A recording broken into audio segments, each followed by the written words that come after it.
You on? Okay, we're going to cover all aspects today. So feel free to, no questions are too small or too big. No questions are too small or too big. And basically what we're actually retrieving, that's why at this particular time, how many people is this stuff new to you? This stuff is new to you as far as this particular acquisition of knowledge and information. In so many words, this particular information, yeah, I think you're going to get some more chairs, or you all right? This particular information, when you see a person come before you at this particular time, and I know sometimes it's good to give those particular people a certain amount of respect when they're trying to teach you a certain amount of things, but you got to realize one thing about this when you're doing that, and just understand this. This particular knowledge is your knowledge. So in so many words, the spirit realm chose a group of people to go through this to access all this particular information, to give it back to the ones who are waking up at this dispensation of time.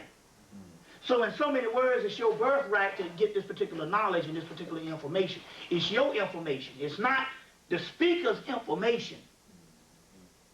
You see, it's too often we look at that person and say that person has great wisdom, and we want to turn our life over to that particular person. And the whole key is that person was just a person to reintroduce you to knowledge. You understand that's not only within you, but it was knowledge that you put down before you went to sleep and agreed to come back to get this particular knowledge at this particular time. So in so many words, you agreed to come back at this particular time to rediscover your past and rediscover your particular information, and ultimately rediscover that you are gods and not humans. You see, you agreed to do that. We asked the question right now, how many people always thought that there was something special about them maybe since they was a child? Raise your hand. I go all over the country, and I have never been in a room where everybody didn't raise their hand. And what I mean by that, for the mere fact that you are up in here,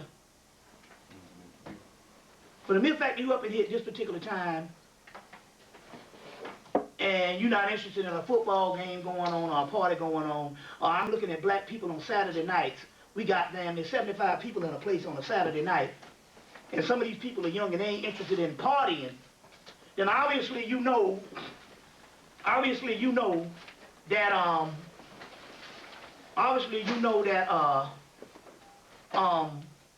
it's something spiritual why you are here. You're not here based on, well, this is some good, let's go take in some knowledge or something. This is not another form of entertainment.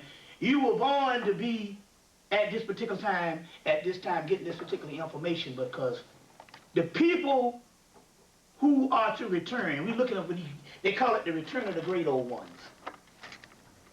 These great cosmic beings is coming back. These people are, you see in the Bible, in the Revelations, which was not written by Patmos. They got they have a Persian Revelations that they got from Persia, that they copied it shamelessly. You can get the book Parallel Myths. Anybody got some? First of all, we need to do something. How many people got how many people got a pencil and a piece of paper? Right. So anybody, you need to, I got some paper here, because you need to write some of this stuff down too, because we're going to cover a lot today. Okay. So if you don't have some pencil and a piece of paper, you all need to share it around, and anybody need another pen or something? Yeah, I need a pen. Or something like that. Huh? I have 50 pens in the car. How many pens do you need? Yeah. Yeah, go get some pens. And we got plenty. Yeah, I'm gonna get us. Got paper, because you need to write this stuff down, because this is no different than any other class. Emory, Georgia Tech, Georgia State does not come to the market on motherfuckers learning nothing. You see, and especially when it comes to them giving lies or whatever. No, they have truth there. It's just, you know, you go there, they tell you time is money, and you better learn what they tell you. But they got the truth right in the library, at least there. It's something to say about the black schools, you know, on that particular level. I went to Clark, Atlanta, and shit, you know. We didn't have any of this type of information, so. But, are we still on? Yeah. Good. So, but in so many words, going back, like I said, the book of Revelations, which was shamelessly taken from the Persian Revelations, and you can get the book J.R. Bierland's book. Let's see, J.R. Bierland. It's called Parallel Myths. Parallel Myths. And you can see the actual Persian Revelation up in there. And you can see that they just copied it from one another, and basically these were not the fragments. Raise your hand if you want a pencil. Yeah. These were not the fragments that came out of the Library of Alexandria and out of Kemet that floated around the ancient world and ended up being articles that was later on translated into what you would call the Bible. The Bible is nothing but a group of pamphlets and a simulation of information floating around, edited down by authors, and they had nothing to do with the real Word of God. You got take for instance, you got your book of the book of Ezekiel, and most of your first 5 books of Moses is nothing but just copied from the Hermetic text out of Kemet. And then you have your Gnostic scripts, which is some other ones out of Kemet, later day stuff, and that was later on translated into the New Testament. So you're talking about ancient editing. It has nothing to do no more than the Word of God that nobody else didn't have. The only difference here is, which has thrown people off, is the ancient world understood that these Abraham, let's say, what the Hebrews tried to fake the stuff is, the ancient world knew that these mystical figures, Isis, Osiris, Horus, and all of these particular figures, was number one, principles of the human body, and number one, groups of people that would resurface at the end of an era or end of an age or the end times. So most of this was prophecy, and they was talking about us. We got the actual Hermetic text that talk about that. The next thing was, these were principles, formulas, and they were mythical characters that didn't exist on one realm. At least they were mystical gods that existed in another dimension. We'll get into that in a few minutes. But as far as what happened is, by the time you had the set of whatever the Hebrew group of people, which is not the followers of Akhenaten, coming out of Egypt, because remember your Torah was written, what, 700 years after Moses. So these followers of Akhenaten, what they did is throwing people off based on Christianity, Islam, and Judaism. And what is throwing the people off is they historicalized sublime figures. So you got Osiris, but you also have Amun-Ra. Amun means hidden. Ra means sun, hidden sun. Amun-Ra. The hidden sun is basically your soul on the inside of you. You see, so Osiris is the hidden god and a mentor, the underworld. Then you get Brahma in India. You see, one of the same figures, Brahma in India. And then by the time you get to Hebrew, you get the word Abraham. Look at the word Abraham, look at the word Amun-Ra, and look at the word Brahma. There's another word, Abraxas, Abron. You'll find out that these particular Amun-Ra and stuff, you get Abraham, but the only thing about Abraham, which is the same thing that the priests knew, is they historicalized the person. So there was never no sons and daughters or no Abraham that existed as a human father that fathered the people of Israel. Israel, Isis, Ra, and El, Elohim, Al. The word Al is another word for Chaldean word for Horus, or Heru.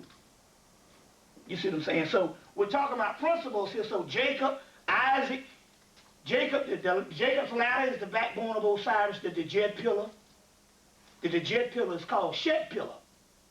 Jesus, so the Shed pillar is the Kundalini energy in the blood, or your blood vessels in the back of you.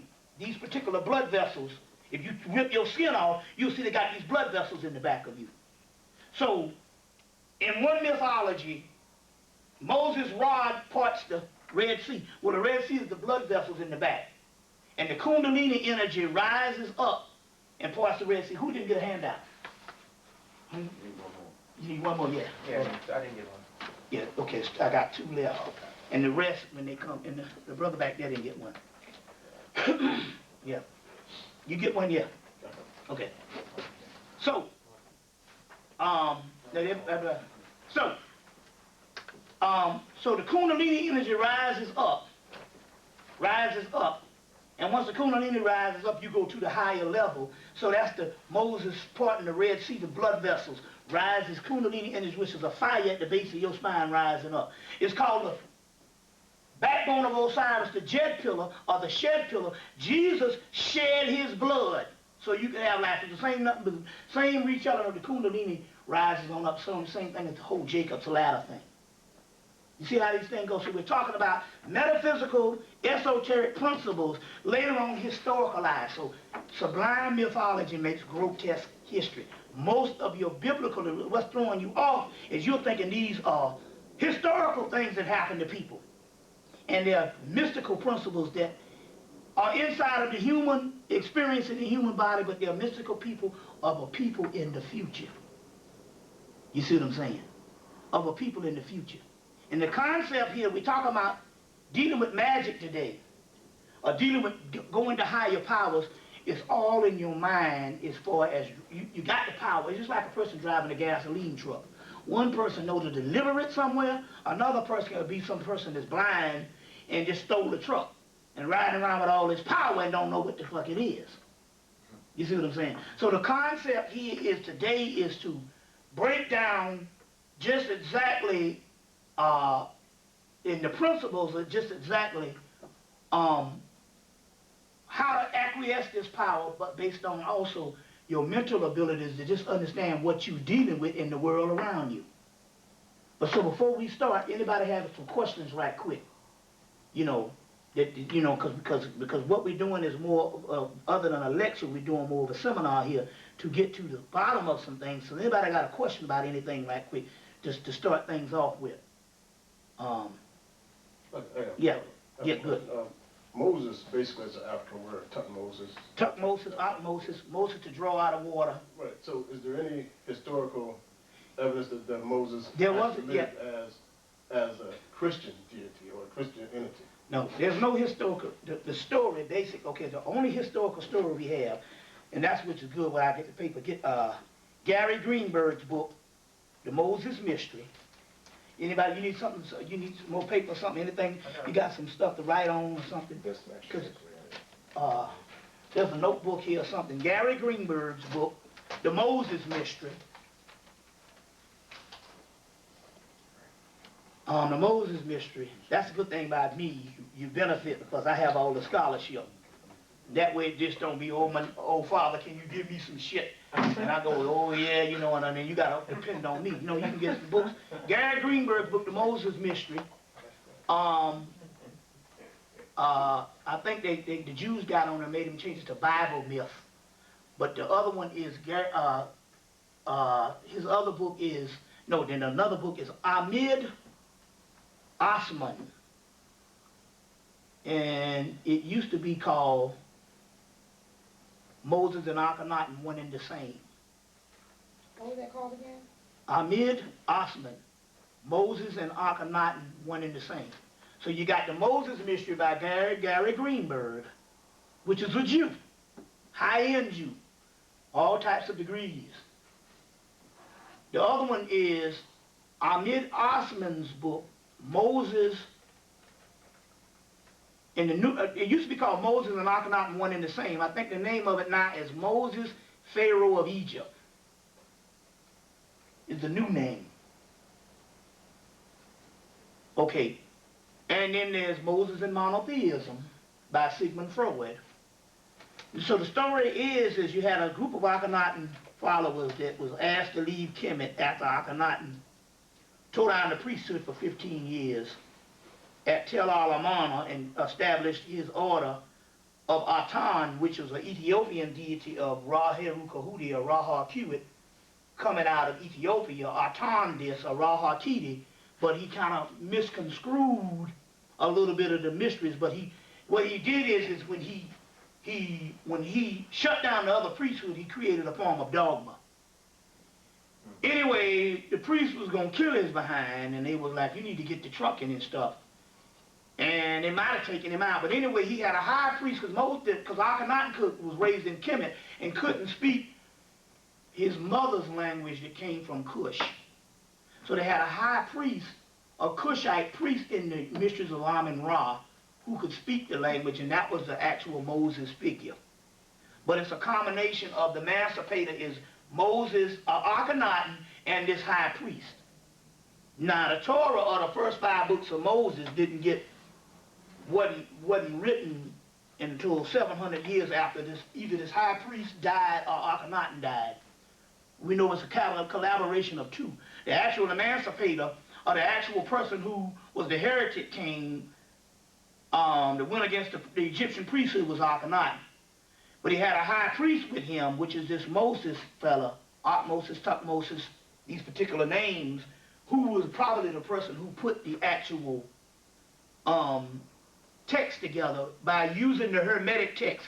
They just basically used text that was already in Kemet. And one of those, the Exodus period, the Exodus thing of, now if you're uncomfortable, sister, you got that, you can chill back in the chair and you can get the brother, the soldier, to see. Oh, you all right? Yeah, You know, but the Exodus period was some scripts that came out of Egypt. It was coming out of Hermetic text about a people being in bondage in a place for 400 years, and all of that stuff was talking about America. Because I said that these texts were talking about in the future. We have the Hermetic texts that talk about that in the Perfect Sermon.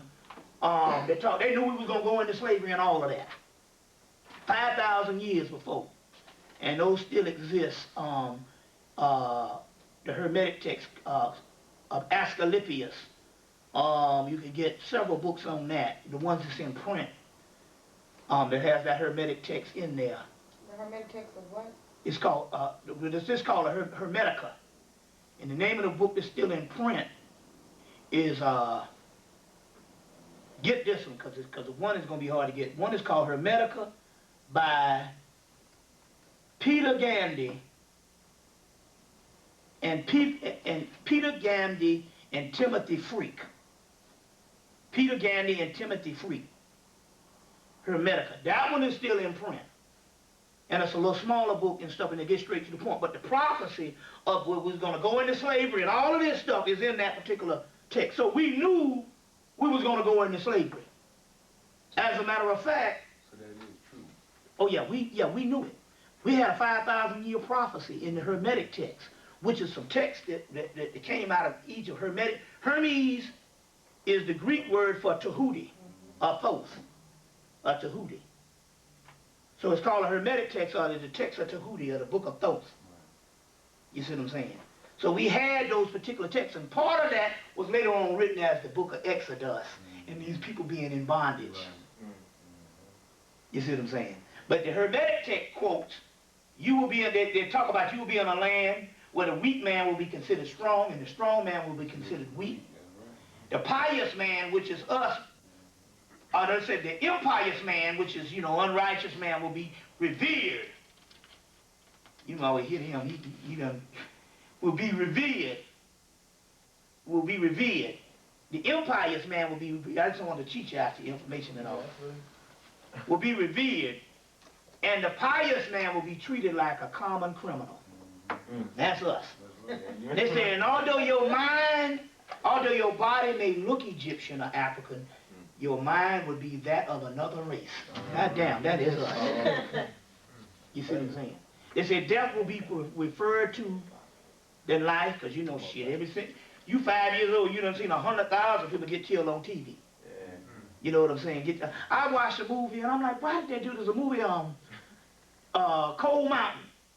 I go through this whole damn movie, damn near 3 hours, and they kill the nigga at the end, and I'm like, this got to come from a white man's head. Because the mythology, in all mythology, the guy gets the girl and they ride off into the sunset. There's a reason for that, because that's always the Isis and Osiris story. Because the basis of the love story is Isis and Osiris.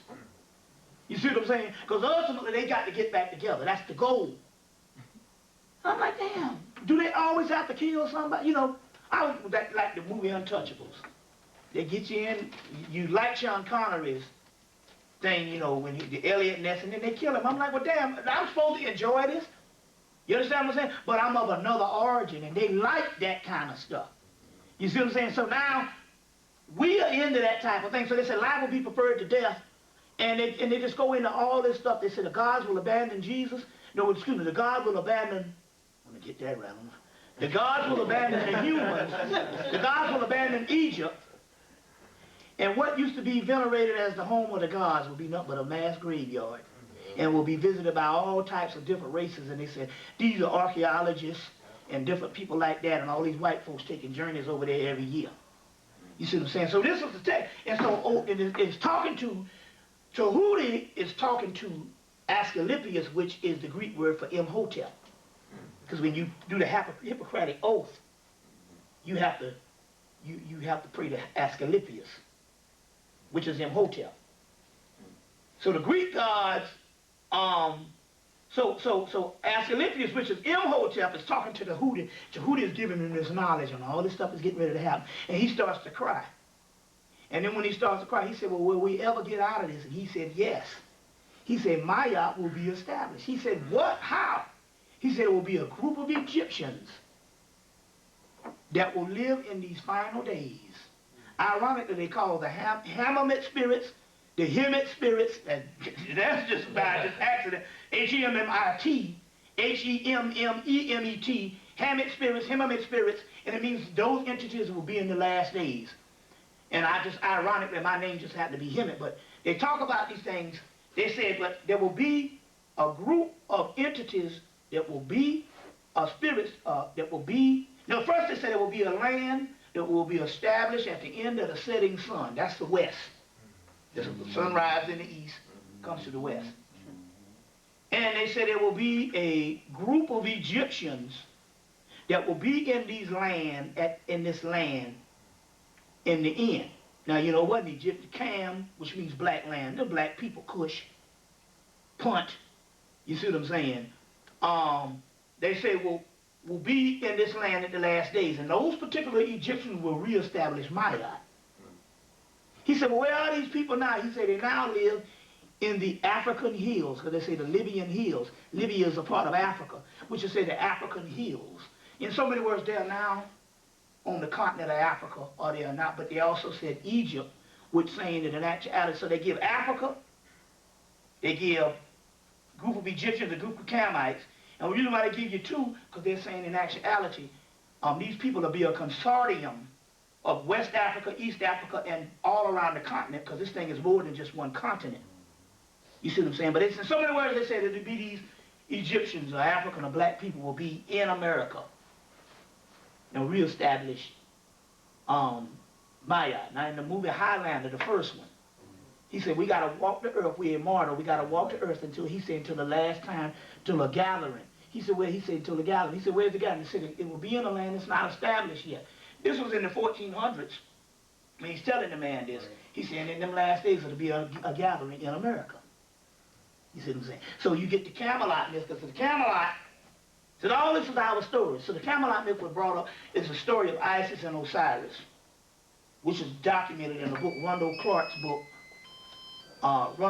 book, Egyptian Myth and Symbol.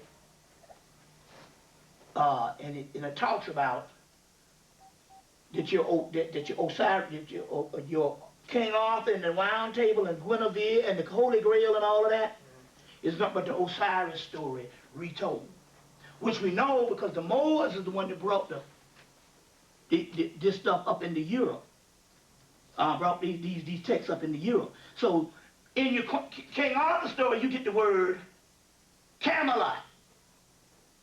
Cam means black land, Cush, Egypt, and Lot, so it means new lot of Egypt.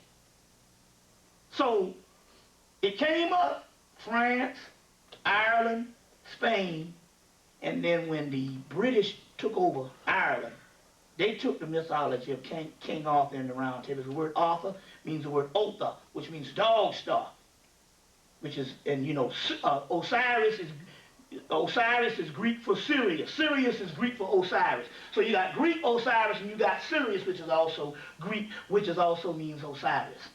Also means Isis, Hathor, or Hetheru. It's got several things. Primordial star of all time.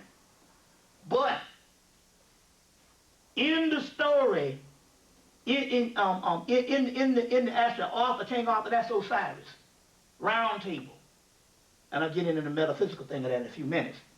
But Britain tried to be like they got the author and that was all Britain. No, they stole the story from Ireland or whatever when they got into war and all, and then here go again, try to historicalize it. But the story Camelot was talking about America.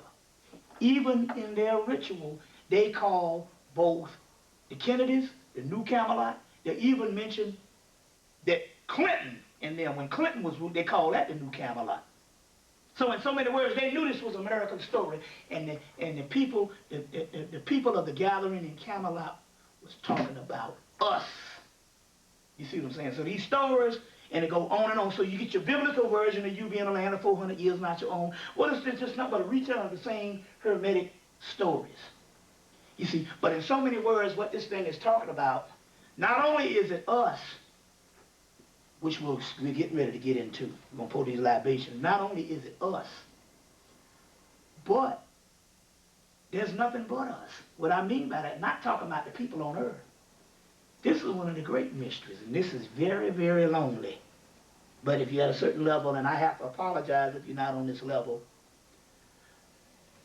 but there's nothing else left in the universe but us. Ain't no shit up there looking down on you. There is no subordinates. It's about like we down here, and we represent the bottom of the hourglass.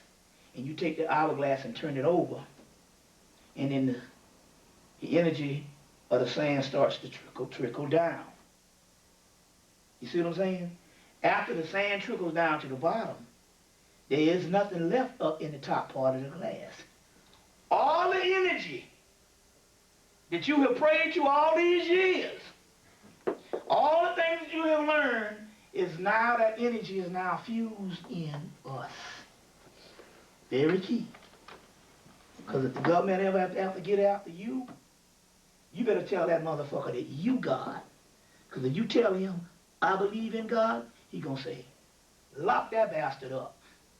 Because the prison is full. 98% of all them niggas say that God gonna take care of them, and that's when they end up in prison. Is it not written in your law that ye are gods, John chapter 10, verse 34, 36, and the scriptures cannot be broken?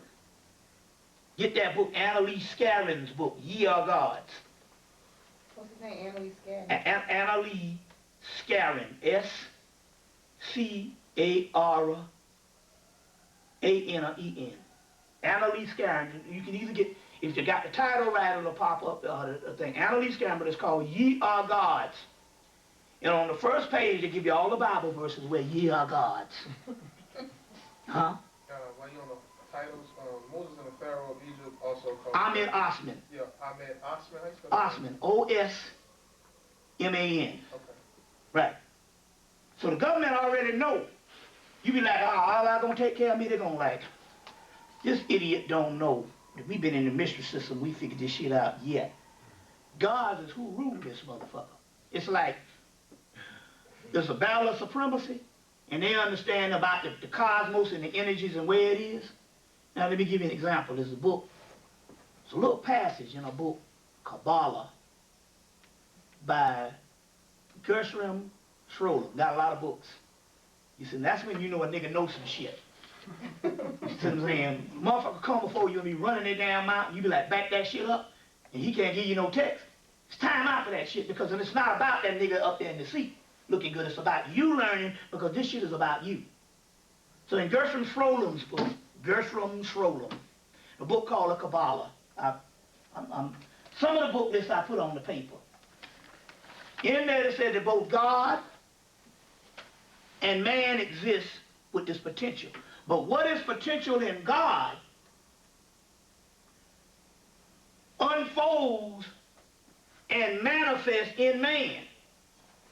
God is just this energy or potential, and we know the principles that we have been taught based on religion, but in the scientific aspect, because the religion and science was not separated in ancient world. We are the perfecting agents of God. That's what it says. Man is the perfecting. So in so many words, that's what we are. We're the ones that bring this shit about. Not nothing up in the what's called. All that down there is the rays of initiations that emanate inside of you to get you to a certain level. You the one gonna do it. You see what I'm saying? They say what exists seemingly in God unfolds and manifests in man. Then they go on down, they say, but it's by a Neoplatonic energy. Neoplatonism comes from the word Platonism, Neoplatonism, all, see, so all that is nothing but talking about Hermeticism, and in Kemet it's called alchemy. The wisdom of Tahuti is the mysteries of alchemy. Neoplatonic formula, alchemical formula, means melanin. Alchemy is the study of melanin. Precious stones, but spiritual alchemy is talking about everything that's in that universe exists inside of us. And whether it exists inside of us, exists inside of melanin, inside of the body. Because it doesn't matter how light you are. We're talking about the melanin in the central nervous system. You see what I'm saying? And that's the Neoplatonic formula. It exists in us. This chaos in the body. We're going to get into all that in a few minutes. I'm going ahead of myself. But just to set the paradigm up of what we're talking about here. Y'all all right? Yeah. Is this interesting? Yeah. What? It's inside of us. So in so many words, this is how we get in this thing. You say you wanted the power. Is we still are looking at this thing as us being subordinate, and we calling on energies that is outside of us. Now these energies exist. They exist in another dimension. But the conduit, or the gateway in which they manifest, is inside of the central nervous system and inside of the energy of our bodies. You understand what I'm saying? But we are one with them. So you're saying, well, how can I be one with God or above God or whatever? Look, or with God. If you take this water and dip it in the ocean, and the ocean represents God, you heard me talk about this a lot of times, is not the content in this bottle the same as the content in the ocean? It's the same. Well, the energy that we talking about, we permeating when you talk about this Kundalini energy, and the chakra systems, the 160 of them, we got 7 major ones. That particular energy, you see what I'm saying, is all it is. It exists inside of us, and that which makes us gods, or the deity. You see what I'm saying?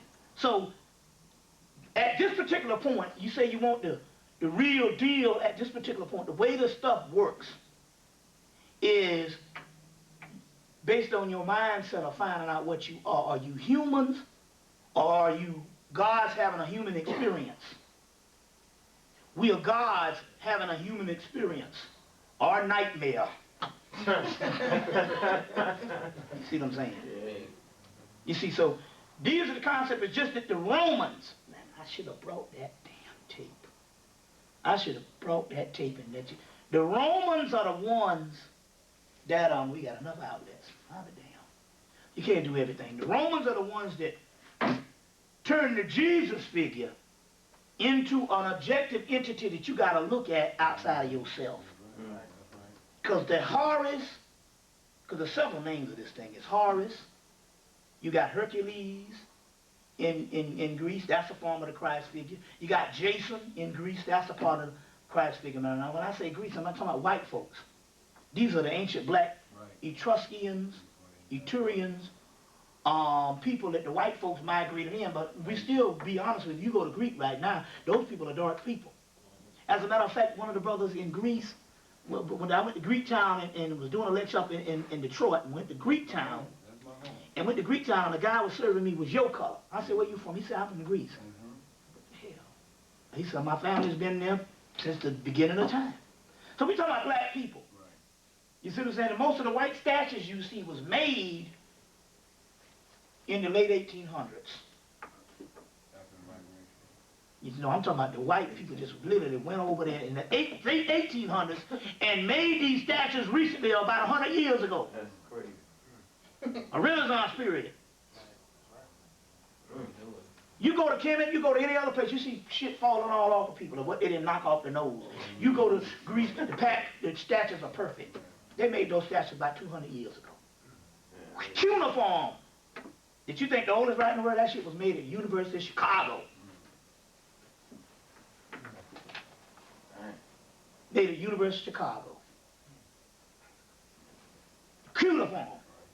You gotta know it's a fake shit. They ain't got but 4 or 5 tablets that's supposed to explain all this damn history. Hell, you go to damn Kemet, you have a whole damn temple with hieroglyphics from top to bottom, and you can't get all the history. Well, how the hell you gonna get all the history of Samaria off a 4 or 5 little piece of rocks? You bought that. That shit was made at the University of Chicago. What's that? What's that, brother? How can I reference, research? One of the brothers that did the research on that is Brother Walter Williams. Wrote a book, Historical Origins of Christianity, and a new book, Historical Origins of Islam. Those Walter Williams, he did the research on that and stuff. And he told me it was from made at the University of Chicago. This is interesting here. They got Champollion, who's supposed to be the guy who went and translated hieroglyphics. He didn't translate shit. They had a few little alphabets that he was able to get. You know how they got hieroglyphics? How they do everything. They went outside to a motherfucking nigga on the street. The nigga on the street looked at the shit and could read it. And that's how they translated hieroglyphics. Now, this story, now if you go to the University of Chicago, this story is prevalent because the sister Raketi Wimbley, who is one of the only black Egyptologists, this woman who could read Metanetta at the time, she told me the story in her home in New Jersey. Now, I know this to be true because I got a guy named Yehoshua who used to speak on my tapes. Learned how to speak Hebrew in a damn week.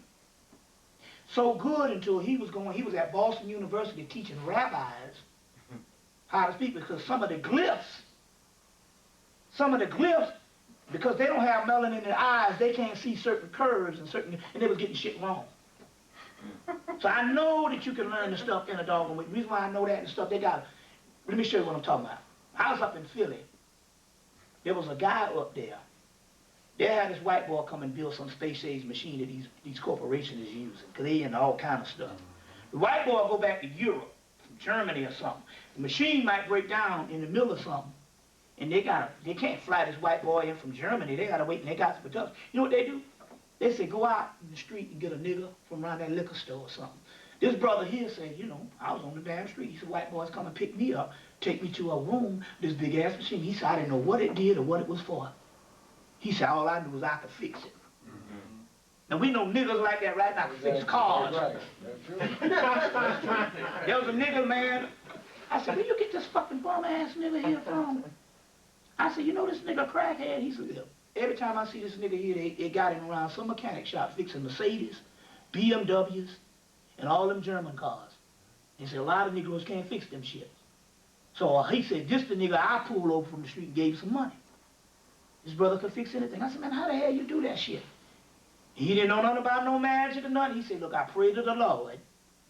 and I go to bed at night, and when I wake up in the morning, the shit is blueprint in my brain. He said, I got so good one time, I stepped to a woman's car and put my hand on the car, and the damn car started. See what I'm saying? So my point here is, it's called genetic memory bank. That's right, in the DNA. So that's how they was able to get the stuff. And so the cuneiform and all that, that was a joke anyway. We didn't even have to even deal with that because it ain't up a 4 or 5 plate tablets. So how you gonna get a whole history of damn Samaria, Babylon, or whatever on some little old tablets? Some bullshit. And they're saying it was older than hieroglyphics, but they done found a hieroglyphics that's older than that. Plus, the hieroglyphics are the hieratic, demotic, and stuff you get in Kemet. They said that when you go over there, even not Renoka Rashida, your boy, Oshawa Kwesi, so they got about 4 or 5 scripts that they can't even translate. Hell, when they built an Aswan Dam,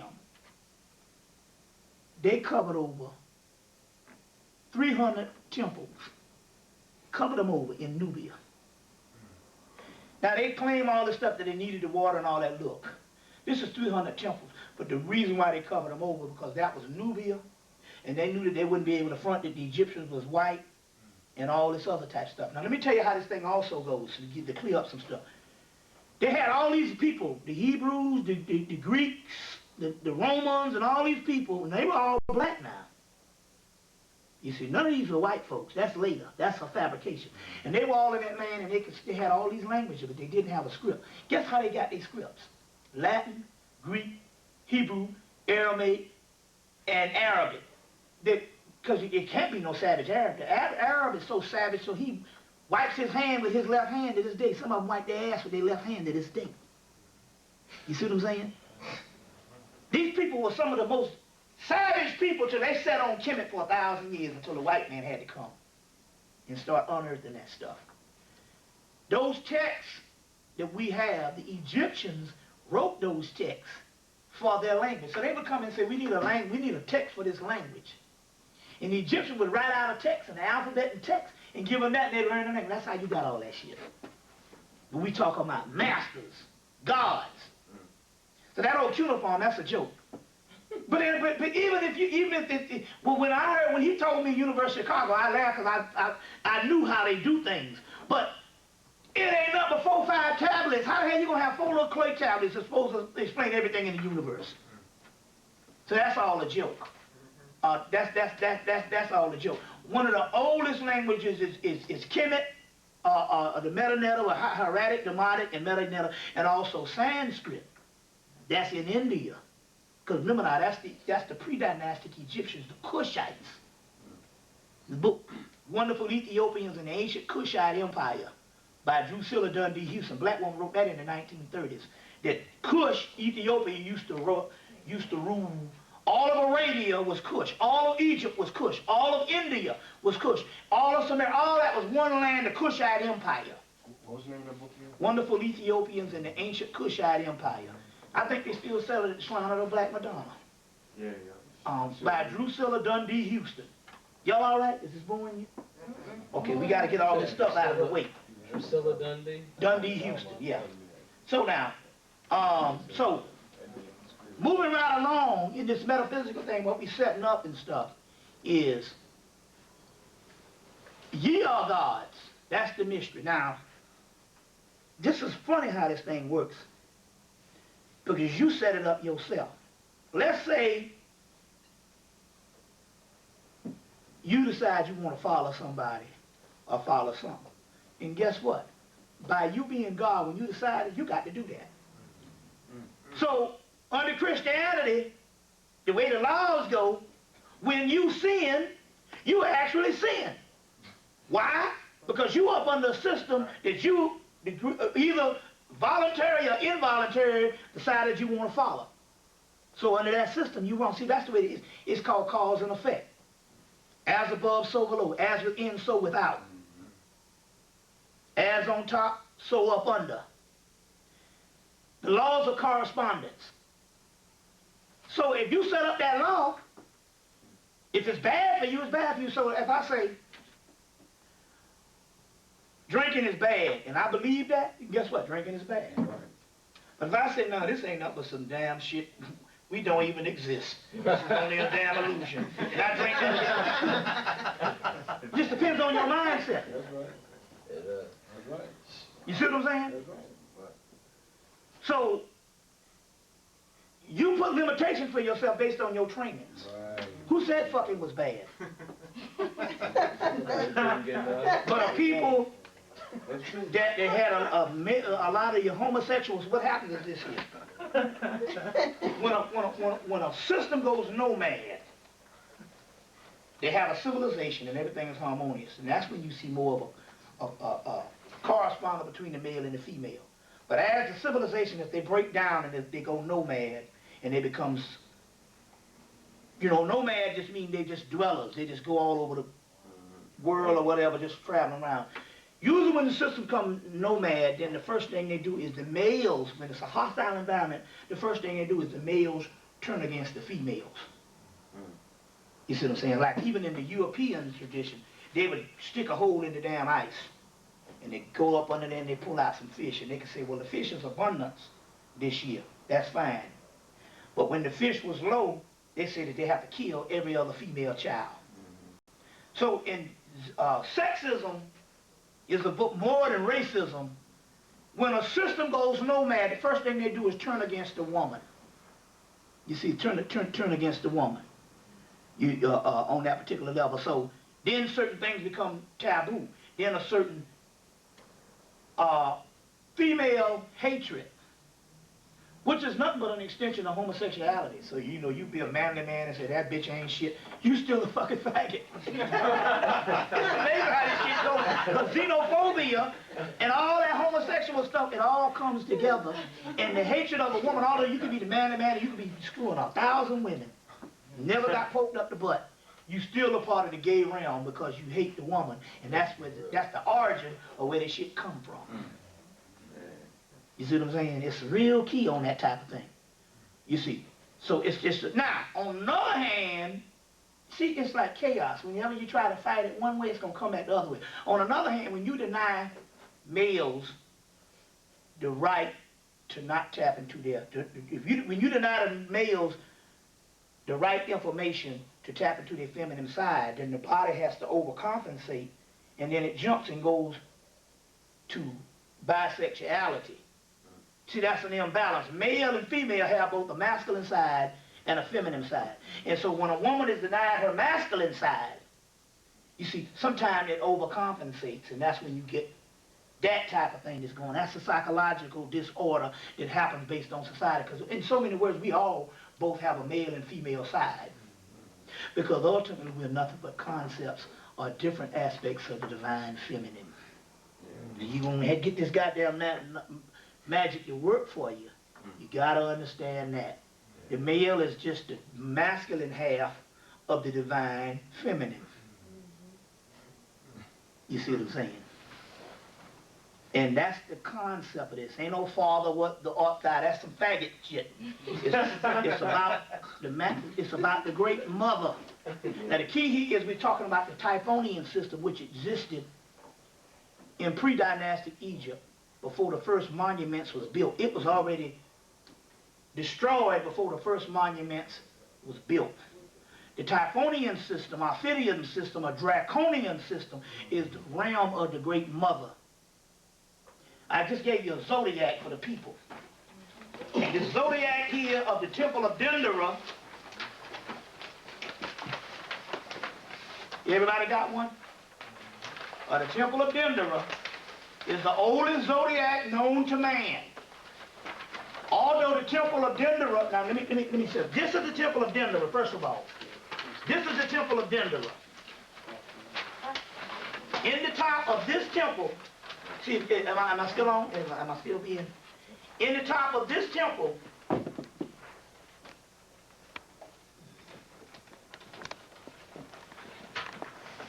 you got that? In the top of this temple, I'll sit back down since you would do it there, and when I get ready to stand, we'll. In the top of this temple is this zodiac. Now, is this zodiac of Dendera, which is now in, the French blew it down and took it to the Louvre in Paris. They put up a plaster one up in Kemet. But, in the top of this temple is this zodiac. This is the Temple of Dendera. Now, what I'm giving you, let me show you now. I'm giving you these pictures. If you take these pictures and put them up in your house, wherever that temple was, or wherever that temple is, you bring that energy in your house. Right. This shit is real. They didn't build these shits just for pretty pictures. You get the real deal shit. Let me give you an example of what happened. Let me give you an example.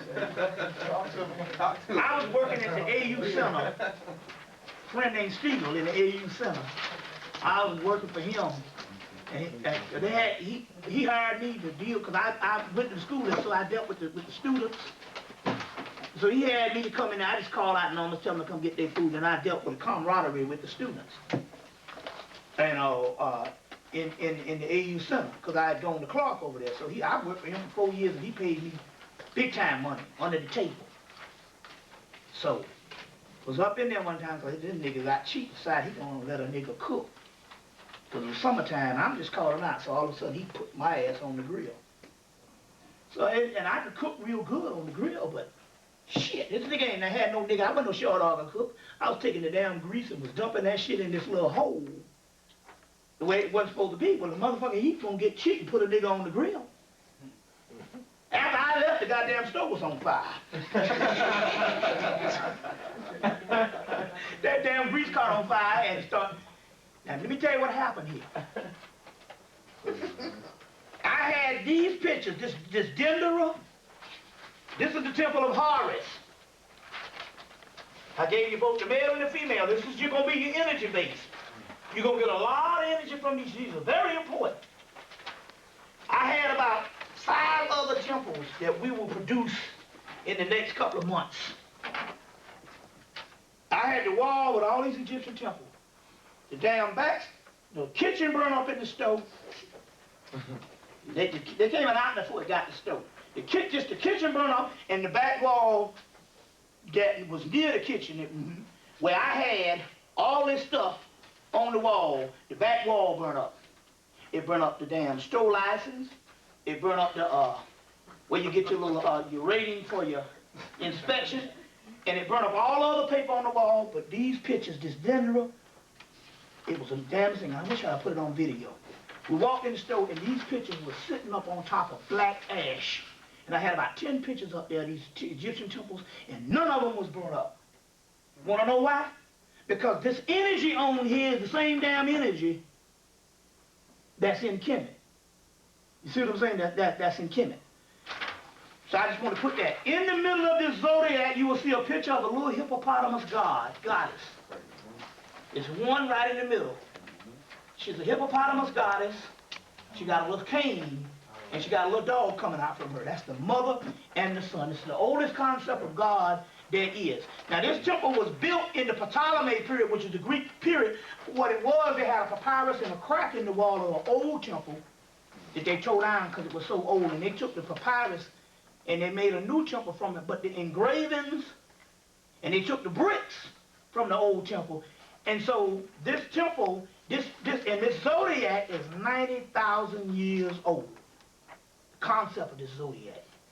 So we're talking about a Typhonian in origin of the great mother, and the mother and her son. You see what I'm saying? So, how does this break down to the human body? Because we're going to get into this magic for this libations. It breaks down to the human body and stuff. Even they did a thing in the early 90s where they cut open a man. You know, and they said that the cells and the tissues inside of just the male's body is the same cells and tissues that lines the vagina walls. You see what I'm saying? So we're talking about different entities. And it's like, what's the name said? A man is a degenerative female. Well, we know that and stuff. They say, well, I disagree. Well, we know that based on sex. Like they say, and so there's a mystery to that. When God was handing out the shit with sex, the woman got all the stuff, and then God, you just say, well, here's some leftover residue for the man. Because the simple fact is that she got a system. She can have as many orgasms as she wanted. She trained herself. And she can go all night with multiple people, and we get one little nut, and it's through. That's it. See what I'm saying? You through deep. So obviously one is more superior than another. But the mysteries is, man becomes closer to woman and superior to woman when he learns how to have orgasms instead of ejaculations. Right. On the Shiva aspect, and once he starts doing that and learning how to maintain it, on the Shiva aspect with orgasms and orgasm and ejaculation, two different things. We're going ahead and so we'll get into all of that. And we got the books, and there's an excellent book on this book list called Tantra, the Cult of the Feminine. It's the last book before The Magician. Andre von Leisbeth. That's the one to get. It's got several other ones. But a man becomes that with a woman after he learns how to maintain her. Because the first thing happens here is, once you learn how to go indefinitely where you don't come, then the first thing starts happening after a certain while. She starts getting her particular orgasm. Then what happens here is, once your penis gets to a certain level, you start sucking in her energy. See, a woman is a succubus. Negative, not negative in the evil sense, but she draws in. She's the black hole. We're the dagger that sticks out. So even our energy comes out of the penis. So once you become equivalent to her, once you become, I'm going to finish this. Once you become on that level where you don't where you don't ejaculate, you become one with her, and your penis actually becomes a vagina. It becomes just a big ass clitoris, because all the penis is an extended clitoris anyway, because it's a clitoris until what, the last couple of months, last 2 months or something, it turns into an elongated penis, or elongated clitoris. So we talking these things, and we still talking about these dual forces. You see what I'm saying? We don't get into this shit of being inferiority, like they say. Africans didn't say that they. It's a stupid question to ask whether you was inferior to your mama. It's a mute question and stupid. You want to change on that? Yeah, we gonna go into this thing. Y'all all right? Yeah. Okay, we got a lot to cover. A lot to cover. We got a lot of things. So these things I'm giving you here, we're gonna get into these things. These shits work. They work. You see. Okay, we on? Okay, now. All right. So now what we get ready to do now is we get ready to go into this lecture. Well, not a lecture. We're gonna go into this type of stuff of how to get this. Yeah, it is kind of cool. Well, I tell you what, just see how it goes first. You don't have to adjust to that shit, you know. Yeah, that's kind of cool out there. Yeah, you did that one. If you, for what we said thus far, does anybody got any questions? You see, because we don't want this to be a lecture. We want this to be more of a roundtable seminar where no questions are too big or too small. Yeah, what's that? The question that dealing with spirits in a sense. How do you know when they're present?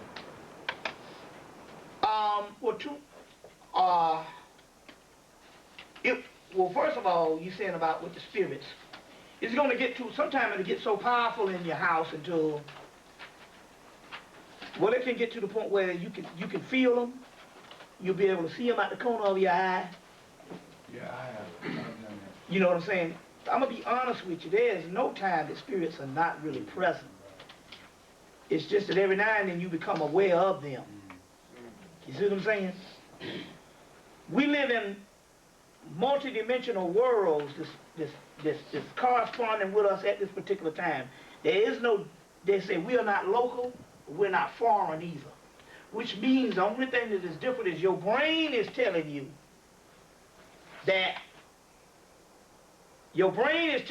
this here is the only thing it is, and the other stuff doesn't, you know.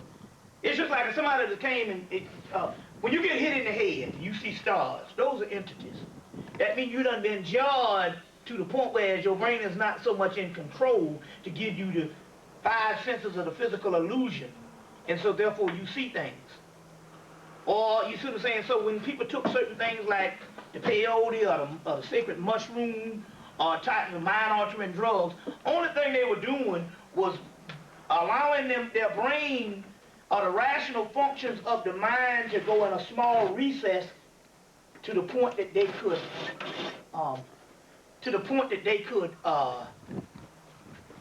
witness the world around them. So it's the whole notion that they gotta come from somewhere.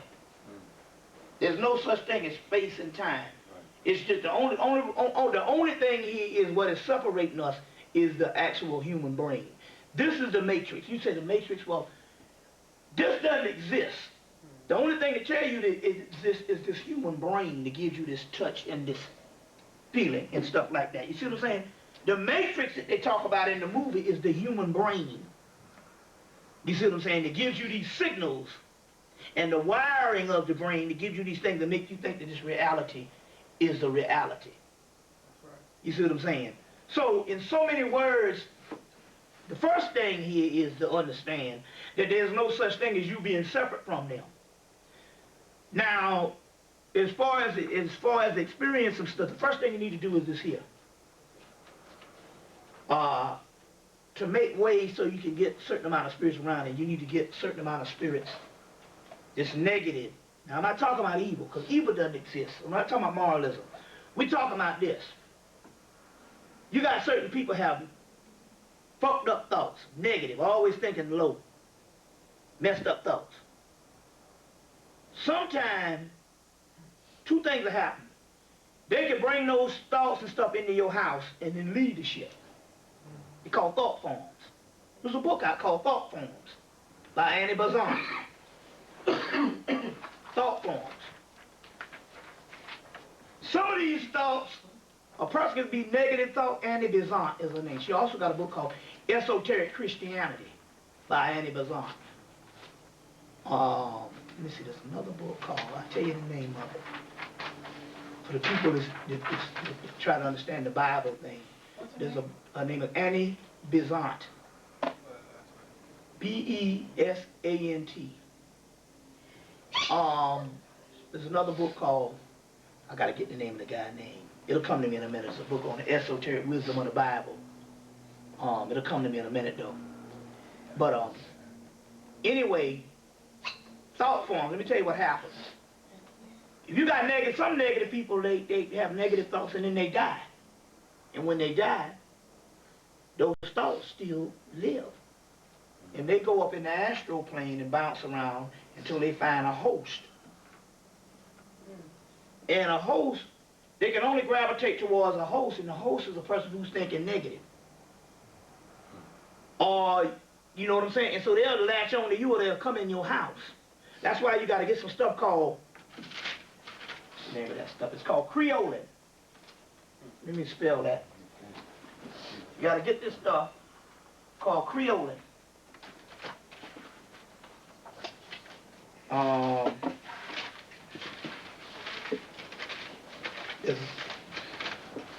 How you spell creolin, you know? C-R-E-O-L-I-N. C-R-E-O-L-I-N, creolin.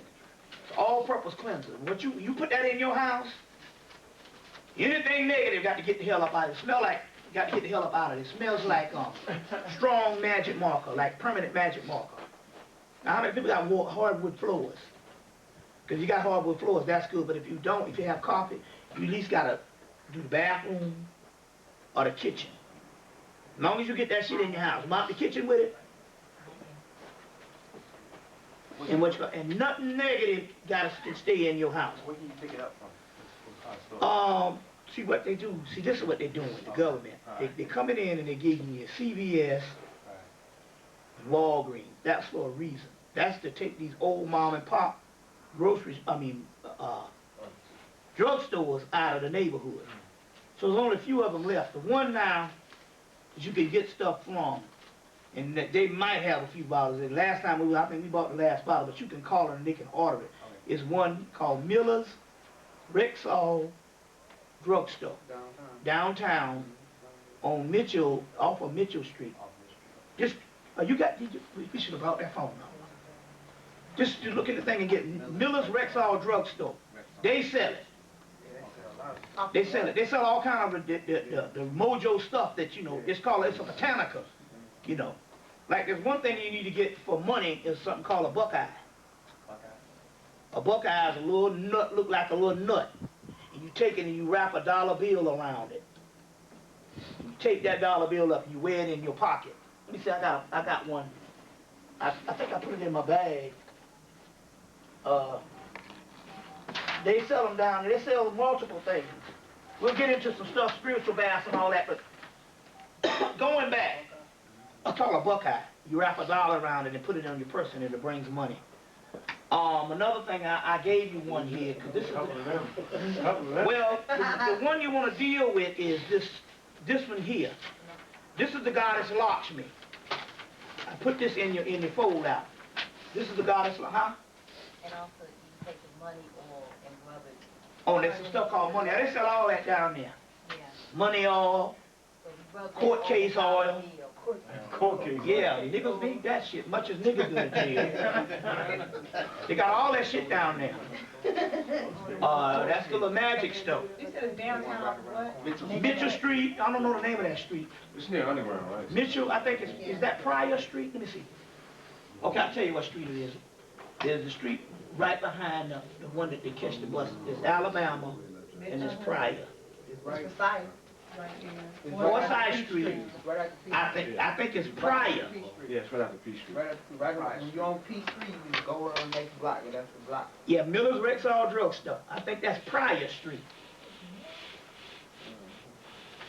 That's the street. And you go there and they sell all the little magic stuff. Candles are very essential. And this is Lakshmi. This is the energy that's on the planet at this time. This is Maya return. She wouldn't return as the word Maya, she returned as Lakshmi. This is the one that give you her history. She's the goddess of prosperity and wealth. But she goes further than monetary. But here, right here, on the second page of her information is a mantra that you can do, an affirmation every morning and every night. They got 7 times a day, but most niggas work. This is for people who ain't got a lot of time and can want to sit around 7 times a day. But if you did it in the morning and did it at night, it's the same as the Think and Grow Rich concept. Feng Shui, she's the original Feng Shui goddess. So you want to clean your house. Clean your house up real good. And then use that Crayola to get those negative entities out of there. And then you want to recite this thing to her. And she brings prosperity. You see what I'm saying? The gods will come back, but they'll come back, when they come back based on what reason they will show up. Well, we're not dealing with concepts out of books, and we're talking about real live shit that's actually happening. And so they will come up at this particular time. This is Lakshmi. Lakshmi is the Egyptian Heru or Hathor, which that temple of Dendera is built after. She's Sumerian Ishtar, Babylonian Ishtar, Sumerian Inanna, Greek Aphrodite, Roman Venus, West African Erzuli, or Izuli in Voodoo. She has many names, but she is also the East Indian Lakshmi. The reason why she's Lakshmi is because they never stopped worshiping her. So as a result, the energy still goes up. We're going to go into how this magic works in a few minutes. But anyway, this is the one that you call on. You align yourself up. But this is prosperity is also not necessarily just monetary. See, sometimes you miss it. Let me give you an example. Me and the sister got a certain energy. So when you get the right 2 souls come together, one that's equivalent to my energy, then certain things start happening. So when we start to bumping and grinding, motherfucker, thunderstorms start happening and all this. And so as a result, when we realized what was going on, the goddamn roof, the ceiling fell in the dining room because of the water, because it had a roof in the leak, a roof leak. So, now where was I going with this shit? I was going somewhere with this thing. It's success.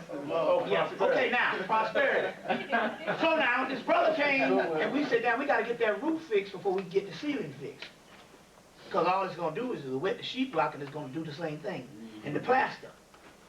Brother came by one Sunday, got on top of the roof, patched the damn roof, patched up the leak. Now, you call somebody to do that, they might charge you $700. But see, that's how she works sometimes. So sometimes you might, so you don't just look all the time based on the money. Currency, sometimes the prosperity comes in several ways. That's right. You see what I'm saying? Several ways. You might have a certain hookup. You know what I'm saying? Like you late for a plane, and then all of a sudden the plane get delayed based on weather. Well, that's spirits that do that. You see. So now going back to your question, once you set up an environment, pretty soon you will just know they're around based on the essence and certain things that might happen. Let me give you an example. They got a temple over in an island called Java. And there's a temple called Borobudur. And on this temple wall, they got the history of slavery in both that and the temple of Angkor Wat in Cambodia. I got a tape on this shit, Africans and Asians. Yeah.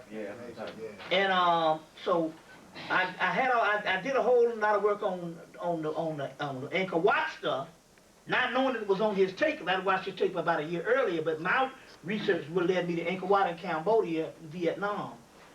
Then I was going to this temple called Borobudur, on the island of Java in the south, in Indonesia. So I did a lecture in Chicago last weekend, and a week ago today, I said, damn, I told people I got to go back and get this book. It cost about $75. I got to find this book. It cost $125. I said, but I got to break down and get it. Because these pictures you get, this book is now maybe $300 just to get these type of things. This book here is $300 just to get these. You see, those pictures of Lakshmi, that book is about $200–300. So what happened is this. I went to this store in Chicago and I found the book. The book was $175, $125 new. It was $75 used. I said, damn, I wish I could. And I opened, I said, well, the bind is a little cracked. I said, I wish he could take something off this book. And just then he walked by and he said, damn, man, I can't sell that book. He said, look, it's separated from the cover. I'm like, you can't. He said, well, I can just give it to you half price for $35. I said, sold. Now, I knew damn well when I took that book off that shelf, that book was nothing wrong with it. Later on, when I got that thing, it was the god Shiva that came forth and said, I fucked the book up so you could get it, because there's some stuff up in there that I need. So what I'm trying to give you examples of how prosperity also works. You see what I'm saying on that particular level. on that particular level. That's how the prosperity things also works.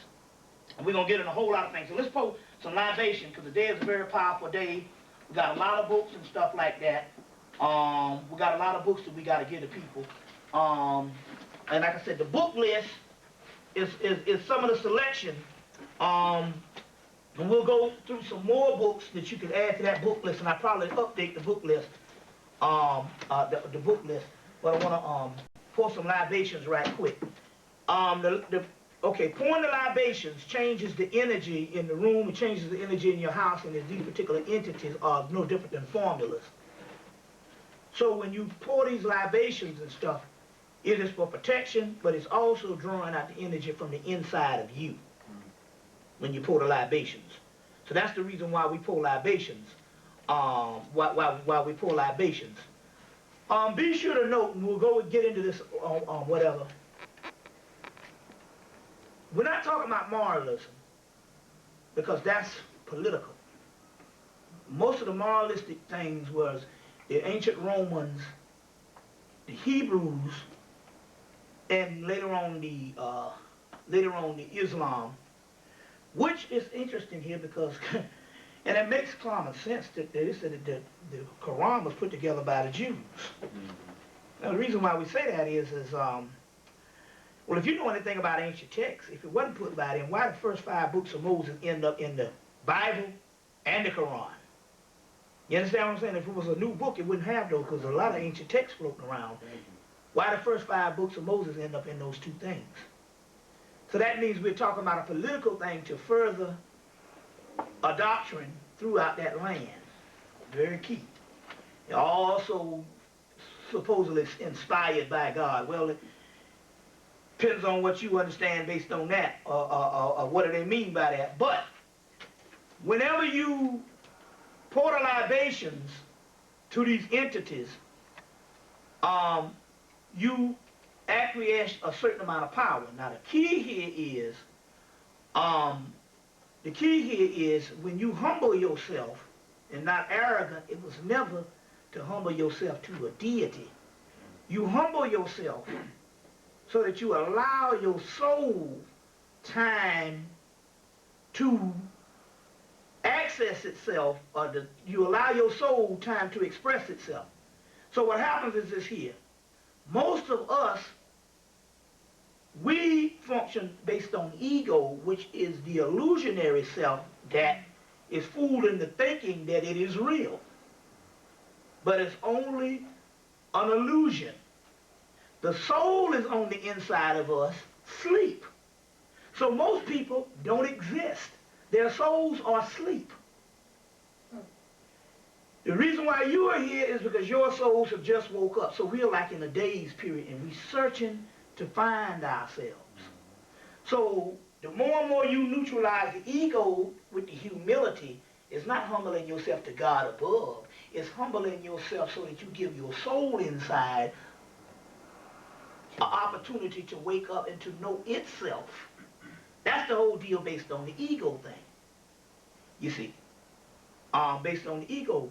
And so, and you do this by rooting out and asking yourself the question, well, why am I here? Why am I doing this? If I'm doing this for some type of self-aggrandizement, some type of pleasure based on entertainment, because I want a new form of something to appease myself with or to show off with, or am I doing this because I generally want to know the truth and want to get to the end of why is it the way the world is the way it is? Like they said in the Matrix, you always knew something was wrong with the world. You just didn't know why. So in so many words, that is your soul saying, I want to know myself. So you humble yourself by neutralizing your ego.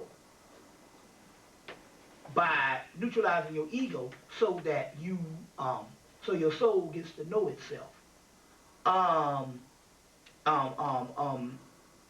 There's several techniques and stuff on this. And one of the things is, so the first thing you got to do here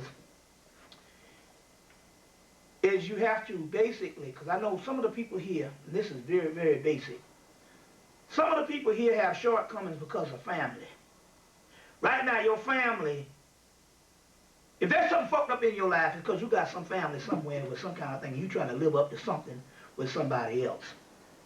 In the spirit world, what you call your family is not really your family at all. See, what happens is this, if these souls get down here through choosing a certain path, a certain vessel to come through, once it gets down here, they are your family in the rearing stages. Once you are grown, they no longer are your family anymore. That's why you can be conscious and trying to do some stuff and your family don't want to hear it. You see what I'm saying? They're not your family anymore like you think. You have no relationship with them. Certain things happen also. Some souls come down here to teach the parents. And some souls come down here to get taught some type of lesson by the parent. But when you become enlightened, you are a star child, which means in so many words, you're not even related to those people. You see what I'm saying? Every now and then you will get a family where you get 2 and 3 people that's conscious. I got 2 brothers that's conscious. And disconscious. And my mama is conscious if she hear it from my youngest brother. She don't want to hear shit I got to tell her. But I'm just trying to say, hell, there is there's questionable even in a conscious family. And then in most of the people, you might be the only person in that family that's conscious. But it means in actuality, what we're talking about here is this being an individual. In the particular aspect is your path is unique to you. And I'm going ahead of myself now. So you pour these libations, these are to the certain entities, but these particular entities are not for you to venerate or worship. These entities are given power, and in so many words, the power is being harnessed outside from you. And in so many words, they are empowering you or opening up the centers inside of you. So the gods is 160 something chakras, and there's 160 something pantheon or whatever, or multiple things. You're only calling on the energy centers within yourself. You are the vessel that's having this experience. You see what I'm saying? Y'all get where I'm coming from? Any more questions before we go into question and answer right quick? Before we go into the libation? Okay, let's do the libation. Now, go ahead, yeah, good. If you can't find a Creole, is there anything else you can use? What you got? What you get? As far as Yeah, you can use. Yeah, you can use. I would say just regular cleansing shit. No, we'll just start with the sage. Bring in the As sage. far as that, oh yeah, sage and frankincense, myrrh. Frankincense and myrrh to clean out the thing. Sage. Things, yeah. I got it. And also you can also use this. Now this is different. Now this says rich and rare. Let's just start with this, how you make an elixir. The art of distillation, or the art of alcohol, came up to Europe by the Moors. The Moors got this science out of Egypt.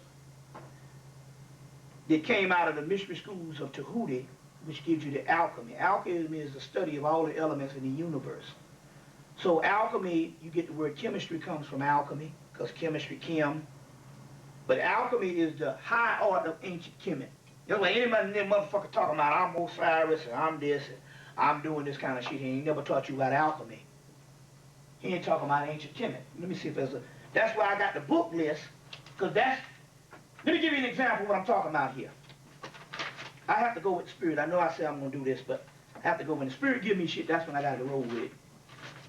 Let's see if I put this book down there.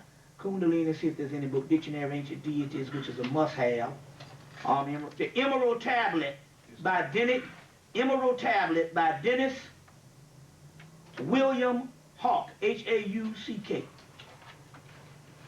That's a book on alchemy. He gives you just a historical aspect of alchemy. How it came from Kemet up into Europe and even in the United States. Half the shit they be doing rituals is to line up certain things alchemically. The government.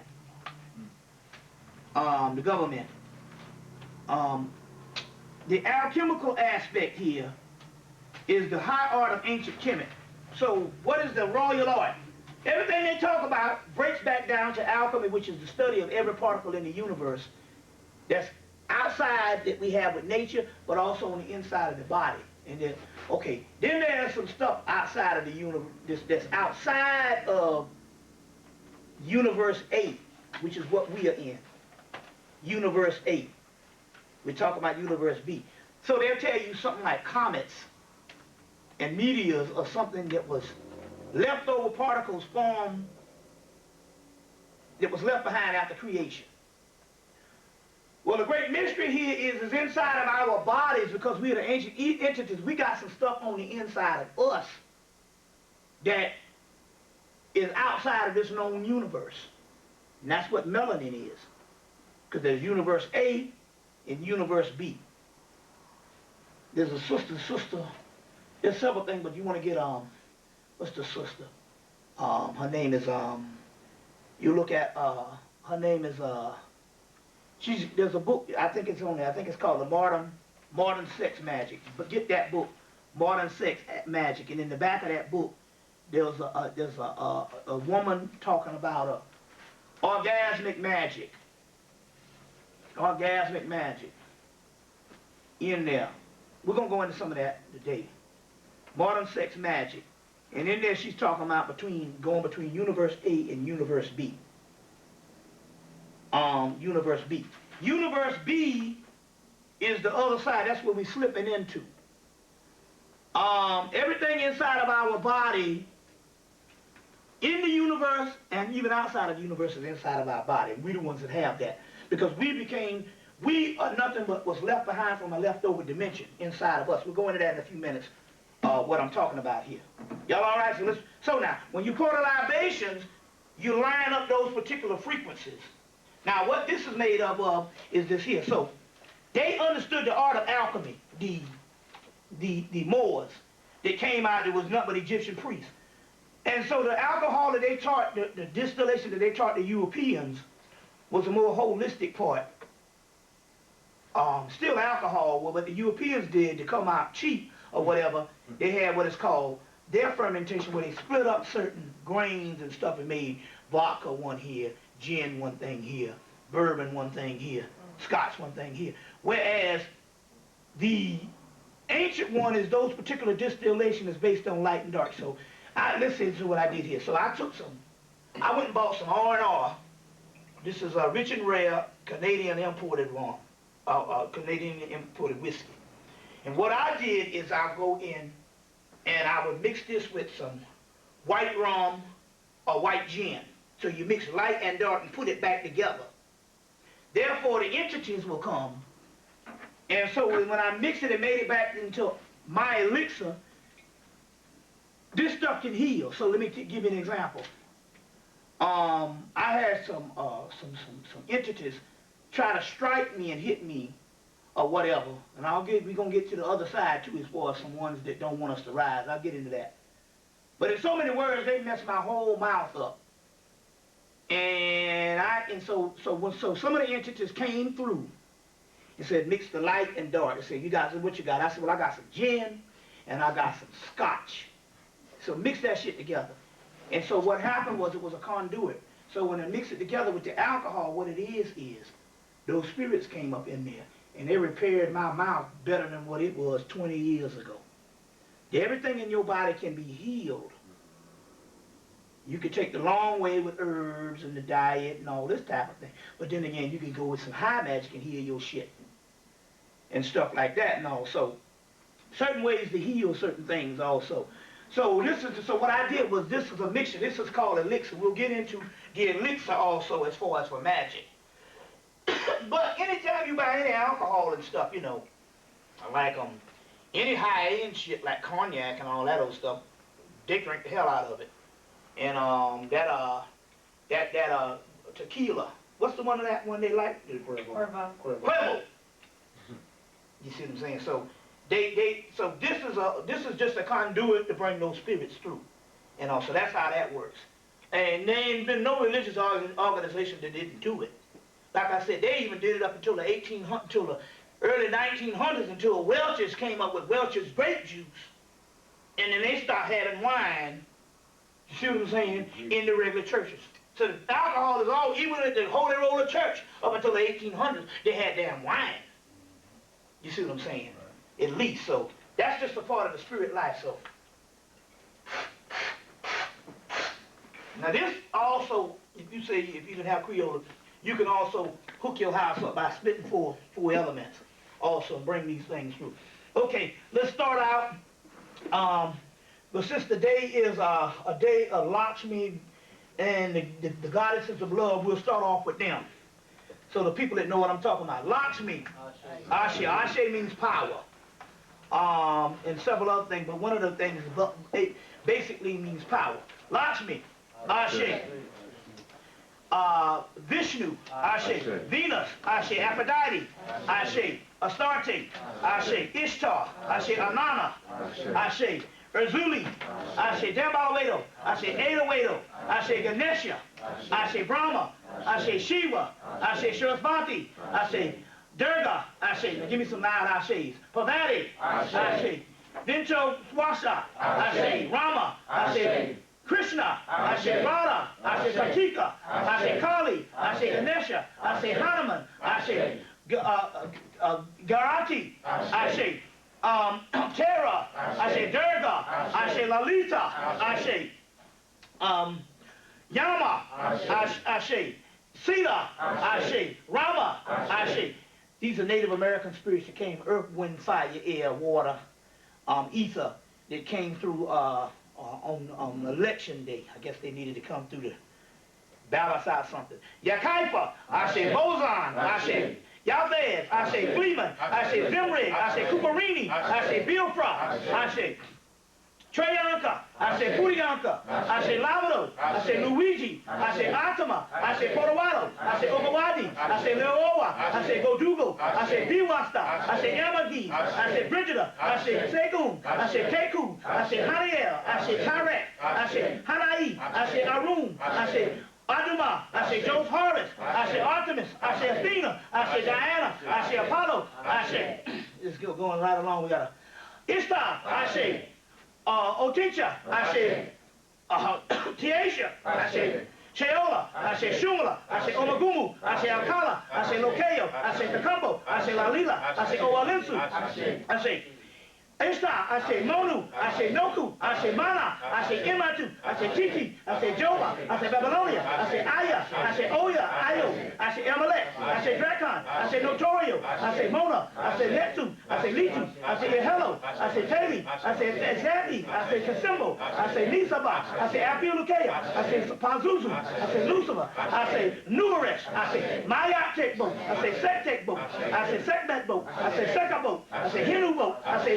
Heru boat, I say Heru's boat, I say Set boat, I say Atarchi boat, I say Hin boat, I say Amp boat, Yimbu boat, I say Ra boat, I say Antu boat, I say New boat, I say Osar's boat, I say Aset boat, I say a few of those, Amin Ra, I say Nekabet, Uwajet, Amit, Apep, I say Hemmit spirits, I say four sons of Harish, I say Anpu, I say Tahuti, I say Thoth, I say Sashet, I say Selket, Bastet, I say Setmet, I say Setmayat, I say Rayarukahuti, I say Newt, I say Hattie. I say Rahar Kiwit. I say Hamaku. I say Hamakis. I say Hermerti.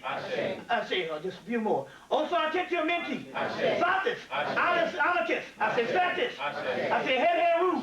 I say Nebhurt. I say Isasatis. I say Mut. I say Reric. I say Medusa. Hamadadi. Diana. Psyche. Dianku. Diana. Sebek Kronos. Tao. Melania. Atalanta. Aristotle. Achita. Minerva. Gargan. Melacene. Dambalawedo. I say Adawedo. Simbi. Azuli. Bridget. Ransamadi. Arabi. Tanit. Alisa. Delik. Akamet. Anana. Astarte. Aphrodite. Ashura. Adeth. Babelo. Shri. Baba Yaga. Melacene. Kalia. Terra. Tidmahabadiah. Camelot. Hecate. Demeter. Stephanie. Sura. Sophia. Gaia. Harry Hera. Shiva Hermaphrodite. Kundalini. Hermanubis. Athene. Netronet. Pan. Dionysus. Tammuz. Adonis. Baal. El. Mim. Minovis. Electos. Terebus. Pegasus. Yama. Agothema. Metatron. Nagas. Mamus. Unkulus. Nakumpa. Umbelanga. Umbaba. Uwawa. Labu. Bacchus. Thales. Eros. Papa Baby Krishna. Baby Buddha. Guade. Just a few more, y'all. I know that strenuous, but you know, I gotta do this at least 3 times a month. Or if I don't do them every day in the house. Mama Shula, Mama Pasha, Ashe Eshka, Mama Coca, Leoa, Actio, Kosiku, Sirio, Genoita, Askelaman, Alatan, Maka, Astanaditi, Shugaladek. Let's see if there's any more. I think that'll do for right now. 1, 2, 3 family members, the Hemmit family, Shaw family, Davis family. Start calling out your family members. This is passed on. Ashe, Ashe, Ashe, Ashe, Ashe, Ashe, Ashe, Ashe. So, okay then. So, get that out of the way. You give the gods their energy. Now, let's go into, now, is this thing picking up a glare? Yeah, a little bit. Yeah, I can see. I can see you put it down some. Yeah, you can put it down some, yeah. Yeah. I have a question. Yeah, it's good, it's great. Give me a question. I heard you say Lucifer as one of the names that we say. Like Exactly. Who exactly is that? Lucifer means the pineal gland. Remember, one man's devil is another man's god. That's true. The Egyptians, one man, you gotta take that and roll that. Yeah, that way. Yeah. Good. Yeah, that's cool. Can you still see that? I don't want it too dark now. Yeah, I can see. Okay. One man's devil is another man's god. What they call satanic is the gods of yesterday. That means that you got one group of people that came in, and it is customary in the ancient world, if you got a succeeding religion that's coming after the preceding spiritual system, is you always name the other one gods and goddesses the devil. So Lucifer just means light bringer, and the light bringer is the pineal gland. That's why even in the Bible, that's why the ancient priests understood that the neophyte or the common day people, they got moralism, mores and different things. So you don't bump into nothing. You gotta have a strict code of ethics. Most of those ethics that they had was basically political. Those things went along with civilization. They went along with the people. So in so many words, they would take moralistic things that would be codes and ethics to survive in the actual civilization, survive in the actual community, and they would encode it into these particular sacred texts. And over the years, the people started thinking that these things actually had something to do with God. And so moralism has very little to do with spiritualism. Let me give you an example. The modern day Christians say when they study the ancient texts, yeah, whatever you got to do. You got to turn it up a little bit. It's a little too dark. Just to do a little, it's a little too dark. I just want to take a little bit, but you can still take some of that, yeah. Let me know when it brightens up. Oh no, you can close it. Oh. You said Yeah, close it, make it darker. There you go. That's Okay, yeah, okay, I see you trying, okay. Damn, what was my thought? Okay. Are they Christians? The modern day Christians, there was something I was getting ready to say about moralism. Okay, about moralism. As far as moralism goes, you would have one is set in motion for behavior. It has very little to do with spirituality. Spirituality is something totally different. The modern day Christians say when they look at ancient texts from the ancient world, when we talk about ancient world, we talk about before 2,000 years, before what is religions. Religions are a new form of worship. Religions only are about 2,000 years old. Before then they had educational systems which included a whole spiritual ecology also. So when they looked into the ancient world, they said these people didn't have moralism. No, they didn't have moralism. They were dealing with religious things. Moralism has something to do with your rites of passage based on how you was raised. So the Africans went through a rites of passage. And in their rites of passage, based on their culture and customs, they learned certain things was taboo that you just didn't do. You see what I'm saying? That coincided with society. Well, like incest and different things like that. No, you know, they had people that didn't even have a jailhouse. Right. Why? Because murder was taboo for most of the part. You see, most people didn't get murdered unless they had invasions where people came in and killed them. But as far as the society, it was taboo.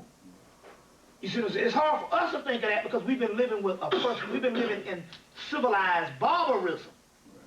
Right. That's it. It's not civilization, it's civilized barbarism. There's a difference. You see what I'm saying? So, even John Henry Clark took a bunch of children over to Africa in the 80s, and they played with the African children.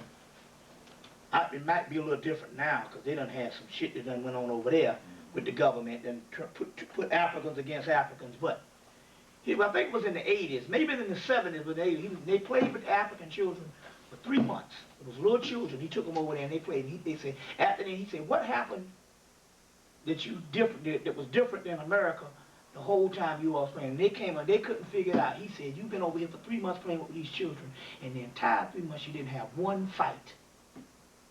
So there's possible that you could have a civilization where certain things, you understand what I'm saying, is not synonymous, are not prevalent in your civilization because you understand what I'm saying? Because you had a rites of passage and a customs and culture that don't produce that.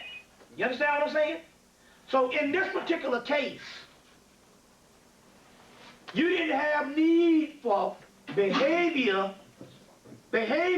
systems encoded into a religion. So therefore you could be about the level of religion, or no, of spirituality. You see, so in so many words, when you really think about it, we have been cheated out of spirituality because so much of what we deal with in religion is based on how you behave. And spirituality have nothing to do with that. You understand what I'm saying? So one is a political system that was devised by a group of people that want to keep a control over people in a certain society. That's right. That's right. And the other one is a spiritual system which has nothing to do with what you do morally or social behavior, because you learned that from growing up in your society. You understand where I'm coming from? You get this? Now try to understand this particular part. Spirit told us that those books came about because they knew prophecy. They knew that the white man was coming out of an ice box and coming out of a cave. They didn't have no form of a civilization and behavior. And he would need a guidebook to go about just to learn how to be human. So therefore, a lot of this stuff was encoded into the Bible, which makes sense to me because look what he did to the world with the damn Bible. Can you imagine what this beast would do if he didn't have no code of ethics? Hell, he damn near broke every law known to man on the planet to this day with the Bible. As a matter of fact, the devil in the book don't even go with the white man because the devil in the book is a damn Mickey Mouse. They got to create a new mythological character to deal with this white boy because we ain't never had nothing in mythology to this day to describe what diabolical shit this motherfucker doing. You name it. You understand what I'm saying? You name it. 90% of the foods you eat on the planet now is all artificial. You see what I'm saying? And don't fuck around no more and go to these Japanese and Chinese restaurants. Oh, yeah. Those are cats and rats. Yes, sir. Those are rats. That's a whole nother story. I got a lecture on that shit recently. Those are rats they eat. The Mexicans came over and they know how to make a rat as big as a chicken. The Mexicans now work for the Chinese, and they started, and so what it is a cut. So they and then the CDC got in on it. And so what they started doing is they started serving rats. It's a delicacy over there, where they are. In China, if it moves, they eat it. That's on National Geographic. So they start serving rats, and the CDC say, good, serve them to niggers. And in the black, and then you go to the underground, you'll see, if you go to the underground now, you'll see on the food court, you'll see everybody with a toothpick. Used to be one Chinese, Japanese place with a toothpick. Now everybody got a toothpick. You can walk around the food court and eat the food, and by the time you get to the end of the food court, you can be full. That's because most of that shit is rat. Because they make them as big as chickens now. The CDC is in on it too to see what they do to get the movie Demolition Man. They was eating rat burgers. That's right. And they said, you see any cows around here? Now the reason why I know, I just did a lecture 2 weeks ago in Columbia, South Carolina, and the sister said they was on the news telling niggers not to kill these rats because they got rats now running around as big as dogs and cats. Oh. Because the Mexicans is done, Mexicans are everywhere, and they know how to feed them to make them big. And they say, well, don't feed them. They say, because the Mexicans use them for their chili and their tacos. That's why Taco Bell was all up in damn Demolition Man. And so I said, wait a minute, hold on. Why did the damn news come on? NBC News down in Columbia, South Carolina, Channel 10 will come on and say, don't poison the rats because the Mexicans use them for chili and food. Instead of telling the damn Mexicans, look, you motherfuckers don't be eating no rats because these niggas is going to poison them. But it was the other way around. That's because they're serving them shits in the restaurants too. They don't want people to get killed. The wrong people walking in and get a poison rat. That's what I'm trying to say. In the Asian food, where you got all that shit chopped up, and since everything tastes like chicken anyway, There you go. There you go. don't eat no motherfucking. I'll tell you. Don't eat none of that Asian food, man. Because that shit, and the soy products now, they got a synthetic, it's called genetically modified soybean, and it shuts down melanin. That's a whole other thing. We'll get into that in a few minutes. But the point I was making was here is that white man needed the Bible in a code book just to learn how to behave, because he didn't have the behavior. And look what the motherfucker did with the book. You know what I'm saying? We got the land, he got the Bible, now we got the Bible and he got the land. And that's been the world supremacy all over. And that's why this Pope down was great. Because the papacy has been one of the worst realms and even sanctioned slavery. You see what I'm saying? He's a Nazi too. And the new one is a doggone Nazi. You see what I'm saying? The old one helped smuggle,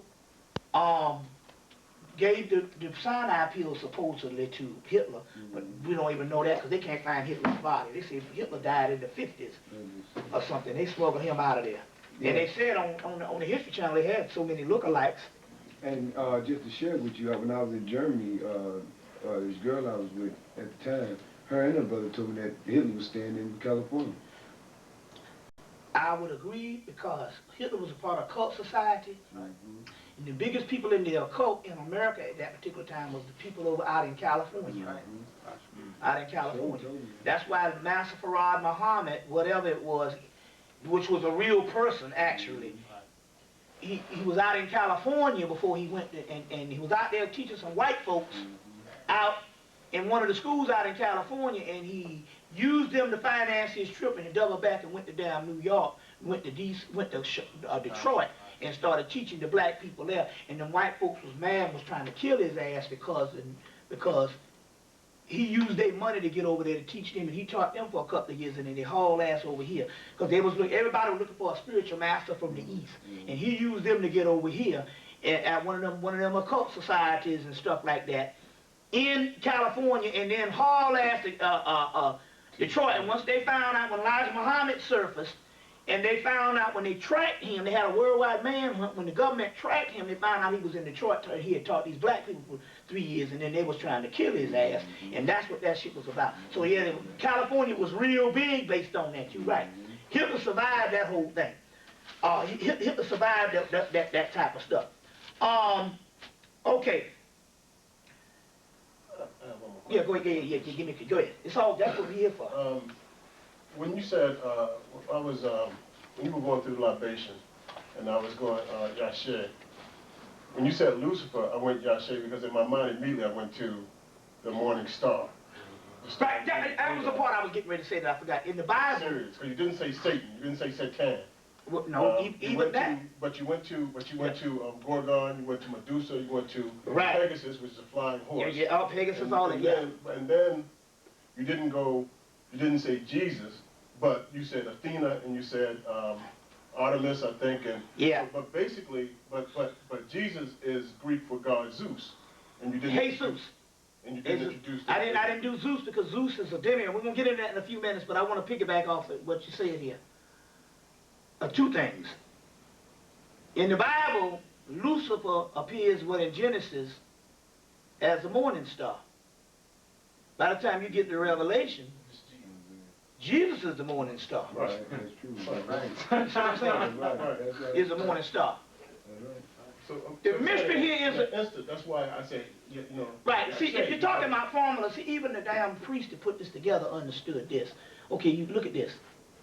Two incidents, and one is the same Jesus story. They say that what Job wrestled with the angel all night, and in daybreak, Jacob wrestled with the angel all night, and in daybreak, he saw the face of God, which was called what? Pineal gland. Pineal. Pineal in Kemet is called Heru, light. Heru in Kemet is called great face. Heru in Greek is called hero, which means what? The great face, face of God. So Heru is face of God. You see what I'm saying? Pineal is the great face of God. You see what I'm saying? Now, Jesus conquers Satan. When you conquer something, it's not talking about a physical fight. When you conquer something, you synthesize. So you say, I have conquered mathematics. You understand what I'm saying? Satan in the darkness is the ancient primordial realm that he doesn't know about because he hadn't gone through it. So it's seen as evil, prime evil. It's just those mysteries, or it's just those energies that are dormant that you don't know anything about it. When you conquer it, you become it or you synthesize it. So in so many words, what this is talking about, Old Testament, New Testament, old body, new body. The ancient priests, okay, now let's get this right. The ancient priests understood this thing as being not good and evil, but different formulas. Now, so to break this down, the ancient priests, you got your exoteric religions, and you have your esoteric spirituality. The exoteric Christianity is Christianity, you know, Jesus and on the cross and all that. The esoteric Christianity is Gnosticism. That's where it came from, because it came out of the Egyptians had this thing in Coptic Egypt. They even had a Jesus there. And the Romans took their stuff, made the New Testament out of these Gnostic texts, and then killed off the Gnostics. See, when the Gnostics said, hey, wait a minute, we got this Jesus, and there ain't no man walking around no damn Jerusalem or no Rome with no Herod and all that shit. It's talking about Horus and the end of this and all this, and they say, kill them motherfuckers off. You see what I'm saying? The esoteric Hebrew is the Torah, the laws of Moses, and all that lie. The exoteric is Kabbalah, the Kabbalistic system, the tree of life. The esoteric Islam is the Islam and Moses, and and the angel spoke to Gabriel, but to Muhammad, and Muhammad was illiterate till the day he died. How the fuck you gonna get a Quran from a motherfucker that was illiterate till the day he died? Which was written by a Jew and all that. Belial, actually, they say the slave, which actually wrote it. I'm on these planes and they got this recycled air with these crackers. And so every time I get off one, I have to, yeah, we gotta tell them spirits to knock that shit out. Okay, yeah, go ahead and cut it off, we go. Chemtrails out there you gotta watch out for. We went out yesterday and they must have dropped something. A sister called us from California, said they dropped something in the sky and got everybody coughing. We went out yesterday, and last night when I got out, I said something is wrong. We did, something is wrong, and didn't do anything, I had on a this wool shirt, so I knew it wasn't the change of the weather, and it's the chemtrails out there. They dropping some stuff from the sky, and all it's very key. So I went and got some cough syrup. See what that is. Well, shit, you want stuff to work. Now, okay. Now, let me, first of all, I've been in the spirit realm for the last 15 years, last 13 years. It's been the last, okay, I've been in the spirit realm for 15 years. Hell, it was about 9 years before I even knew I was in it. So 5 years, I didn't even know that I was in it. You see what I'm saying? And I know about the spirit realm. I know about the spirit realm. And that's why I can tell you, not just based on ample study, which is key too, because, because I studied for 10 years on different systems before I even got into the damn zone. Now, first part of my study for the first 10 years of it was to access all of this esoteric information. And I went to the bookstore damn near every day and numerous amounts of things. But since 2000, I've been in the spirit realm as far as a crossover into the particular realm. Now, I know all about the whole alien thing and all this type of thing, but ain't no green-looking people out here coming. Ain't nobody being abducted. The people that's being abducted, that's European phenomenon, and that's the United States government. There's a book, Man-Made UFOs, from 1947 to 1994. That's when the book came out. And in so many words, there's two kind of UFOs, or two kind of spacecraft. The things we deal with are not physical. Never were and never will be. The things that are physical that abduct people started from Area 51, and that is the United States government and the powers that be. Think about it. Why in the hell would somebody have the kind of technology to get here light years away, abduct somebody? They pretty much know, and my point is this here. It's interesting here, all this UFO phenomenon, we don't never see that shit in the ghetto. You don't have no reports of no black people being abducted damn near, and if they are, you get one or two, like I knew one black woman was the government fucking with her. But all these white folks being abducted, and this is when you really ask this question. If all this abduction going on and all this UFO phenomenon, what they talking about, why are they hitting the black community? Black people walking around oblivious to the information. You know, when people get abducted, they don't come back in good spirits. No, man, listen to me, man. Now look, you asked me to come here. Now you can deal with spookism, or you can deal with straight up scholarship and straight up experience. There is no aliens out in the universe. It's irrational. Think about this. I want you to think of this is information, but let me try to explain something to you. Now just listen to me. It is irrational. Let me explain something to you, brother. Let me show you something. Right, you NUWABIAN, right? I'm a brother. Well, are you NUWABIAN? Yeah, we all NUWABIAN. And I'm gonna show you something when I'm talking about mind control. We get to the bottom of this. Since I got in the car with you, and since you've been sitting in here, you have asked me to document my sources. You ain't dare ask Dr. York not once to document his damn sources. You took his shit as face value. You can't say that, but I don't want to. Now, come on, man, come on now. You took his shit as face value because the simple fact is there ain't no bibliography in the back of his books. That's not true. You got some majority of that shit, man, come off the dumb shit. Nah, I'm telling you. Majority of that stuff, because I've been knowing this man long before you even, when Egypt was evil in 1990, with the Leviathan books from 1990. This is the same man that attacked Dr. Ben in 1990, when Egypt was evil and the ark was a symbol of the devil.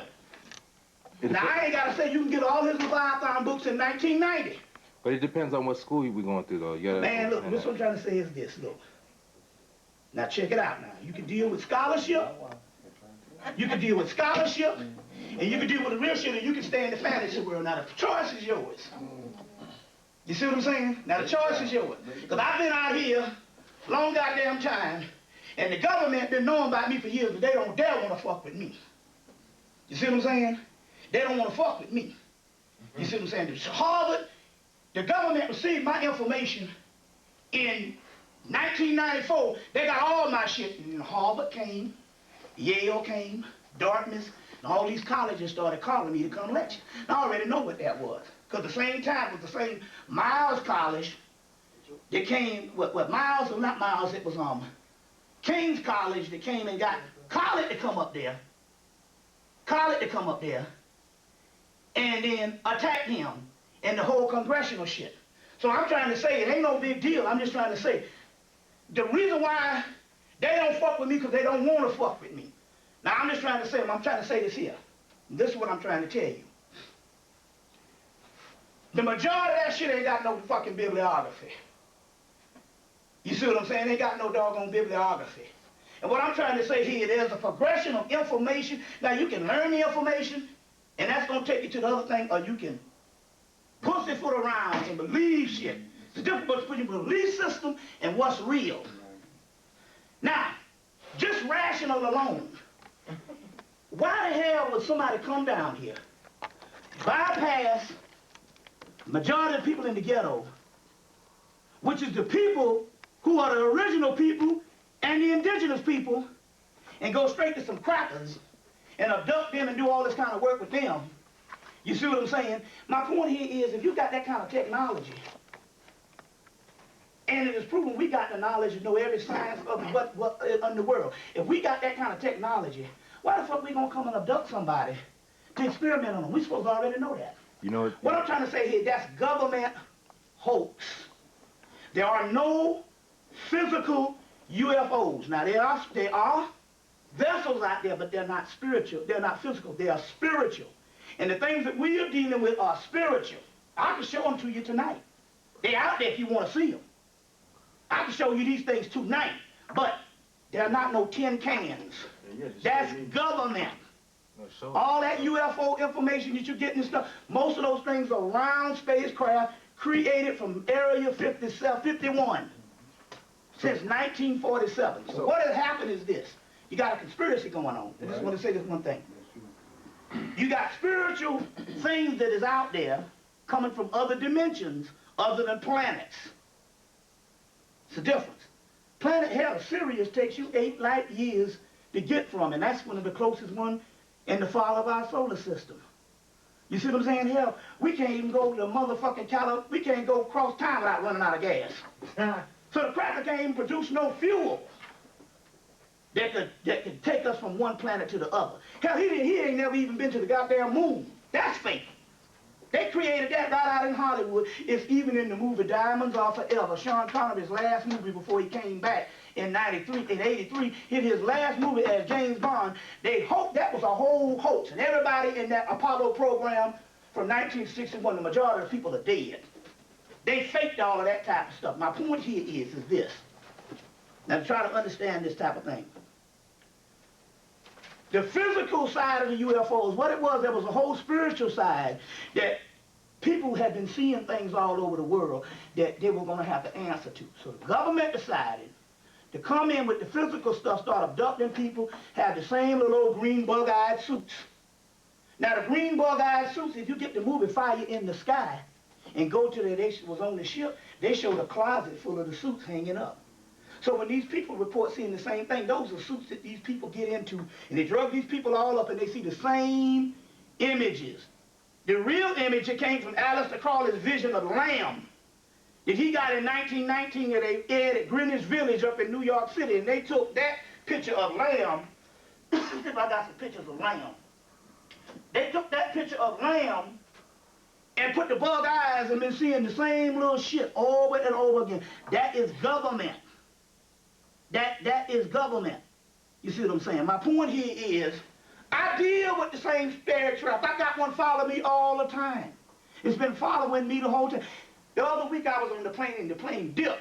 And everybody kind of jumped. And I looked outside and the ship was right out there. But I know what that ship is. It ain't no physical ship with no bug-eyed people from no other planet. It's no different. Even your boy Pat Robertson. You got to understand these crackers that run this world. The ones that's on TV. They don't run this world for not knowing. Even Pat Robertson, when Independence Day came out, he said the people are looking for this physical bullshit. See, this is when, you know, he do all that Jesus shit, but then he had to come on and he started dropping. Because they don't put no cracker, got a whole network if he ain't down with the Illuminati and all that shit. He do the Jesus shit to keep motherfuckers dead.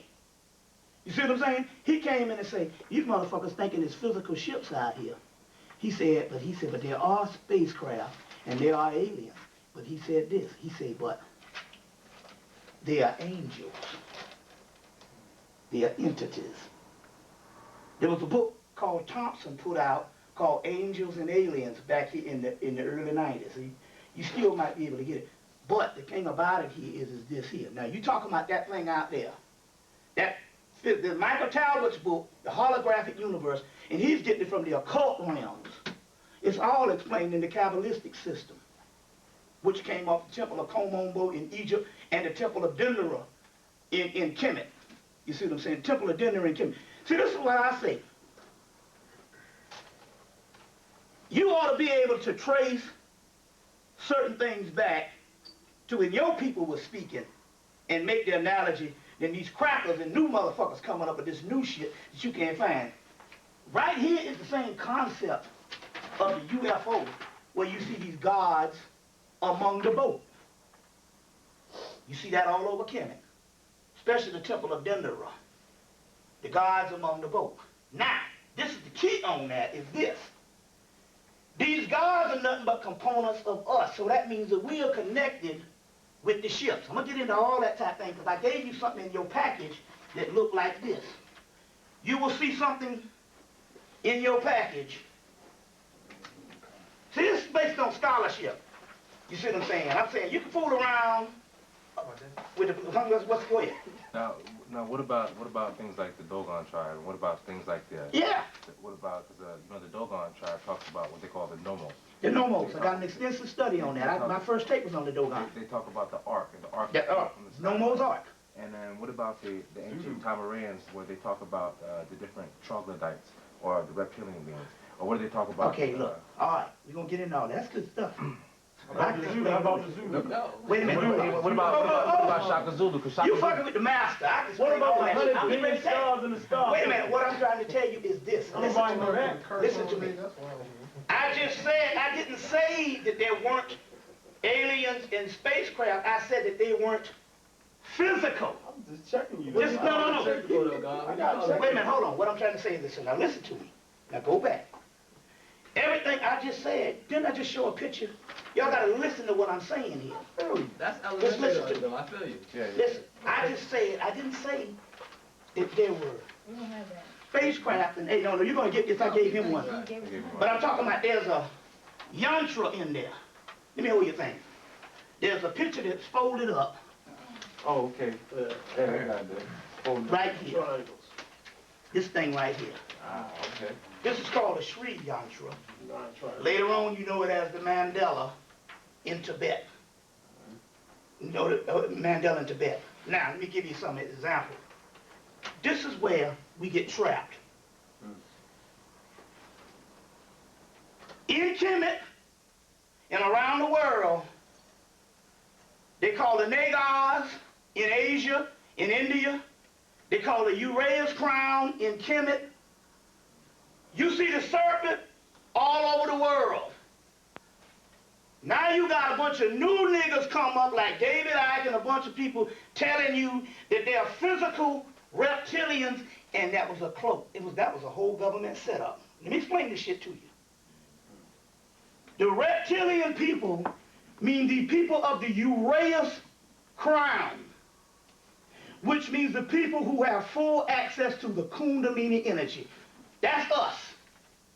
That's what it's talking about. Hell, even in science, they talk about a reptilian brain and all of this type of thing, which is talking about cerebral cortex. It's the people with the full access to the Kundalini energy inside of us. Now then you get, this shit started with Zecharia Sitchin. Zecharia Sitchin works for the Jews. The Jews in 1978 said, look, we realize now that the whole Egyptology and all this type of stuff is getting away from the branch of Hebrew that came out of Kemet, and now we must come in and we must not only did we try to carve out a history for ourselves with this, with Judaism, now we got to go into this metaphysical thing and we got to carve out another ancient metaphysical history. And they chose the main scholar, Zecharia Sitchin. And all of a sudden, what used to be the reptilian, which was talking about the Uraeus crown and the serpentine crown, which was the Kundalini race and the full access to the Kundalini race, all of a sudden start becoming physical reptilian beings. They have physical reptilian beings on the wall of Egypt. They got ships on the wall of Egypt. I didn't say, you all not getting this thing, what I'm saying. Yeah, I'm saying that in symbology. No, we gonna get it. Okay, we feel you. Your thing. You ain't telling me shit about Egypt, nigga. I studied Egypt for the last fucking 19 years. Yeah, Hell, on the walls, I tell you all the goddamn temples there. Temple of Como, Temple of Esna, Temple of Dendera, Temple of Karnak, Karwari. So you just Old news. all those I'm just trying to say here, I know all of the particular stuff like that. What I'm trying to tell you is this here. Yes, they have ships. Didn't I just show you the bark, the celestial bark with the ship? No. I'm not saying that. What I'm trying to tell you is this. It's symbology. See, this is it, what I'm trying to tell you. Now, you want to get into the magical aspect. That's what we're There's gonna two, but just listen to me, because this is all important. I agree. See, if you want to be revealed information, you see what I'm saying? You can't flinch at what's coming to you, because there's a wall you got to break through. There you go. You see what I'm saying? Forget what you know. Break on through to the other side by saying, no, just take what you got and set it to the side and just listen. Then you want to get to the other side I'm trying to show you, but you... Go ahead, bro. You see what I'm saying? Yeah. Now, Come on with it. there's reptilian beings on the temple wall, but they don't mean a physical reptilian being. They are symbology. Now, let me explain what I'm talking about. The neophyte comes up, and the neophyte comes up, and they are trained that everything is based on the apparent, literal.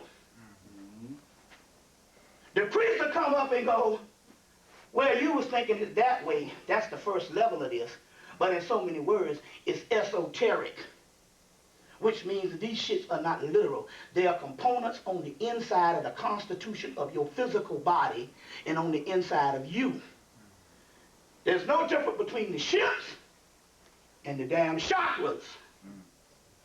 Now here's a mantra. This is the damn spaceship. Right here. This is the supreme mantra. Before you get Mandelas in Tibet, you get the mantras or the yantras in Hindu. Right in the middle here you have what is called the Bindu seed. The Bindu seed is the pineal gland and the clitoris and the G-spot in the woman. You see what I'm saying? These are all esoteric terminology. They didn't have literal, no fucking literal reptilians, or you would see the literal reptilians now. They are symbology. They are symbols. Signs and symbols of primordial man, Albert Churchward. Myth and symbol of ancient Egypt, Runnels and Clark.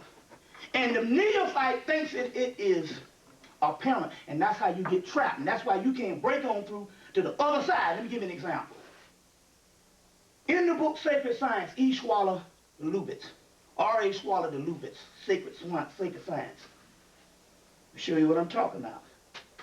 There's a picture on the temple walls of, I think it's on the temple walls of Luxor, of the Battle of Kadesh. And all the white folks was coming. He's got a picture of whatever the Pharaoh is at this time. It's either Ramesses, the Ramesses covered over King Tut's material. So it's either King Tut in one age, it's Ramesses on down the line where he's in the chariot and he's battling these people. Right. They was thinking that the Battle of Kadesh was a historical event. Okay. What Schwaller and Lewis did, by studying at Luxor Temple for 15 years, was they didn't look at the other panel. There's a Battle of Kadesh, and then in the middle of they got a Pharaoh, he's on in his chariot with the horses. And he's got the smiting scenes where he's smiting. Then they got a ripple like this on the wall, and they got a hole in the wall, and then they got some other people in a castle, and they are rejoicing. The people was thinking that this was versions of civilization, and they didn't realize until Schwaller and Lewis understood, oh shit. The people in the hole in the wall, they ain't even talking about the physical earth. They was talking about another dimension and another realm. But the literal neophytes came in and they was reading it literal. Let me give you an example. See, you want to get to the other side. I got a lot to cover. That's how you got to learn. You want to learn, I'm here to teach you, but you can't, there's a reason why there's a block and a standstill. You see what I'm saying? There's a reason why there's a block and a standstill. It's because somebody is reading the shit the wrong way and they're reading it to teach it to a layman on a literal level. So what you thinking is reptilians on the temple walls is nothing but showing the energy of the Uraeus crown and the serpent energy on the inside of you, which is the Kundalini energy. You see what I'm saying? You see the same Sephiroths on the Kabbalah. They ain't up with the same wheels of life and the same ship, but they out there. I can show you these motherfuckers tonight. We got a clear sky. Goddamn it, we gonna see some ships tonight. But if you're looking for some physical tin can, you're not gonna see it. Yeah, you had to back that one up. I'm gonna wait to see that. And there's no big problem. Hell, I backed it up with 200 motherfucking people in Brooklyn, New York. I got the damn tape. I was at the slave theater. I said, when we get out of here tonight, we're gonna see the ship. Now, I was in Brooklyn, New York. This was 2 years after I started. Had I not produced that goddamn ship, I wouldn't have been able to lecture no more. We want to see the ship. Yeah, see what I'm saying? I wouldn't have, that ain't nothing. I got the video camera. I wouldn't have been able to lecture no more. But I got another film when I was in Harlem the next night and everybody was bearing witness. You see, it's just out there, you just don't know what you're looking at. You just got to know how to spot them. And once you know how to spot them, you see them all the time. You see what I'm saying? Now, the point I'm trying to make here is, it's just like Faulkner. When they started dealing with Kemet, the first thing the people said was, the Egyptians didn't know their religion. This is the arrogance of the Germans. You see what I'm saying? This guy, Adolf Ehrman, the arrogance. It was Faulkner that came around after years and said, hey, look. Because what they were seeing contradictions in the text. They were seeing shit that, nature that didn't make no sense. They were seeing stuff that is straight out wrong. And Adolf Ehrman said, oh, I get it now. They was purposely building in mistakes inside of the religion because that's how nature is. Anything that is smoothed off and is repetitiously the same is artificial. They was looking at the patterns in the chaos. And they know that there's no greater blade of grass that grows the same way.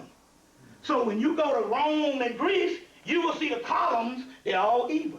But when you come to some parts in Kemet, they got columns like this, and columns like that. They said, what kind of crazy people is this? No, these people was copying the lotus that grow out of the marshes of the swamps, and none of them grow the same size.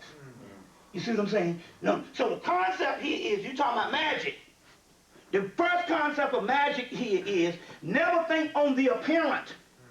It's not literal. You see what I'm saying? It's not literal. Now, I done did every damn ritual known to fucking man. And I done had every damn thing show up. But ain't no bug-eyed green people from no other motherfucking planet showing up. So you say, well, wait a minute. We see the planets out there. How you can say they're not real? Well, you see the trees out there. You see the mountains out there. You see the river and the ocean. And based on the Matrix, they ain't real either. They're Maya and illusion. The same thing with that universe out there. It's one holographic universe, which is universe A, which is called the petty universe. Universe B is called the real universe that we have been separated from in this thing called creation. You see, creation is a botched job by a subordinate deity that broke away from the Great Mother. Now in the Dogon, they call it Amma, which is, Amma is actually a feminine principle. It's just a matter of the culture, because they're breaking it from Amun Ra, as Diop says. But the Dogon culture, they talk about Ogu broke away, and Ogu was halfway formed in his mother's womb before he tore out the side. Well, in the Gnostic scripture still coming out of Kemet, Pharaonic thought, is this entity, Adalabra, broke away from his mother before he was formed and went and set up a universe of his own, but because he wasn't formed all the way, he botched the job. So creation is a botched job that is not really finished yet, because the spirits had to come in, incarnate into creation, and further it on down the way until it gets to the point where it's finished. So they had to take a botched job, go in through the stream of incarnations until they alchemically got to the right level to destroy this shit. You see what I'm saying? To destroy it. But it ain't coming from some beings out. That's why they ain't showed up. Because they ain't gonna show up. Guess why they ain't gonna show up? Because they showed up a couple of millions of years ago, and you the motherfucker sitting in the room. You the goddamn alien. If you don't understand this shit here, you're wasting your damn time. And that's the reason why you say as time go on, things change, and it's coming to the point to where we're coming in now. Did you see the movie X-Men, the first one? Yeah. They tell you all of it on the first movie. They said it is talking about a series of mutations till you can get to a mutation. Now, they're talking about us. They say, but this process is slow till we bring on a new species.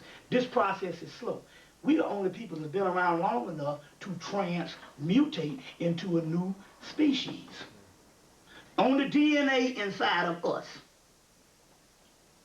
which you see the staff of Tahuti, with the wings of the Medical Association, the staff of Tahuti. On the DNA and the same caduceus is the same fucking damn mitochondrial DNA inside of us.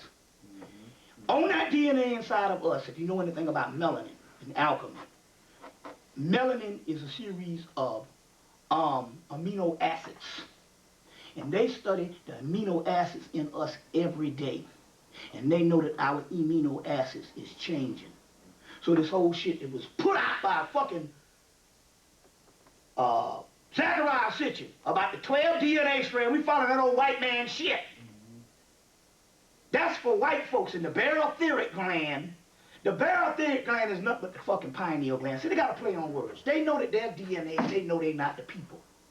You understand what I'm saying? So they would rather make a goddamn excuse about this barotheric gland that these aliens took out of us is why we couldn't rise. The barotheric gland is nothing but the pineal gland. And they're talking about them. And the aliens they're talking about is us because we created them. You see what I'm saying? So in so many words, the reptilians, now let me go back to this thing so you be sure on this, because it's a government plot. And see, as you think, it's going to be the way you're going to have to unlock these gates. Now you can play all you want to, I'm just trying to say, look, let me explain something to you. Now, I don't know everybody, most of y'all are NUWABIANS. There's nothing wrong with that. He came down to introduce you to some information, to get you to a certain point, so you can go out on your own and become gods on your own. And there's a group of people that was in there that can't go beyond that, but that's all right. They couldn't go beyond it in the first place. There was a group of people, every group out here got a certain amount of gods, and they got a certain amount of people that has to belong to the group. Even in the Nation of Islam, Elijah Muhammad said, we got scientists up in here, and I don't want no more believers. It's right in the damn theology of time. That's when he really started talking this shit. He said, I want gods. But there's a certain group of people that they can only take things face value, and they gotta wait on Dr. York. Dr. York, I've even heard from one of the sisters that Dr. York even told the motherfuckers, God damn it, I'm waiting on y'all. He said this shit. Yeah, that's real. That's real. That's real. In some of the things, I'm waiting on y'all. Y'all supposed to do it. Yeah, that's right. He was giving the people the thing because he understood. Okay, that was the group. And that's by way you came. I'm just saying though. That's by way you came by. Well, why are you here? If it's just is a group. You go to Dr. York and tell Dr. York to teach you something. Big brother. No, I'm just trying to say, my point here is this. No, what I'm trying to tell you is this.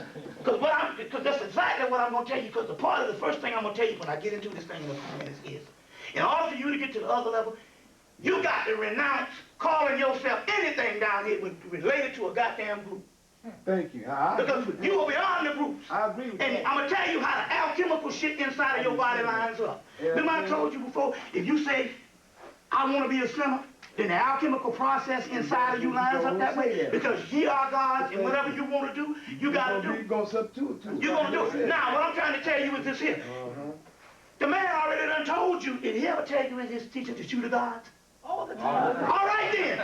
Then end of story. Now what we're talking about here is the level of the gods. You understand what I'm saying? So the point I'm trying to say here is this thing here.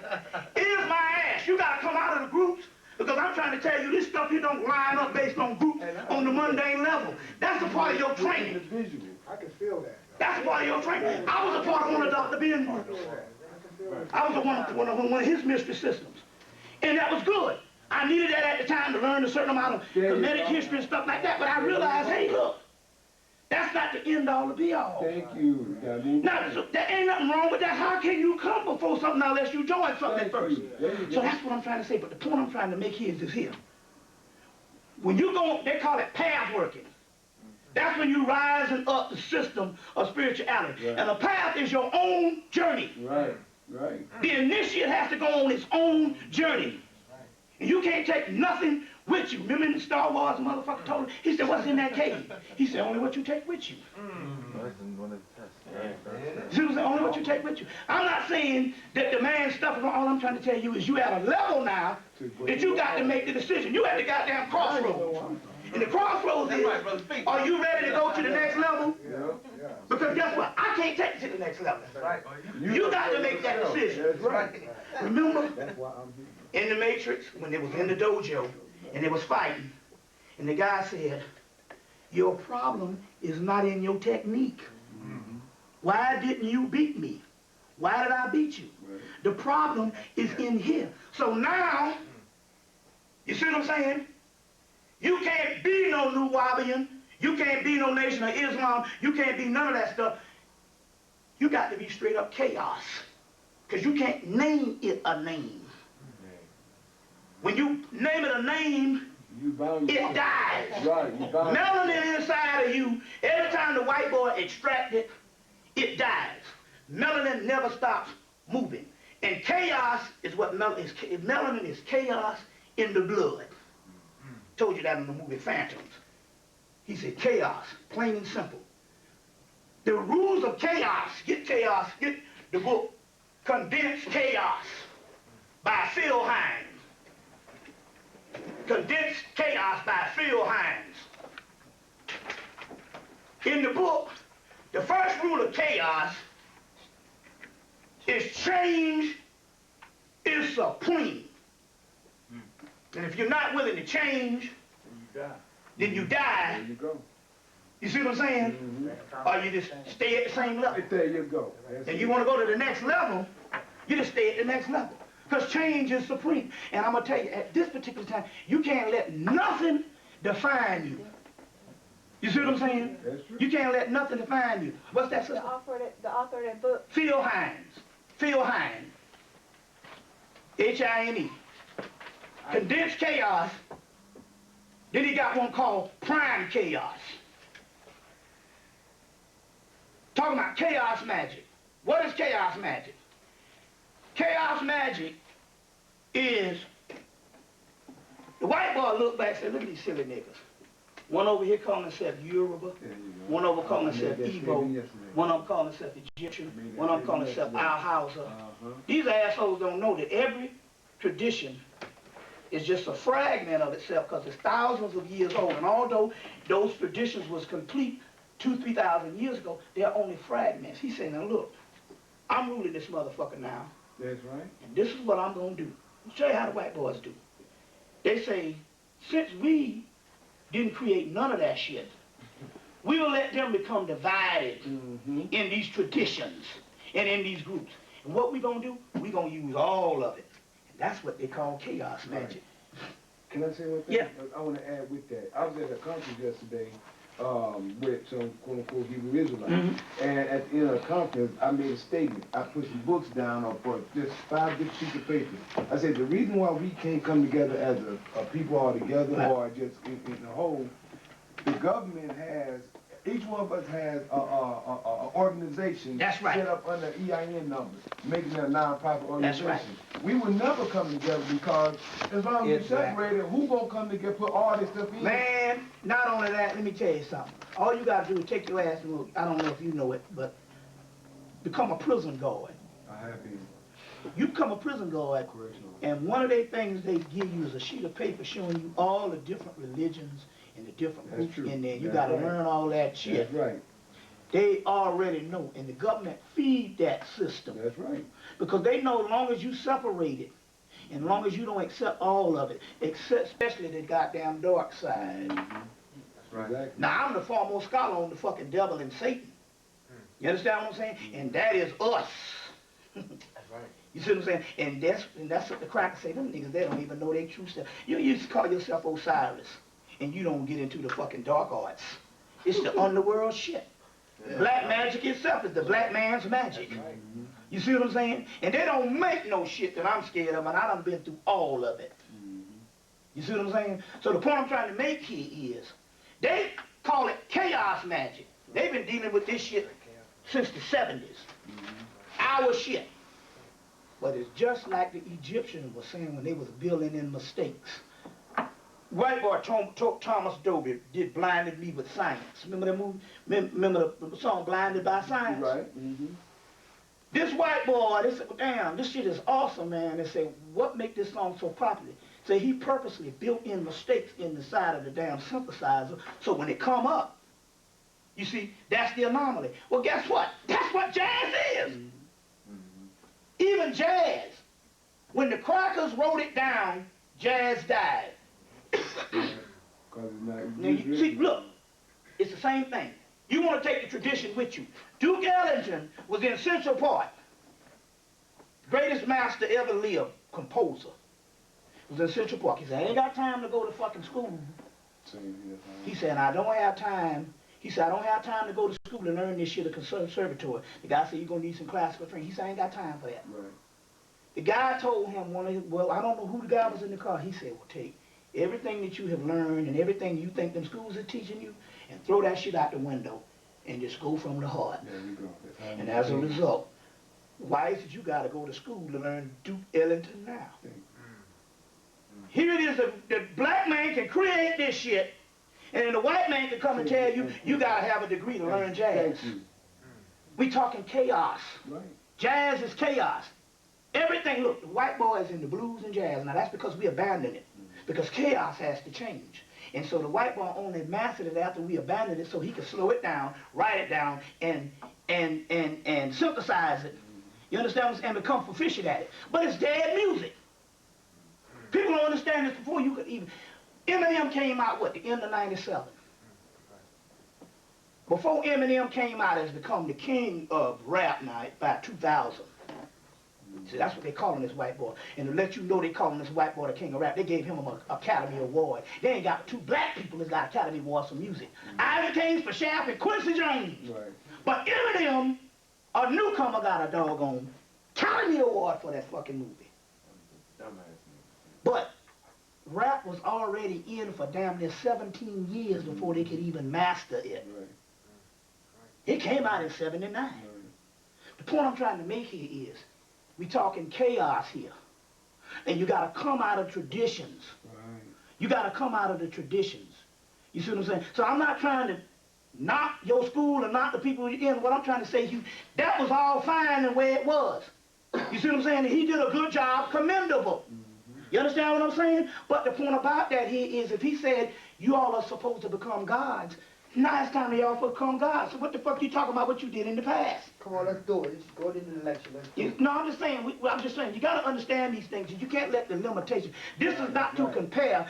It's just like one of the brothers back in, what you call it, when we was going to see Dr. Ben and John Henry Clark, he was sitting up there always mad because he was on Elijah Muhammad. And I told him, I said, look, the messenger of Elijah Muhammad did a certain work that stands on its own. It don't have to be compared to something else. It stands on its own. That's the problem. We compare shit too much and trying to see whether your teacher was right. It doesn't matter. It's only, well, did you get what he was trying to tell you and what did you get out of it? He only could take you to the bridge. What it was is this here, in any group, there's a certain amount of scientists and there's a certain amount of followers. And some of the people that come up out of there, the scientists, and some of the people that follow. That's the way any kind of group, otherwise you wouldn't be able to group to exist. Right. You understand where I'm coming from here? But the point I'm trying to make here is, you got to become gods. And in this particular case, I'm going to tell you something. There can't be no limitations on your thought. You see what I'm saying? On your thought. You got to check shit out. Now, the reptilians that they're talking about, if you don't get this motif, you might as well go home now, because it's all talking about the Kundalini energy. The next thing here is this here. That Kundalini energy is a feminine energy. You see. Now, I'm going to go into some things right now, and it's going to end up a certain place. Y'all all right? Yeah. See what I'm saying? Y'all all right? Yeah. You see. But we talk, this is different now. You see, this is different now. That's why I never started a group. I put out the information and I keep moving. There you go. You see, I keep moving. You see what I'm saying? So I'm just trying to say, it's different now. We now have the ability, at this particular time, to shape our own destiny. You see what I'm saying? To shape our own destiny and stuff. And so that's what the deal is. So let's go into this thing. First of all, for you all to become on the higher level, you shouldn't start no groups. And what I mean here is, this is pertinent. This is chaos realm. This is how the gods, it's like Bruce Lee said, you got to be like water, my friend. Water don't have no standards. You see what I'm saying? There's no methodology to water. When you box it in, it'll find a little crack. Even the goddamn Hoover Dam is only built to last, what, about 150 years. And that bitch is coming down. They ain't built nothing that can hold back water. But it can be the softest thing. Babies are born out of it. You see what I'm saying? But it can be devastating. How you hell they think it wet? The hardest thing is a fucking mountain and the water down, wet down a mountain. Bust a fucking pipe. But water is the physical manifestation of chaos. It never stops moving. And what happens when water stops moving? It dies. It becomes stagnant and it dies, and then what happens? It evaporates. Right. It evaporates. You see what I'm saying? So the concept here, when you're dealing with the gods, you see what I'm saying? Because let me explain where this is going so you understand how this works, how this magical universe works. It all works based on your heart chakra. That's what this Sri Yantra is. the supreme chakra. It's the heart chakra. There's a little dot in the middle. There's a little dot in the middle of this Sri Yantra. Inside of your heart chakra, what they're not telling you is this. There's a book. There was one put out. The woman put out the book when God was a woman. Yeah. And she mentioned something in the book. She's the only one honest to mention it. Because all the other people that was into the Egyptology thing was males. And they flinched at what they saw. So they couldn't bear to mention it. Wasn't until another book came out. It was a book called Egyptian Mythology by Geraldine Pinch. And in there, because it's another woman, she was honest, and she mentioned what she saw in them texts. And what she saw in those texts was Osiris was worshipped as a god that was slain, the god of the underworld. You see what I'm saying? They gave all the characteristics. And the other thing, he was worshipped as a mother goddess. That's the part that the other Egyptologists couldn't put up in there. We're going higher up into this mystery shit. Osiris is also represented as the god, as the sign of Venus. The other representation of the sign of Venus is the goddess Het Heru. Het Heru is a cow goddess. That's where you get your golden calf in the Bible. Osiris is called a bull. Why is it that Osiris is represented by Venus and Het Heru? Because Osiris is nothing but the masculine side of Het Heru. Osiris and Het Heru is the same. Now, in the heart chakra, this has all got to do with magic. You want the gateways open for you. In your heart chakra, the reason why most people can't get it out here because this knowledge resonates on the root chakra. So when it resonates on the root chakra, the root chakra can only give them things that is mundane, societal, and what society says is reality. That's because they're on that level of ride, because the soul is still asleep. You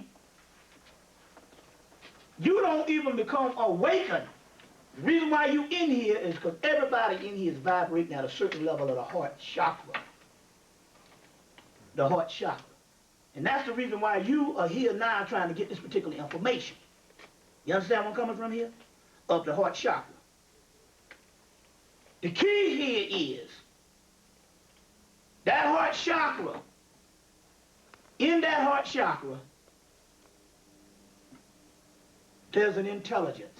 And that intelligence, that you call that intelligence, decide on whether you go on up to the pineal area or whether you stay resonating. So so the first thing here is you're already awakened to the point that you're not like everybody else out here that's dead.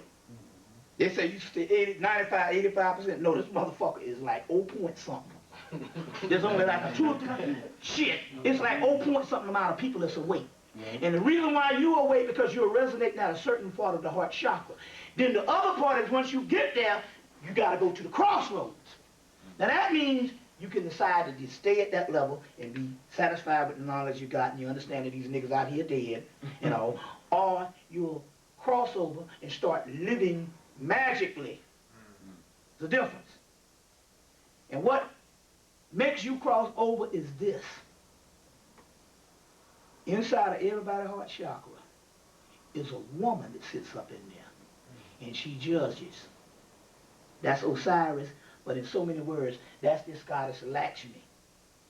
That's the Maya thing. There's a goddess that sits up in there, and she judges in your heart chakra on whether you get to the next level or not. So, and so what you have to do to get to the next level here is you have to neutralize all forms of the ego that suggest that you are somebody, that you exist. Only thing exists is your soul.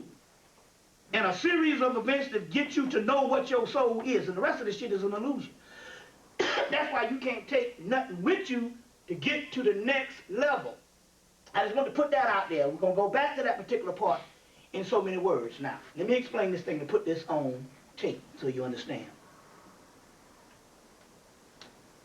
the Egyptian or the Camelot level, most of those terms are generic terms now, which means the energy is chaos.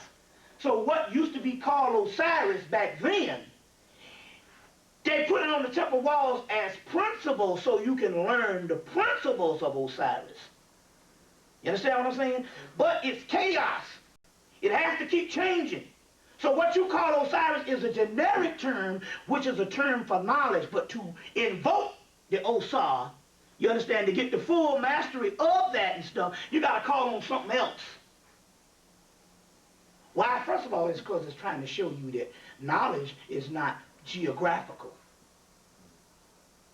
This thing here, first of all, it was one planet, one landmass at first.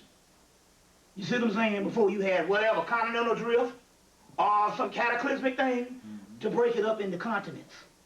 You understand what I'm saying? So when the Native Americans, which was black people up in the Montauk Indians, say that we got that the first place where man stood up was Montauk, Long Island, they're telling the truth. When the Egyptians say it was at the the beginning of the Nile where the god Hapi dwelled, you see what I'm saying? They're telling the truth. You see what I'm saying? When the East Indians say Shambhala, they're telling the truth. They're all telling the truth because it was all one landmass and one people. And you can't conceptualize it based on geographical location. It's one landmass and one planet. You understand where I'm coming from here? Now, in this particular aspect, those terminologies are, so what happens is this with these things. They're intelligence, they're formulas, but they're living entities. And they all exist, we're talking about the spirit world, based on when you invoke them. Well, after the Arab invasion, which was the last level of Kemet, the group of people, the Egyptian priests, went out as the Moors. Some people say, I can't understand that. How could the Moors be Islamic, but be Egyptian, and give all that Egyptian and all that stuff to Europe? But there was Islamic. We don't understand the mind of an ancient person. The ancient person could go into a system, because they're masters. They could go up into Islam like you go into the Democratic Party, or like you go into the Republican Party. They could go up in a system and use it politically to advance their cause. So you know, you're a black person, you might live in West Atlanta, you might eat hog maws and chitlins or whatever, but you might be a Democrat. You understand what I'm saying? But that's your party. You understand what I'm saying? These people were masters. They weren't into religion, but they could understand that Islam, at that particular time, based on the Arabs being the foot soldiers, and based on some other thing, it was a force that they could couch the Kemetic system in and take it up into Europe. Some people say, well, why did they take it up into Europe? Well, the black man all over the planet became dead. And when we came out of our sleep, if the white man didn't gain a certain amount of knowledge, you understand what I'm saying? We wouldn't have access to our particular materials. So they made the white boy the custodian of certain material so we can gain access to it when we wake up. So it's like a whole umbrella of shit that's looking at this shit on the spirit realm and say, we're going to do this, we're going to do that. It's like pawns in the game. It's like a chess game. You see what I'm saying? So now they advanced this thing into, the Moors advanced this stuff into to Europe so that we could get it on the other side when we come out of slavery and come out of the whole thing. Because they did know that slavery was going on. We got texts on that. Now, the other thing here is, other than that Arab invasion, there was a time when the Egyptian system was dead. It wasn't even called on in worship for over 1,000 years. Hell, they had to retranslate Metanetta because the Arabs sat on it for 1,000 years under Islam and didn't even know what the hell he had. You see what I'm saying? The point I'm trying to make here is those entities, whenever a system dies, they have to go to other systems where the practitioners are still using the energy. You see what I'm saying? So, a lot of it went, so two streams of the energy. One went to East India, because the East Indians were the pre-dynastic Egyptians, the Kushites, that went on up into what they call Indus Kush, or Hindu Kush. The Dravidians. The untouchables of the Dravidians. So, and no matter what the pantheon, because what they call the Aryans, first of all, the original Aryans were black people. That's the first thing, there wasn't no white folks around at the time when they had this one. All of that Hindu is nothing but just Dravidian, because we can trace all of the deities that the Dravidians had also. So the system was already set. It's Kushite, pre-dynastic Egyptian. The other systems also went on into West Africa. So we got two streams of where the energy went. Now, the mistress of Osiris is the mistress of the underworld. And the underworld is the deepest realm of the subconscious mind, which is the most advanced level. So a mentor is the deepest realm of the subconscious mind. The underworld is the inner world. I understand. Okay. The other ones went on into West Africa, became your Yoruba, your Dogon, and Igbo Hausa, Bambara, and all of these types. And over the years, a lot of those became more and more deteriorated. And the ones that left in the traditional things, the biggest one you have is the Yoruba and the voodoo coming out of their homie, which later on, we can even say that their homie is where you even get the origins of the Yoruba. But in so many words, what happened with the Yoruba was they completely obliterated or got rid of their underworld. They got rid of the underworld deities, which is going to represent, on a psychological level, the subconscious mind. The voodoo is mixed with the underworld, but they have what is called a demiurge figures on top of them. And those are the Orishas aspect of Legba, Batala, Ogun, and Shango, mainly the four male deities. That's on top of them. But Ogun's job is to hold down Kumbanda. We're tracing this Osirian shit to where it still emerges. You see what I'm saying? Untouched from ancient world. Yeah, we came in and we re-picked it up. And yes, we learn a lot of the things, and a lot of the groups learn a lot of things, but they learn the things, but those are the principles. We had to reintegrate the principles. You see what I'm saying? Reintegrate the principles, and that's where the whole research of the Egyptology and the whole thing came up, which encapsulate the black conscious movement and everybody else. You understand where I'm coming from? Now, so we integrated the principle, but when we're talking about the stream of energy, where's that Osirian energy that was untouched? Okay, yeah. Sorry, y'all.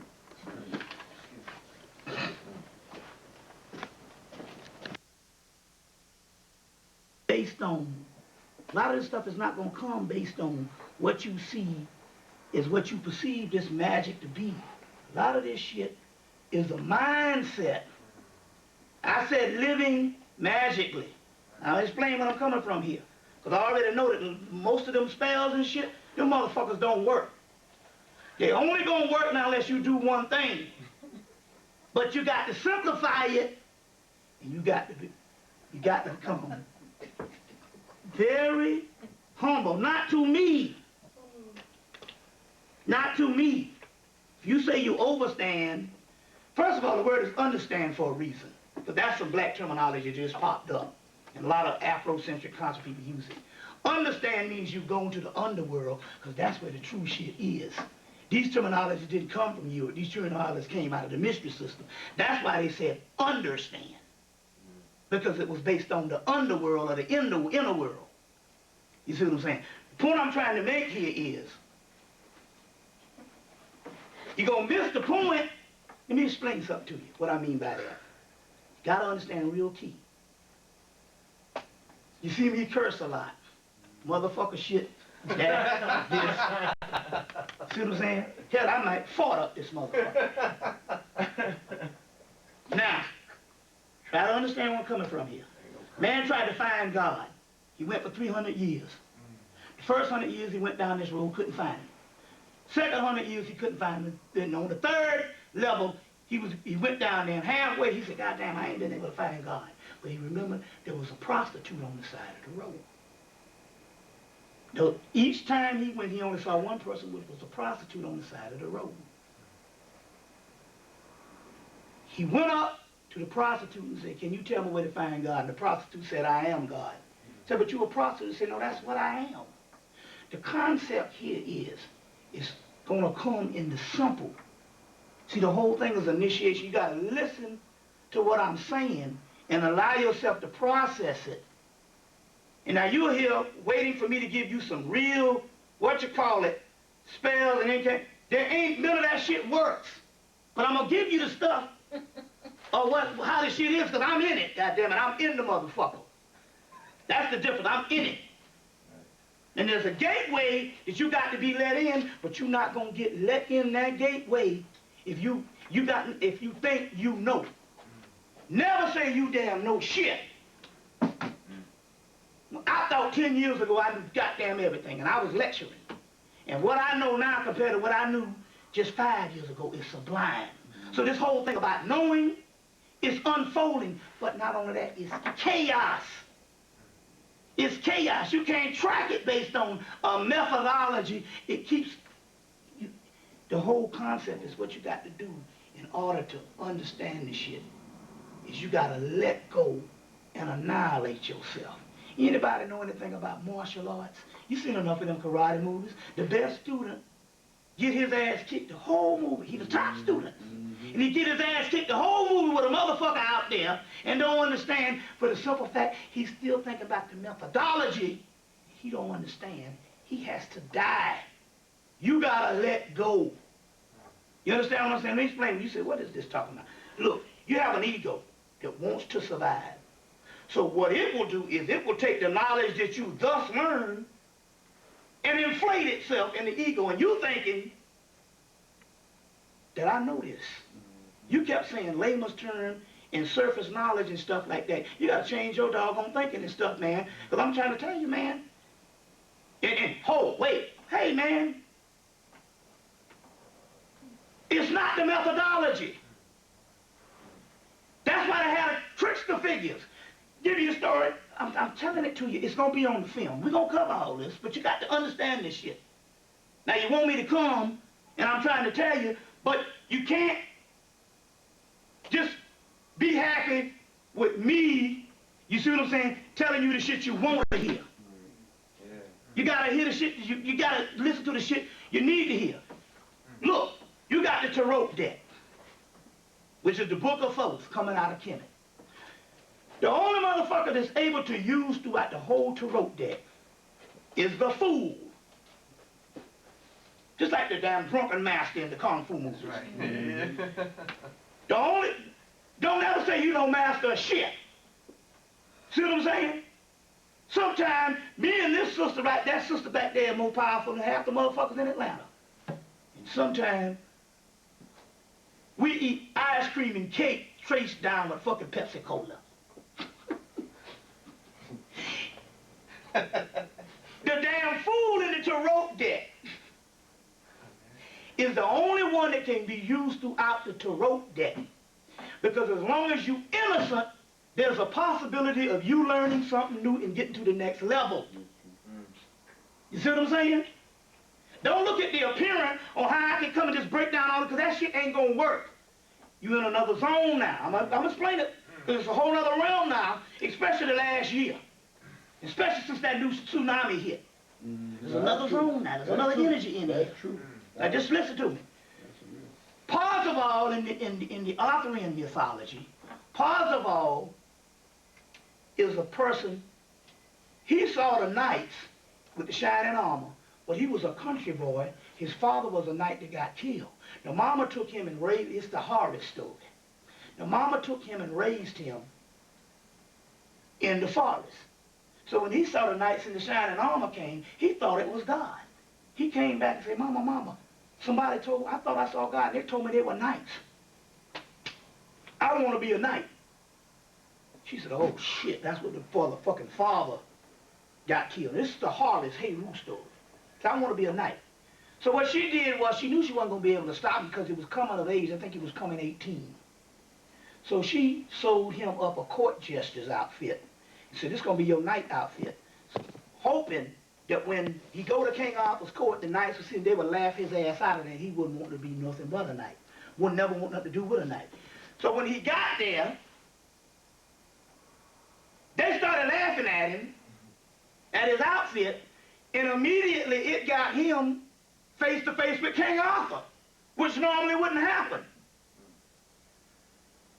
And as a result, the story goes, he became a knight because there was other knights that was around him, and they were the brave knights. They had already been knighted.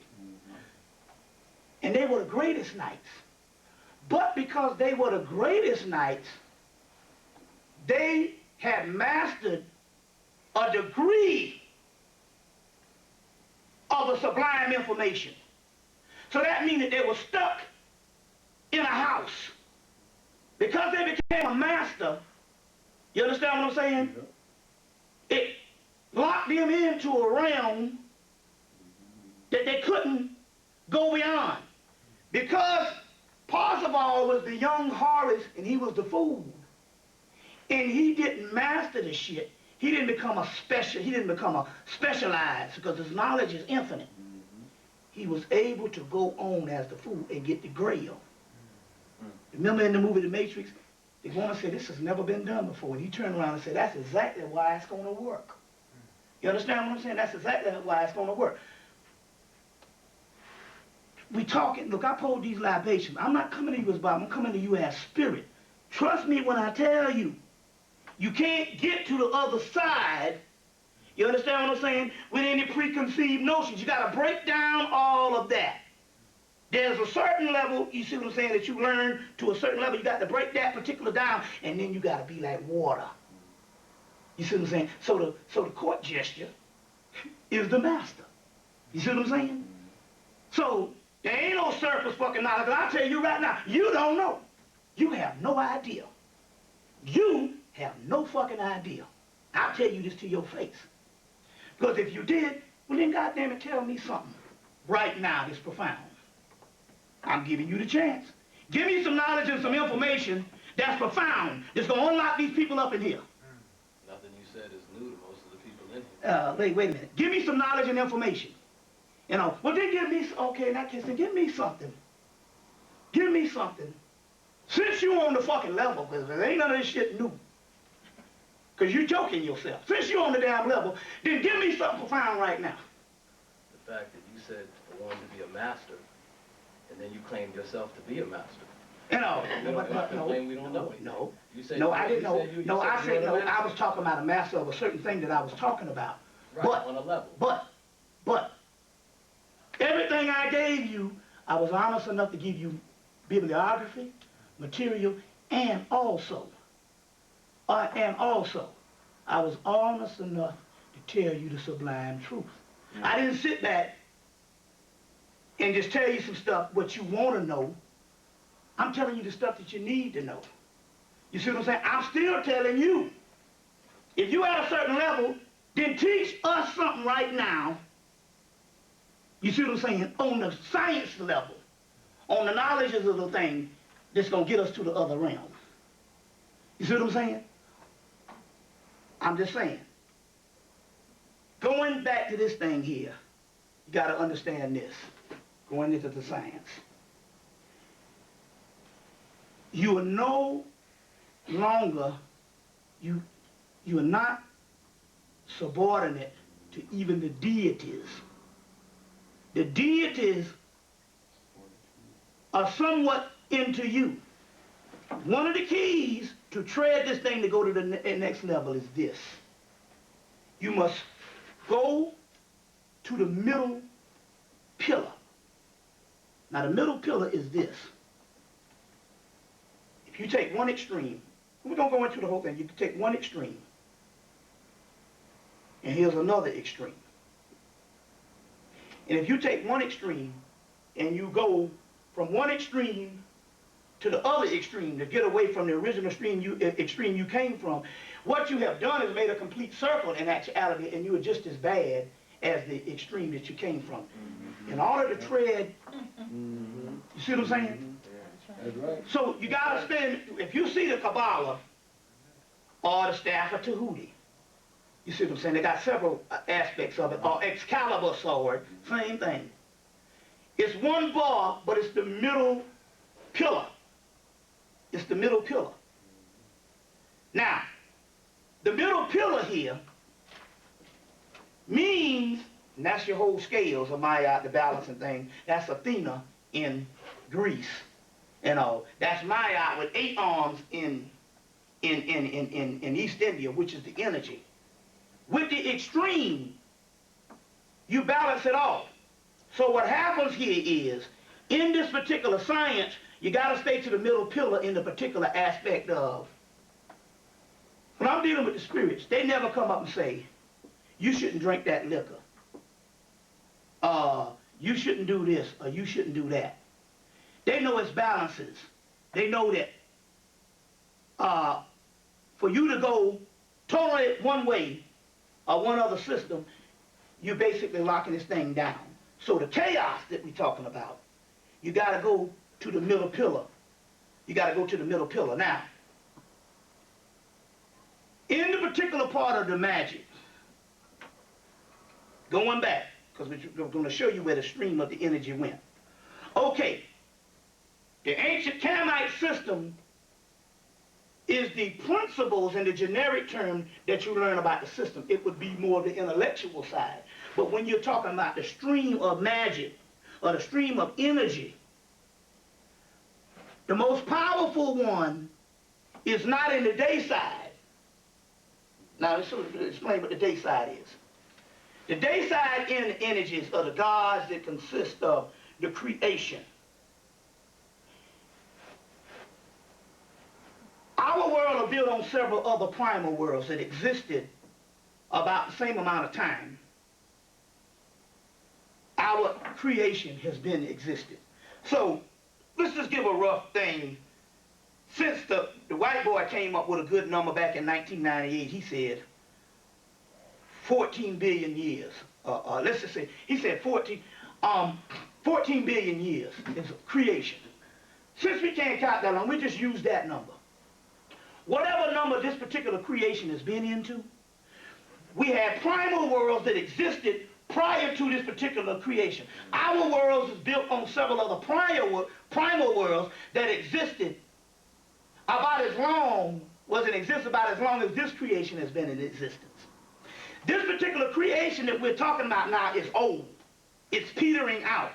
It's dissipating. That was the light side, dealing with that particular sun out there, which is a hologram, because when you go outside of the atmosphere, it's black out there. It's only sun relevant to the inside of the electromagnetic force field of the earth. You can't see your hand out there. Even the woman, Mae Jameson, the sister that went up back here, was it early 90s or late 80s? She said, you can't even see your fucking hand out there. But you don't even see that sun. You see bigger suns, like the star Sirius.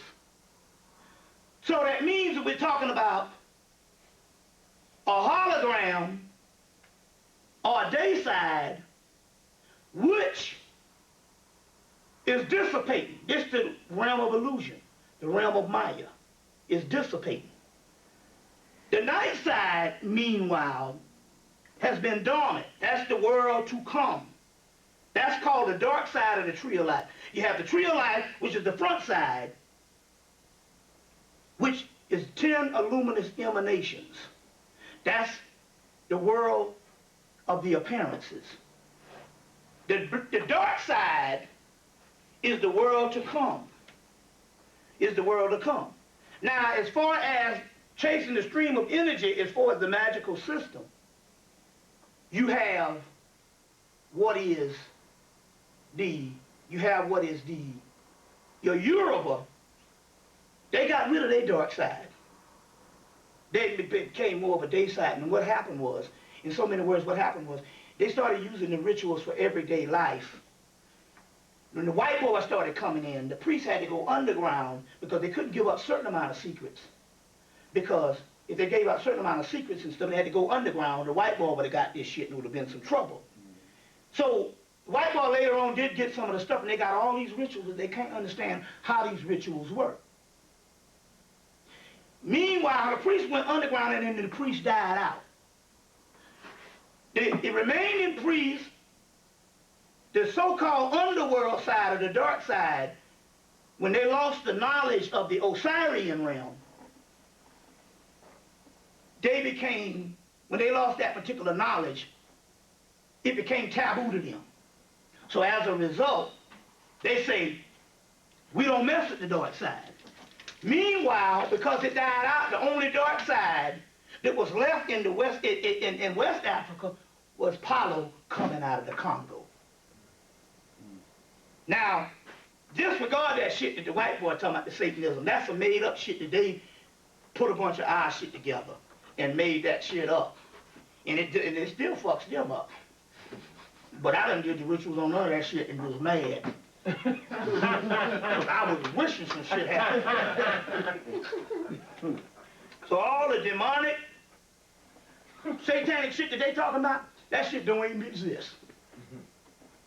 I done went through all that shit. All the deepest, darkest shit they got. And that shit, I was mad. And the spirit showed up and said, nigga, you can't get no effect from your own energy that's already inside of you. The only reason why they being affected by it is because they are being affected by your energy. And your energy is too powerful for them and alien to them. You see, you can't be affected by their energy. So in so many words, that all the stuff they talking about, Satan, that shit don't even work. You see what I'm saying? That stuff don't even work. Now I'm gonna show you how you can tap into it in a few minutes on how you can tap into it. It's real simple, because it's all based on what you do. Now, that means that the only one, okay, and so although your voodoo has a dark side to it, most of the practitioners, it's got a ceiling over it because, and let me explain what this is. First of all, there's 3 million white practitioners in Europe alone in the continental United States. That ain't including Santeria, which is a whole Latin world. These energies, I'm going to put this on the tape, were not made for mass worship, mass application, mass practitioning. The priesthoods in the ancient world were smaller in an initiate style, so they weren't made for being a religion. So Yoruba becomes a religion. Voodoo, they say, is somebody's religion. And so what happened was, and although the voodoo was taboo, but it become popular with the movies, white folks have come in and usurped it, and they got millions of them dealing with the Yoruba, the voodoo, and the Santeria. And as a result, those rituals don't work because they're being saturated. You see what I'm saying? It's just like any other kind of formula. You can saturate these particular formulas, and too many people dip into the pool, and it's saturating stuff like that, so you get minor aspects. Meanwhile, you go to every store, Barnes & Noble's border, you see just full of magical books. And there's tons and tons of magic books. It's because those spells and those rituals don't work. Why? Because they don't work because most of them was outmoded when they picked them up. And like when they picked them up, because those are systems that somewhere in the course of time, other than the West African and the East Indian, somewhere in the course of time, what has happened is the systems, the priesthoods stopped worshiping them, or the priesthoods stopped practicing them. And although they picked them up later, part of the center of energy had to go to the places that was the centers where they were still practicing. You understand how this goes? So those things are just defunct. We'll show you how to activate them in a few minutes. There's always a comeback. So those centers are defunct. The next aspect of it is the Palo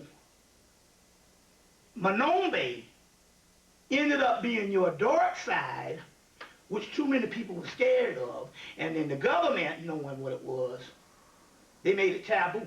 They made sure that hardly no material on the planet got on this. So a few little things on the internet now, and the only book that came out of Monombe in 1984 is this particular one here that we're going to give to the people, and the brother going to synthesize it. But it became your dark side stuff that existed from the Congo, Africa. And Osiris is found in here as El Cristo Negro. God, El Cristo Negro, the crucified black God. So there's two gods in here. There's two composites of the same entity. El Cristo Negro and El Cristo Rey. El Cristo Negro and El Cristo Rey. Two composites of the same energy. There's a big statue of El Cristo Rey in San Antonio, Texas. No, excuse me, in El Paso, Texas. The people make a pilgrimage down there every year from all over the world. That's Osiris Amun-Ra complex. You got Madre de la Luna, which is a form of Heru, because she has, sometimes you have the moon over there. You got Mama Shola goddess, that's Aset, because she's a goddess of fertility. So that's Aset that have the babies. See, you got to realize these three goddesses, you got your cosmic Isis, or Aset. You got your earthly Aset, and you got your future Aset. Your cosmic Aset is Heru, the star Sirius. Your earthly Aset is the Madonna and Child. She's the one that has the god Horus. That's every black woman. Then there's your future Aset, which is Maya, which is the transformation of what is called the Shakti power, or the Shakti energy. You see what I'm saying? Or the Shakti energy, which we're going to get into in a few minutes. But, so there's three aspects of the same energy. We talk about formulas. So you got Madre de Agra in the Palo, which is the mother of the waters. Madre de la Luna, mother of the moon, the lunar thing. La Santissima Muerte, she's the god that sets over witches. So she would be equivalent to a Sekhmet or Hecate in ancient Greece, which is black, Etruscans. Wasn't no white motherfuckers. Never was any white people went to the mystery schools. Never. La Santissima Muerte, and then you got Mama Shola, she's the goddess of fertility. You got San Simon, which is the god of divine justice. You got La Spiritus and Tranquillus, those are 7 entangled spirits. That's the chakra system. You got La Santissima Piedra Eamon, it's a powerful entity over magic. Then there's El Cristo Rey, Lord of all the worlds, and El Cristo Negro. All things, and then you got Sarabanda, which is the gateway. But all things must bow down to El Cristo Negro. The crucified black God ultimately is yourself. You set yourself up as El Cristo Negro. You see, it's ultimately yourself. Now, going back to the magic, you get any of these books. So let's say you go and buy any of these books. This is the mystery. This is the great mystery. Because it's chaos, and chaos is melanin, and we have the melanin in us, not your skin. Yes, the melanin in your skin is melanocytes. Melanocytes can degree based on whatever racial mixture, but it don't mean that the brother on the continent got more melanin than you. He just got more melanin in the melanocytes. The melanin that's on the inside of us is probably higher than the brother from the continent. Let me explain how that is. How that is. In voodoo, before it was saturated, in 1950-something, they said they had over 14 different African nations, or tribes, or what we call nations, to come together to make the voodoo that they put together in the Caribbean. By the time of Reginald Crawley's book, Voodoo Quantum Leap, which is one that's in this thing, and I think I put it in the book list. By the time of Reginald Crawley's book in 2000, they had already counted 25 different tribes, of things, even on into the Horn of Africa, Ethiopia.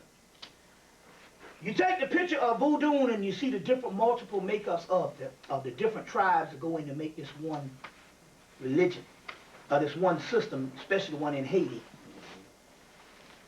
Thus, in the blood system of the black man in America, we are more African because the Africans, one of the problems was in the ancient world, they were broken up into certain nations or certain tribes. Whereas, so when they took us out in slavery, when we went across the water, when we first went to the Caribbean, there was 2 bulk tribes. So you might have one that's this Igbo Hausa, you might have just 2 major tribes, because they dropped big settlements in the Caribbean and they couldn't contain them all. That's how they was able to free themselves at an earlier time. Whereas they learned from that by the time the American slavery came about, they brought smaller increments and they broke them all up with different things. So in us, whereas you go to the Caribbean, you might have 2 or different strains. In the ones in America, you got Igbo, Hausa, Dogon, Yoruba, you got all these different strands of ancient tribes on the inside of our blood system. Thus what makes the Jews mad. Because based on the Kabbalistic system, they understood that there was supposed to be a futuristic great mixing bowl in the West. The Shekinah, which is the feminine face of God, which is Maya, she's called Shakti in India, she's called Maya in Egypt, she's called Shekinah in Hebrew. You see, the return of the feminine energy, the Shekinah is supposed to be the great mixing bowl in the West. It's a makeup of the different, they call it tribes of Israel, it's the tribes of Africa. Because Israel is this, it just means black people. It's the Trinity. So it's Egypt and Africa. So the tribes of Israel and the tribes of Africa comes together in the Shekinah, or what is called the finished product of a smooth ashlar in masonry, which is the philosopher's stone in the alchemical thing, which ultimately means the pineal gland. It is the smooth ashlar, which represents the cornerstone that the builders rejected. The stone that the builders rejected will become the cornerstone. It's the foundation, it's the fountainhead, which means we have all these particular African tribes, plus some shit outside of Africa, including the white boy, in our veins to make what is called the alien strain. All that bullshit they talking out here, they stealing your birthright by giving you some green motherfuckers, and the whole time they talking about you. When they say reptilian, they're just talking about the ones who have full access to the Kundalini energy, which is black people. This is some shit that was contrived based on Zachariah Sitchin and later on David Icke. And it's some shit that was put out by the Illuminati to keep you from your birthright. You are the damn reptilians, which means the ones with the Uraeus crown, which means the full access to the Kundalini energy. That's what the reptilian is. The serpent people, called the Nagars in Asia, the Uraeus in India. They got different names of the Djeti, the Djet pillar, which is the serpent pillar. There's a book called The Return of the Ancient Serpent. What's that guy name? Mark Amaru Pinkham. Return of the Ancient Serpents of Wisdom. But all that shit there, if you take it literal, the government say, these niggas don't know, it's the ones with the complete Kundalini energy. Everything down here has a spirit, not everything has a soul. It's a difference. Spirit means everything that moves on the face of the earth. A roach has a spirit, a rat, that has a spirit, anima. But everything doesn't have a soul. A soul is a sun, S-U-N-S-O-N. It existed in the beginning of creation. So those particular souls are the ones that have the original, most supreme access to the Kundalini energy. You see what I'm saying? And that's the reptilian that they're talking about. So you get these terminologies, you're talking against yourself. It's just like the Satan, just like the word devil. The word devil comes from the word diabos, which means double, doppelganger. Your double is your other self, your other half. In India, you got Krishna, who is the God of all the worlds. Krishna, Christ, same thing. But he had a brother named Balarama, the dark god that was never born. This is mythology, that's explaining what it means scientifically. He got a brother that was born, that was died at birth, that was never born but is with Hemmit all the time. In Kemet, you got the Typhonian. There's several forms of Typhonian Horus, Heru, but one called Khonsu. It's a moon god, but it's a Typhonian form of, which is pre-dynastic form of Heru. In the Typhonian one, Khonsu has a brother that was never born. And it's like a shadow or a shade that follows him through life. Now, metaphysically, what this means, the shadow and the shade is melanin. It's the substance that's on the inside of you. It's the ka that is given off by the ba, your soul. These dual entities that follows you in this particular one. That melanin that they talk about is the double diabos devil, doppelganger. So you get the word Sut, pre-dynastic god of all gods, Sut. Later on becomes Set. Later on degraded as the enemy in the dynastic period. Pre-dynastic god is Set Typhon or Sut. Sut means blackness. No other god exists beyond Sut. And his mother, Akhet, Tyre, the hippopotamus goddess. Sut. Sut has a dog face. The attributes of pre-dynastic Set was the primordial god of all time, became the attributes of Osiris. Sut was the god of the perfect black. Osiris becomes the black, but perfect black. Sut had a dog face. The dog face was a dog, a black dog with gold ears. Sut becomes Anubis. That's where you get the word Sut on, Shut on Satan. Sat, Saturn, on Anubis. Anpu, Ani, Anubis. These are terminologies that's degraded later on to keep you away from, because you're scared of some spook shit out here. And all it means, Satan simply just means melanin. Yeah, black. Yeah. The triple blackness of space, of melanin. You see, so you say you know alchemy too? Are you telling me you know alchemy? Because you said there's some shit you know. I just want to know, do you know alchemy? Because I'll put your motherfucking ass to the test. You need to drop on me with alchemy. It's not. Alchemy is a science of blackness. The same black magic in which you're speaking, which is not new to 90% of the niggas in this room. I know you to break down some fucking alchemy. I'm not talking about a basic. I'm keeping it where you kept it. I'm not talking about just a basic synonymous thing. You just repeated what I told you at the beginning of the lecture. I told you to break down the concept of alchemy. Oh, I can break that down for you. You know, I'm just saying, my point here is... Can I break it down? No, I'm just trying to say here, my point here is the particular royal art. You see what I'm saying? The particular royal art. The soot on melanin that they're talking about, the inner aspect, that is the Satan. That is the darkness. You see what I'm saying?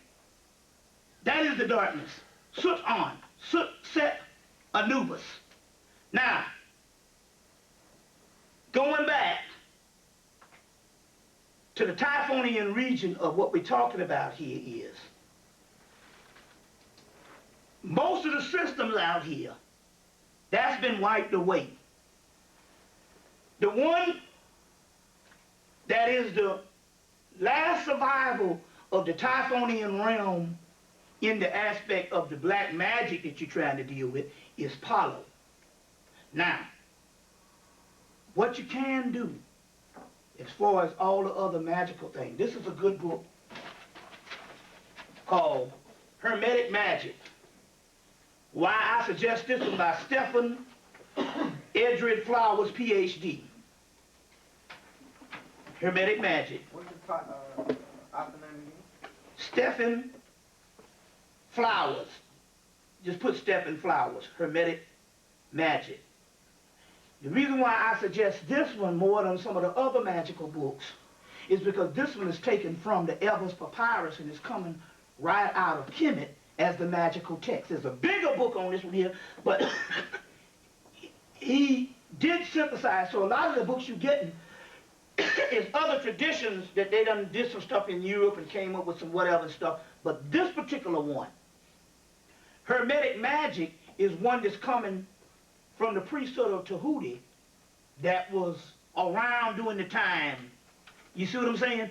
So during the time of the ancient aspect, where all you got to do now, although the mystery of this particular thing died for the European and they can't tap into it. Now this is the great mystery on how this shit works. You have melanin. You are the gods that has returned for the future. Because inside of your melanin, and melanin is called creative physics. It's always creating, it's change, it's chaos. Because you are the chaos beings. All you got to do to reactivate this type of stuff that's lying in the shelves is, to give you an example, real simple. Let's say they have a thing up in here on, this is one of those on Osiris. See, theology of daemonology. See, the word demon is the Christian version of the word called daemon, which is the Greek version, which is the Egyptian version is Amen, hidden substance. Amen, Damien, which means one's own genius. Demon. The demons. Could see father in the gods, right? Huh? Well, not only with the demon, but the daemonic reality. The daemon is nothing but the particles of melanin. There's the ancient text called the Goetia. You know, Crawley got the illustrated Goetia. It's supposed to be these demons. Now there's 72 daemons, but there's supposed to be 72 archangels. But there's 72 children of Ptah. Now Ptah is just a pre-dynastic form of Osiris. Same person. Because you'll see Ptah, Osiris somewhere. You get the word Ptah, and then Osiris, and you get the word Pythagoras. That's Ptah and Osiris. You see, Pythagorean theory, Ptah, Osiris, Pythagoras. This is the Greek word for Ptah and Osiris, which means just the Osirian theorem. The Amian, or the Damien, which means hidden substance, there's 72 children of Ptah. There's 72 Goetias, which is supposed to be demons or Damians.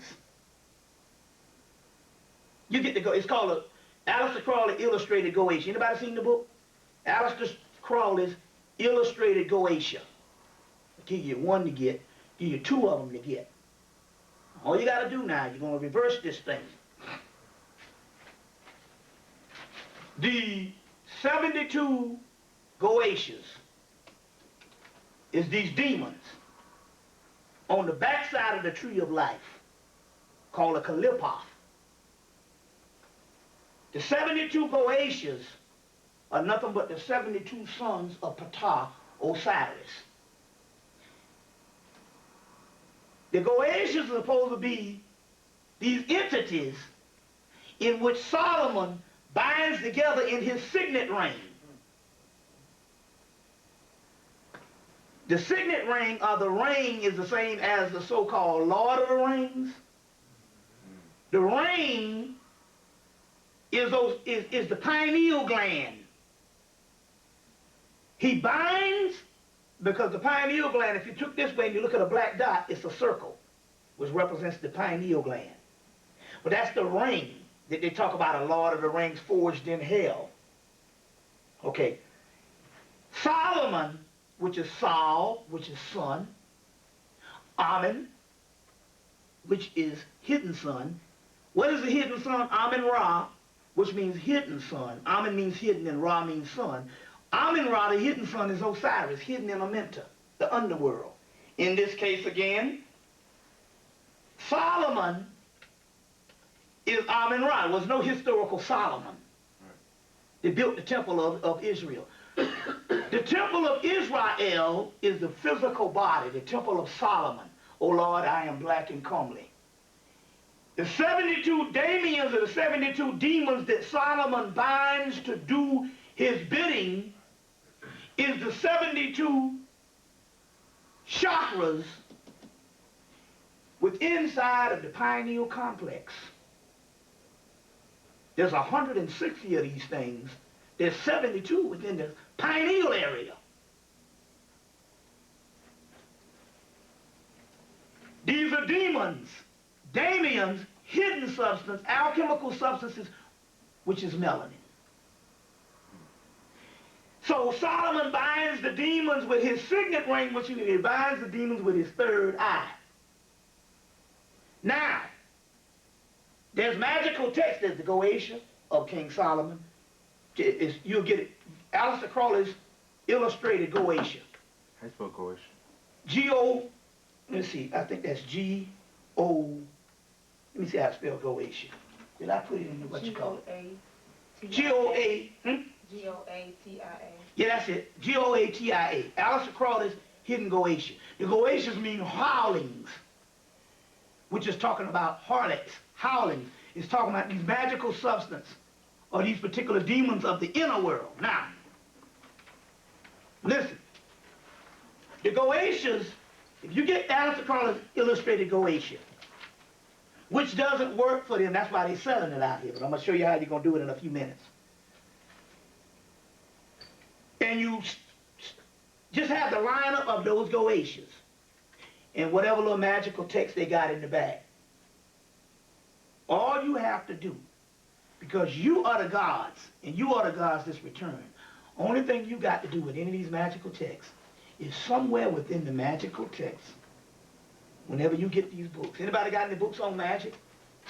Yeah, all you got to do, the reason why that shit don't work, somewhere within the magical text, you got to go in and you got to create something that comes out of your head, which is, you are returned to God. So all you got to do is create something that comes out of your head and put it back with the magical text, and it automatically activates the shit. And only you can do it. You get what's coming here? Yeah. So in other words, you have to possess that which you profess to communicate. No, this is what you got to do. You have to possess it. You have to possess it, but this is what you have to do. If you say you're a magician, you have to have magic. Right. In order to make yourself efficient. Efficient. Or effective. Effective. So to be effective, you have to possess that which you profess to communicate. Communicate. That's so good. If you're trying to communicate something to me, you got to have it. You got to have it yourself. Right. Now, one of the keys here is this. You're right. They say that if it didn't exist spiritually, you wouldn't be able to think about it. So, there's a whole thing that say never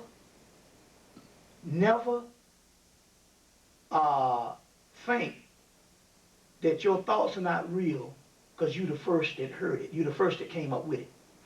So what happened here is don't think that your shit is not valid because you're the first to come up with it. So in so many words, magically is this. You the God now, right? If ye are gods, then it means if you deal with these magical texts, you want to do some magic. All you got to do is to think up something out of your head and fuse it in with these texts, and you reactivate it, because what's coming out of your head is the now and the new. And it is the ongoing legacy of these texts that you are bringing back in this particular time. You see what's coming on here? Yeah. Ideas have energy. Ideas have energy. Produce an idea. Even if right. it's like I want to get a car. You have to think about it first. Yeah. Then it manifests itself into something physical. Right. Even if you say I'm gonna whip somebody's ass. Right. It's a thought, and then it manifests itself into an ass whipping sometimes. Not only that, every building, everything out here that we see in this civilization had to start with what? An idea. Right. Oh, it's powerful. Right. Yeah. So what's happening with this stuff is all dead. Number one, white folks can't do it because they are not, they don't have the ancestral, original genetic makeup of the original man. And most of them don't exist because they don't have souls. The difference between the original sons, they'll tell you that Oprah says celebrating the spirit. Well, everybody got a spirit. Not everybody got a soul.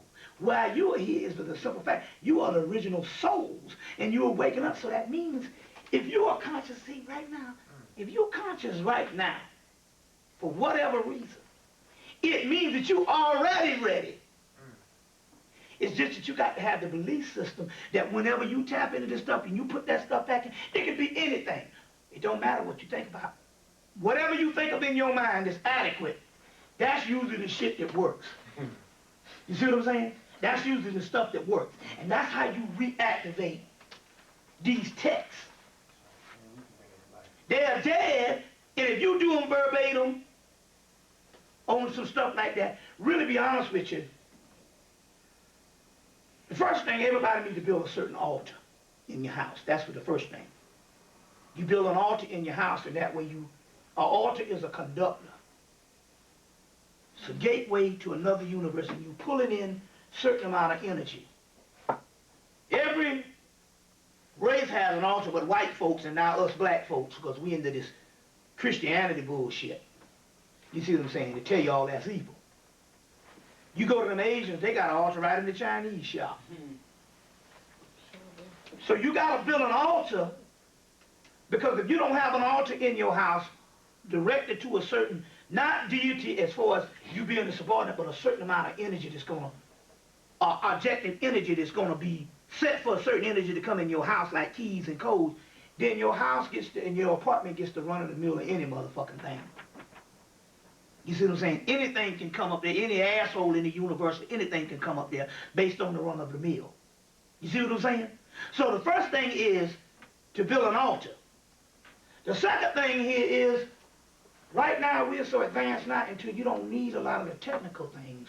You just got to line up with the right deities, and guess what?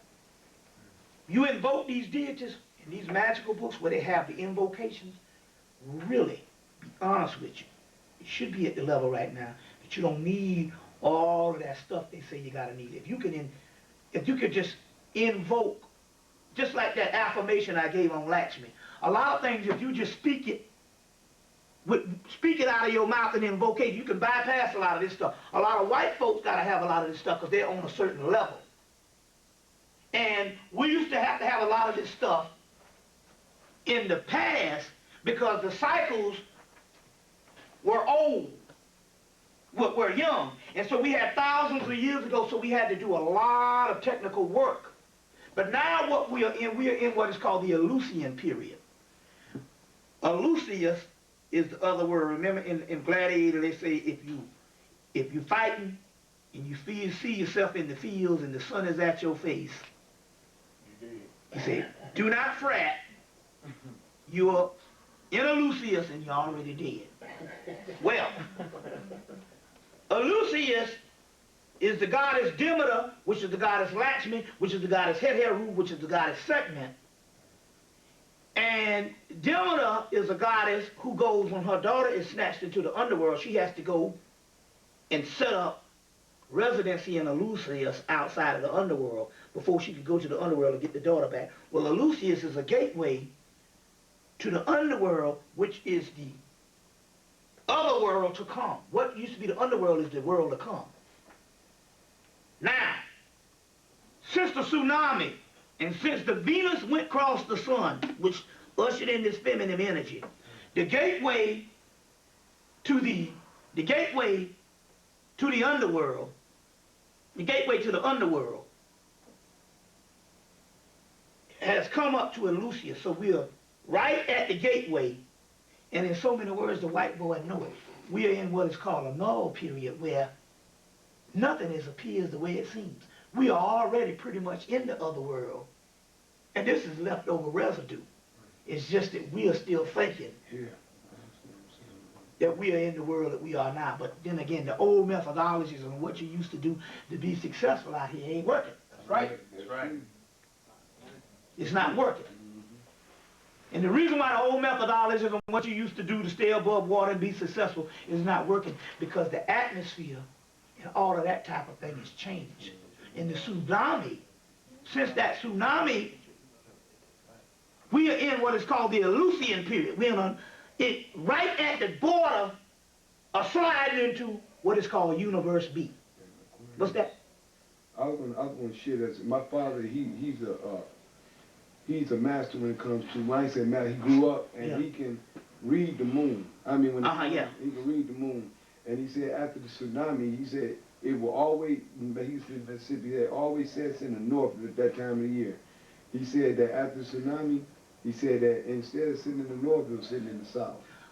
You know, so he said there's a whole shift and a whole gateway, and we're right in the Lucian period. So what's happening here is we're in an extreme accelerated period. So what it means is what used to take a lot, let's say when these rituals were put down a couple of thousand years ago, you had to go through all of this preparation.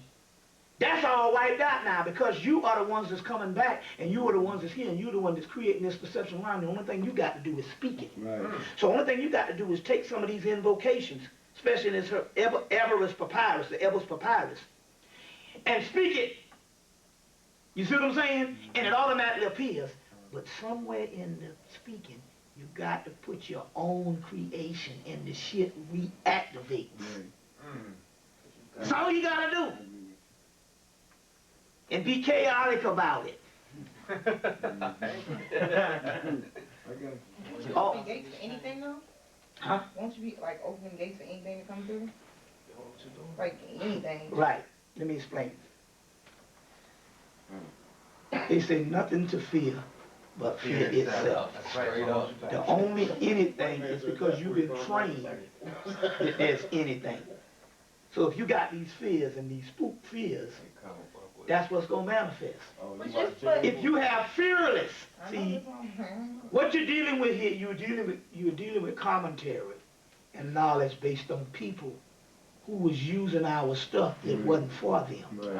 Now we are the gateways and the stuff. Remember I told you I did half this shit and get mad? The Spirit said you can't damn get the same experience these crackers gonna get with your own energy. You the God now, and once you declare yourself the high entity, like I said, remember I said at the beginning of the thing, see everything is for a reason. I said you can't be subordinate no more. Let me give you an example. About 10 years ago, I'm riding around the country talking about year gods and all this type of thing here, but I was still worshiping these entities on the level that it was above me. My damn apartment shit ended, staying with another motherfucker, the car got hit. All kind of shit was fucked up. I'm like, what the hell going on? I did all this with the guys, and the spirits came back 1995. The spirits say, oh, we can't help you no more. I said, why? They say, because you one of us now. So if you're going to be one of us, we can't help you in the aspect of a subordinate position. So if you're going to be one of us, you got to be one of us. So what it means is this. It says when Horus is a child, the elementals are his protectors. They look over him when he's a child. When he becomes an adult, they become his servants. That's right. It's a chain of command. So I was still looking at them as being subordinate. Oh, please, can you do this and all? When I was supposed to be doing like this. When you roll with your boy, you don't go, or your girl, you don't go, oh, sister so-and-so, so-and-so, or omnipotent being, can you help me so-and-so? You be like, look, motherfucker, we got to be at a place at a certain time. You need to get your goddamn ass over here now. Bitch, you late.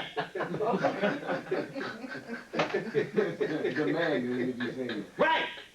I'm saying, you see what I'm saying? These are intelligent. So this is what it's a mindset. Yeah. It's a mindset. Yeah. What is happening? But you saying that one messed out of your mouth up though.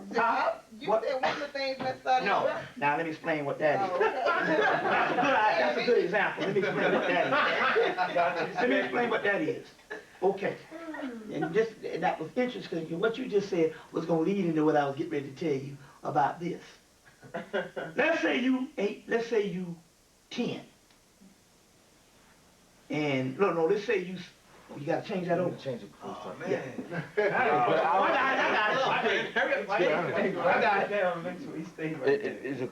Can I stop right here? Yeah, stop. Change it over. Okay. Now, check this out. Now, what's happening is this. Let's say you 17. and you go out to party, your mama tell you had your ass back at 12. What they don't tell you is when you turn 18, the house that you living in, based on your grandfather, has left the house to you. And when you turn 18, you ain't gotta have your ass back in the house, because motherfucker, it's your house. And they don't tell you that when you turn 18, and you still running in the damn house. And they forgot to tell you that the house is yours. You tell them to get the hell out. Well, it's the same thing with a group of entities. There's a group of entities, which is the gods of creation. They call Yahweh in Hebrew. They call Zeus in Greece. They call Ra in Egypt. That's the demiurge. You gotta go to the coffin text. There's a difference between Ra and Amun-Ra. Amun-Ra means the hidden sun, that's Osiris. Ra is an entity called the demiurge. That's the sun, which is the hologram, which is the subordinate deity. And I'm going to give you an example. You go to the coffin text. The coffin text, there's fragments still left behind. They tell you this story. You can get it in a book called The Daily Life of Egyptian Gods by, I think, a woman called Deatra Meeks, M-E-A-K-S. Just put it. All you need is that last name, Meeks. Daily Life, the only thing you need is the title to The Daily Life of the Egyptian Gods is the name of the book. And in there, they printed a piece of the coffin text that talks about Ra, that he was old, and he invited the gods to dinner. And when the gods got to dinner, he swallowed them up. Now, you break that down on the metaphysical level, of what happened to us is, we were gods, and then we got trapped into the physical realm, and we got covered over into the physical body. So the earth has several variations of existence. We were on one level,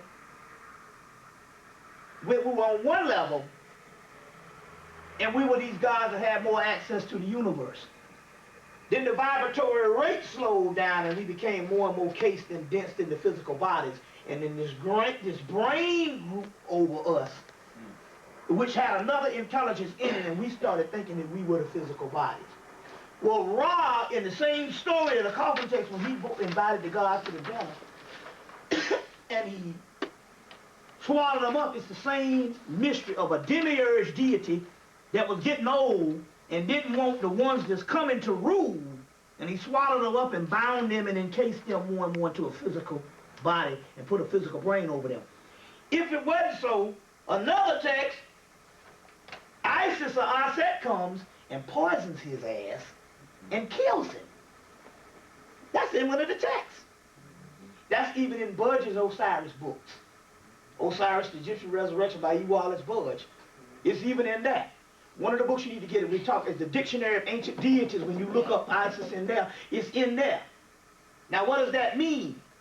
That means that that's a demiurge figure. The demiurge is a group of entities that came and set up this particular creation, botched the job, and had some co-conspirators, and trapped souls in it. Meanwhile, the Great Mother, or the Great Mother had to come in and take the energy of the souls and put the right energy in it. The same story of Prometheus stealing fire from the gods and giving it to man. Or it's also Ptah comes in and he cuts up the choice body parts and the choice meats to put into man and fashion man so man can be God on earth.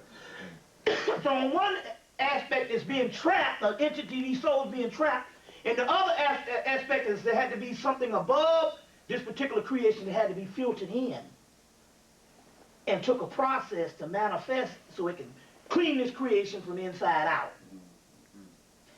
Now, clean this creation from inside out. The mystery here is those groups of people who trapped us here are called demiurge figures. They are the gods of the creation, and there's a family fight going on. they don't want us to rise. So let me explain to you. You will hear that God loves you. God loves you. And God, he does love you as a human, of the gods. So there's a group of gods that love you as long as you decide to be a human. Whenever you get to the level where you're going to the God level, these certain entities that don't want you to rise will come against you. Well, thus what happened to me. They played tricks with me all through the 90s, and I was able to escape them. I knew what the demiurge was, but I was listening to them in these mystical texts, and they had all these names, Adal, Yahweh, and all these particular ones that were gods of the old that weren't around anymore.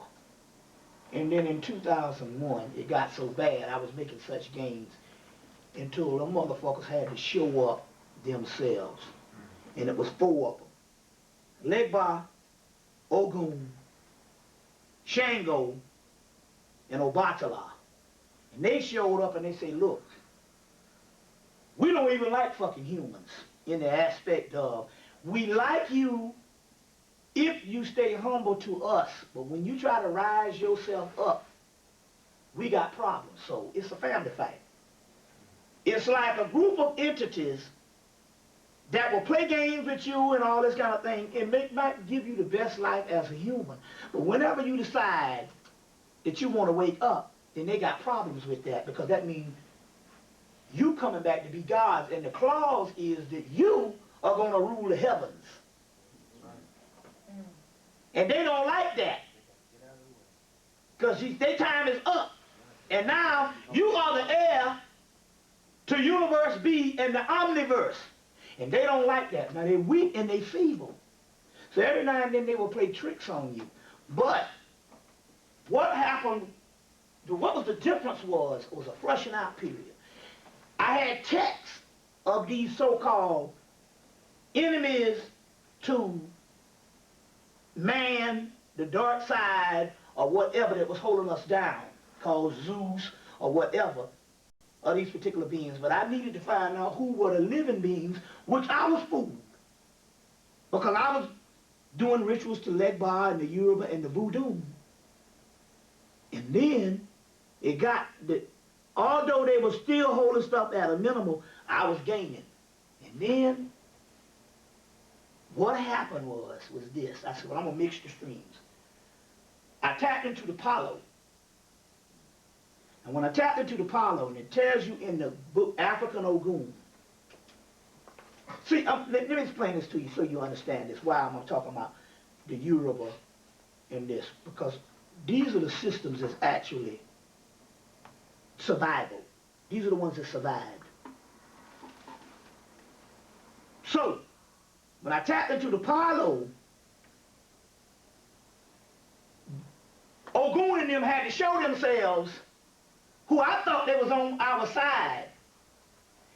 These was entities that had to show themselves, so it got to the point they couldn't hide no more. So all 4 of them, Ogun, Shango, Legba, and Obatala, showed the fuck up and just straight up told a nigga, we your enemies. And from 2001, most of 2001, I had to fight against these motherfuckers. But since then, they done got so fucking old and dead. Because the world, the underworld, the ones that was dormant, let me explain what's going on here.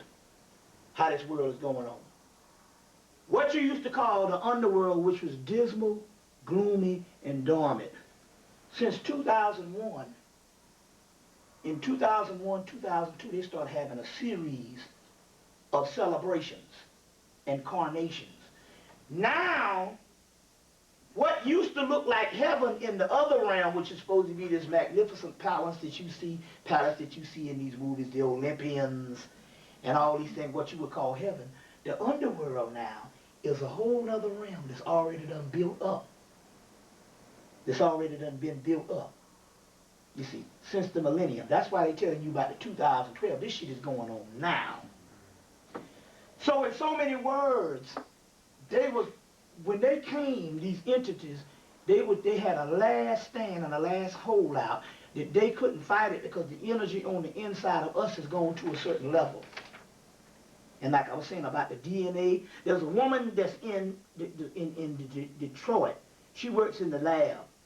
She's good friends with Richard King, who was one of the main scholars on melanin. His book, African Origins of Biological Psychiatry. And in so many words, African Origins of Biological Psychiatry by Richard King. That's the definitive text on melanin. You know. She worked with Richard King, Dr. Richard King, and so she works in a lab in D.C., in Detroit, and she said every day, new DNA, amino acids is popping up on the black DNA. They can monitor this shit. So the white boy can monitor our rise. So the shit that's happening to us is in us now. It's to a level that they can monitor, and so therefore those particular entities of creation, they're already dead. We are the motherfuckers ruling now. We just don't know it because we still thinking we human. Let me give you another example, what you could be doing. Any kind of healing, because your DNA is mutating on the alchemical level. The melanin is mutating, you becoming new creatures. Whenever you get sick, get up in the morning, go to the bathroom, piss out just a little bit of piss to get the bacteria out, and then piss in a cup and drink your own urine. Because your urine has the alchemical components of the new mutated DNA or the new genetic strain inside of it. But it's like a processing machine. It's dormant, but then when it comes out into the pee, you can re-ingest it and it can heal you. You see what I'm saying? That's the urinopathy, or what they call the urine therapy and all this type of thing. Huh? You see what I'm saying? And it can, yeah. Now, I'll tell you what I'll do. Okay. You can't drink like orange juice or something diluted. We can bam and it seems like it's good, but it ain't. No, man, it tastes just like seawater, man. Believe it or not. Once you drink it and all, this mental thing, it tastes just like seawater. You know what I'm saying? And not only that, you drink it down, it's going to be gone in a few minutes. It's all a mental thing. What's that? No, I was going to ask, well, I was going to say that I just had a son and a daughter.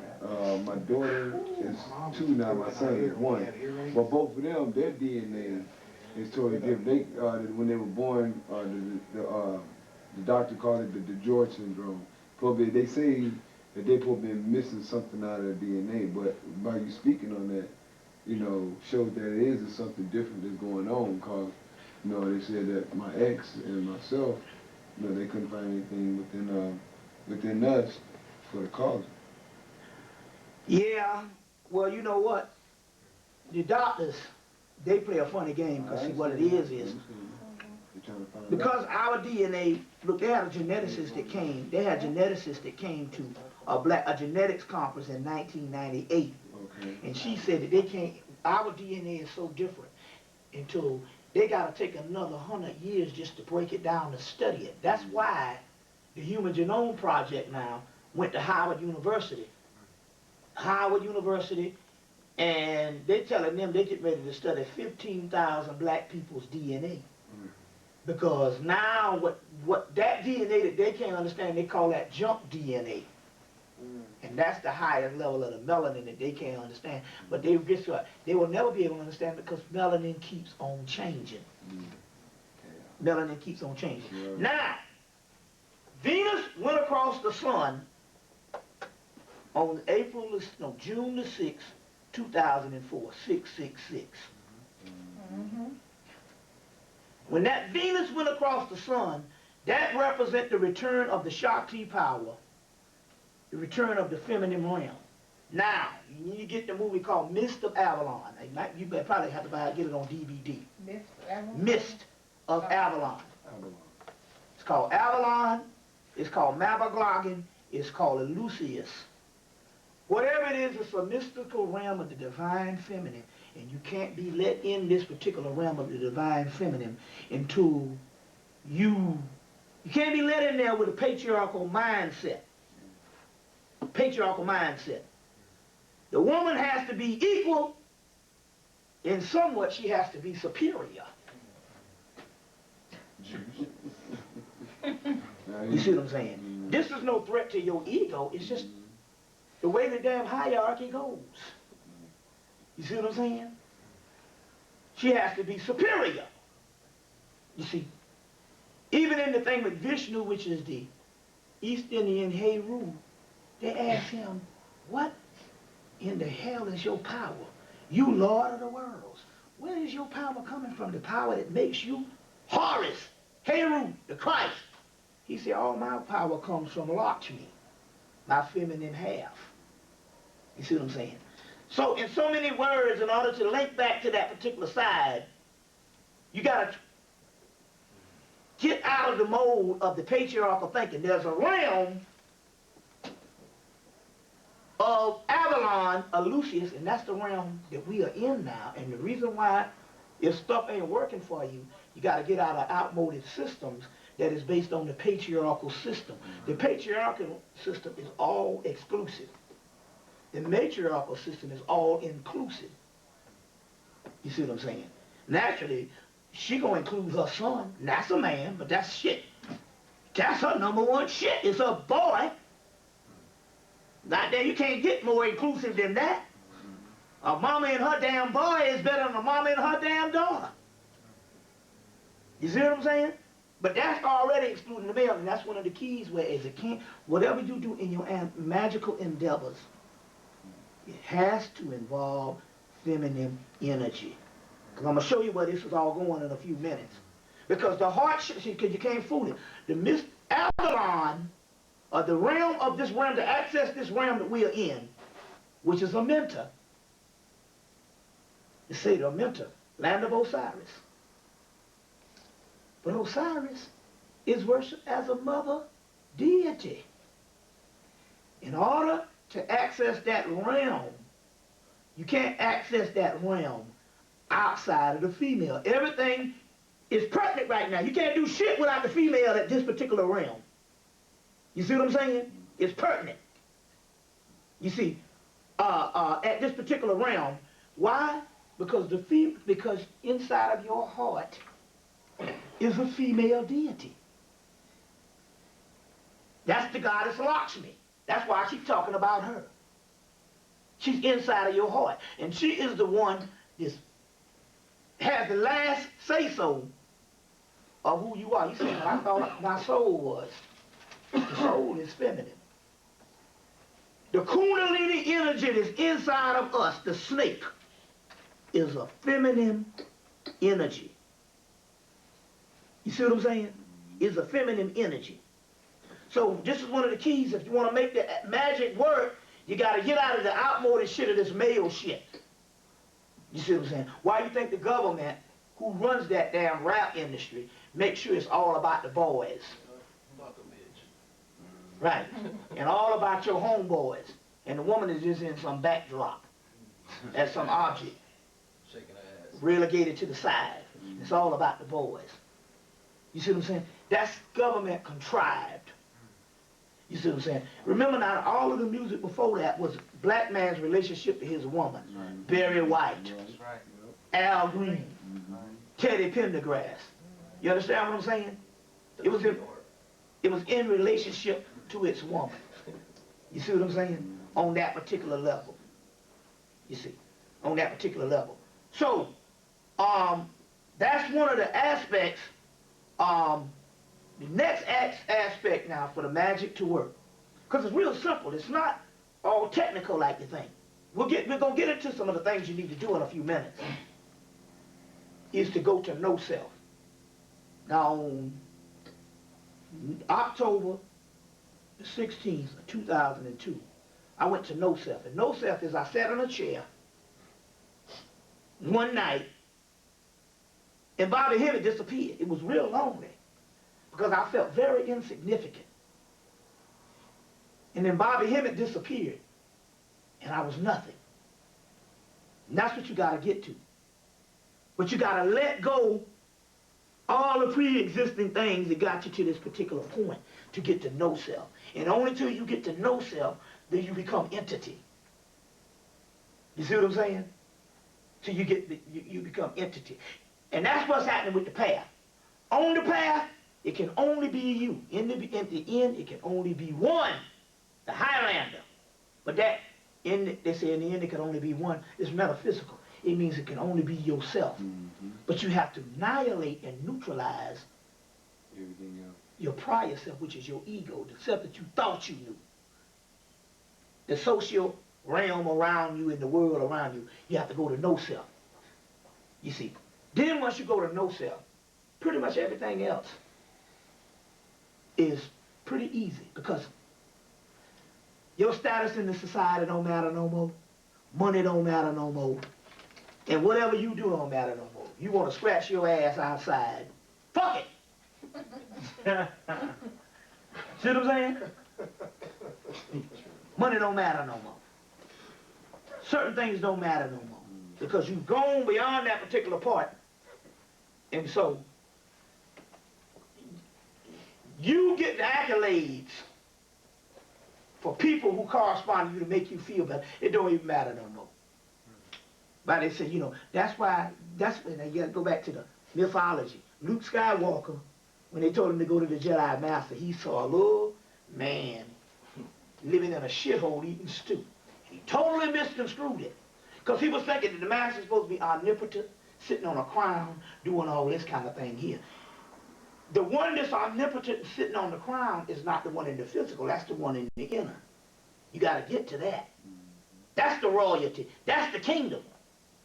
The one out here is supposed to be shit. It's supposed to be confused as being nothing. You see what I'm saying? So that's what had to happen when they had to neutralize yourself to the no self in the energy. You got to get yourself to no self. And it's real simple. You just start devaluing everything around you that you think is important. That's why I said one thing about cutting family loose. So they said the whole thing be in the world of the world, which means this here. So this is what it means. Okay, when we first come into this particular knowledge and information, we want to beat somebody over the head with it. You go to your family, try to tell them about this shit. Your family got a trick for you. Them motherfuckers, you come with your ass beat over the head. Your family fuck you up every time because niggas just get ignorant on you. Blah, blah, blah. You know what I'm saying? And they get irrational. And illogical. You can't speak to them on this shit. So, but because this knowledge and information was not based on you giving it to them. It was based on you learning this particular stuff so your soul can wake up. You see what I'm saying? So the first thing is to go to no self. To go to no self. The next thing here on any magical thing is to recognize the equinoxes and the solstices. You gotta understand the cardinal points. Spring equinox, fall equinox, winter solstice, summer solstice. So the next big thing up is the summer solstice. You see what I'm saying? That's the first aspect of understanding this particular aspect of how you're going to get the magic to work. Okay. Let me go through some other things right quick. You want to get a book called Basic Magic by Phil Cooper. Same one that got the book Magician. You want to read the book because it's going to be one of the most basic forms of magic. Then after you read the book, remember what I said again? You add your own shit and you reactivate it. Okay? Basic Magic by Phil Cooper. Then change the magic, creating your own ritual, adding it to the old ritual, and you reactivate it because it's talking about creative physics. Creative physics. That's why the whole world knows. Follow what them niggas do in America. Yeah. Whatever you do in America, they own it. See what I'm saying? They own it. They learned that shit a long time ago. You see what I'm saying? Now,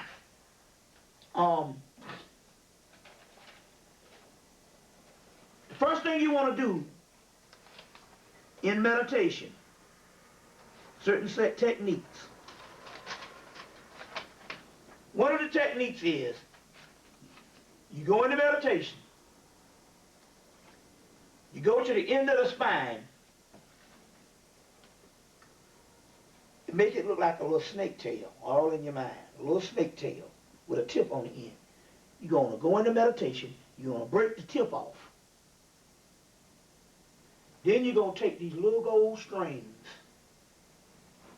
and you're going to take, they're going to come from up at the tip, and they're going to wrap around your spine. Little gold strings, look like guitar strings. And you do one by one, by one, by one, until you do them, until, in the meditation, until you cover your whole spinal column. When you cover your whole spinal column with it, it's going to look like the same Olympic torch. It's a snake, but it's going to look like the same Olympic torch, because the Olympic torch is nothing but the torch that Prometheus stole and gave to man. That's the Kundalini pineal gland. And at the end, you're going to have a beam of light. You see, it could be a fire, or did you see Excalibur? Anybody saw the movie Excalibur? Get that movie and see Merlin when it's just like a beam of light. Just let it be a beam of light. It's the lightsaber. All that shit is the same mythology. So you're going to take these gold cards in meditation. You're going to wrap them around your spine. Until when you cover the entire spine in meditation, because in meditation, the biggest thing about meditation is thinking you're doing it wrong. Meditation is creative visualization. Whatever you create up in there, you are actually doing the right thing. So you take these gold cords and you run it up that spine, and then you imagine a light at the top of the spine. Now, this is what happens. Whenever you're out and about to really use your magic, because all this stuff is creative visualization. So you have to level out a lot of these techniques you see in the book. It can get confused. Now let's say you out and you someplace and you need to get from point A to point Z and there's somebody standing in your way. Might be some business transaction, might be some nigga that don't want to do right and give you some money. You know what I'm saying? Or give you a loan or whatever.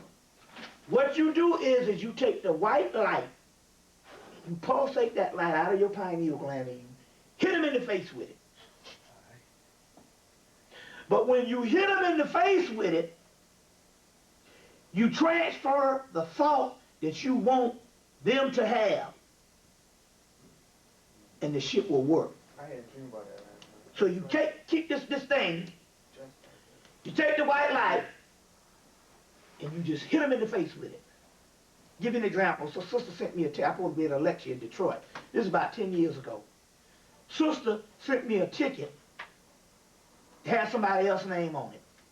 But this was before 9/11 and all that, so you could travel a certain way. And the woman was like, nah, it's going to cost you $40 to reactivate this shit. I said, ma'am, I got to be in Detroit in about 2 hours. She's like, I'm sorry, old racist cracker.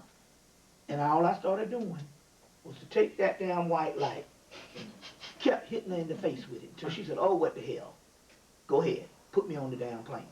So you can do this. One sister went to court and was hitting the judge with the white light, and the judge looked like this and said, he said, he went ahead and gave her what she wanted. She was a lawyer. But he gave her what she wanted. And at the end, when she was walking out, he said, we need to talk sometime, sister. It was a white man. But he recognized she was running some stuff on him, hitting him in the head with that beam of white light. You see. Now, you want to get the energy or the pineal gland active. I had a method, but I lost the damn formula, and it took me damn near 10 years to get the shit back. 11 years, no, 9 years. No, it was 10 years to get the damn formula back. And it was 3 vitamins. One of them was L-lysine, which is amino acids. And one was selenium. Third one I lost, which was phenylalanine. So you take L-lysine, phenylalanine, and selenium. Take them 3 vitamins. I used to take those vitamins and my pineal gland would become L-lysine. Just spell it, Ebonics. You asked the wrong person to spell it. What about the Phenylalanine. Phenylalanine. L-lysine. Phenylalanine. And selenium.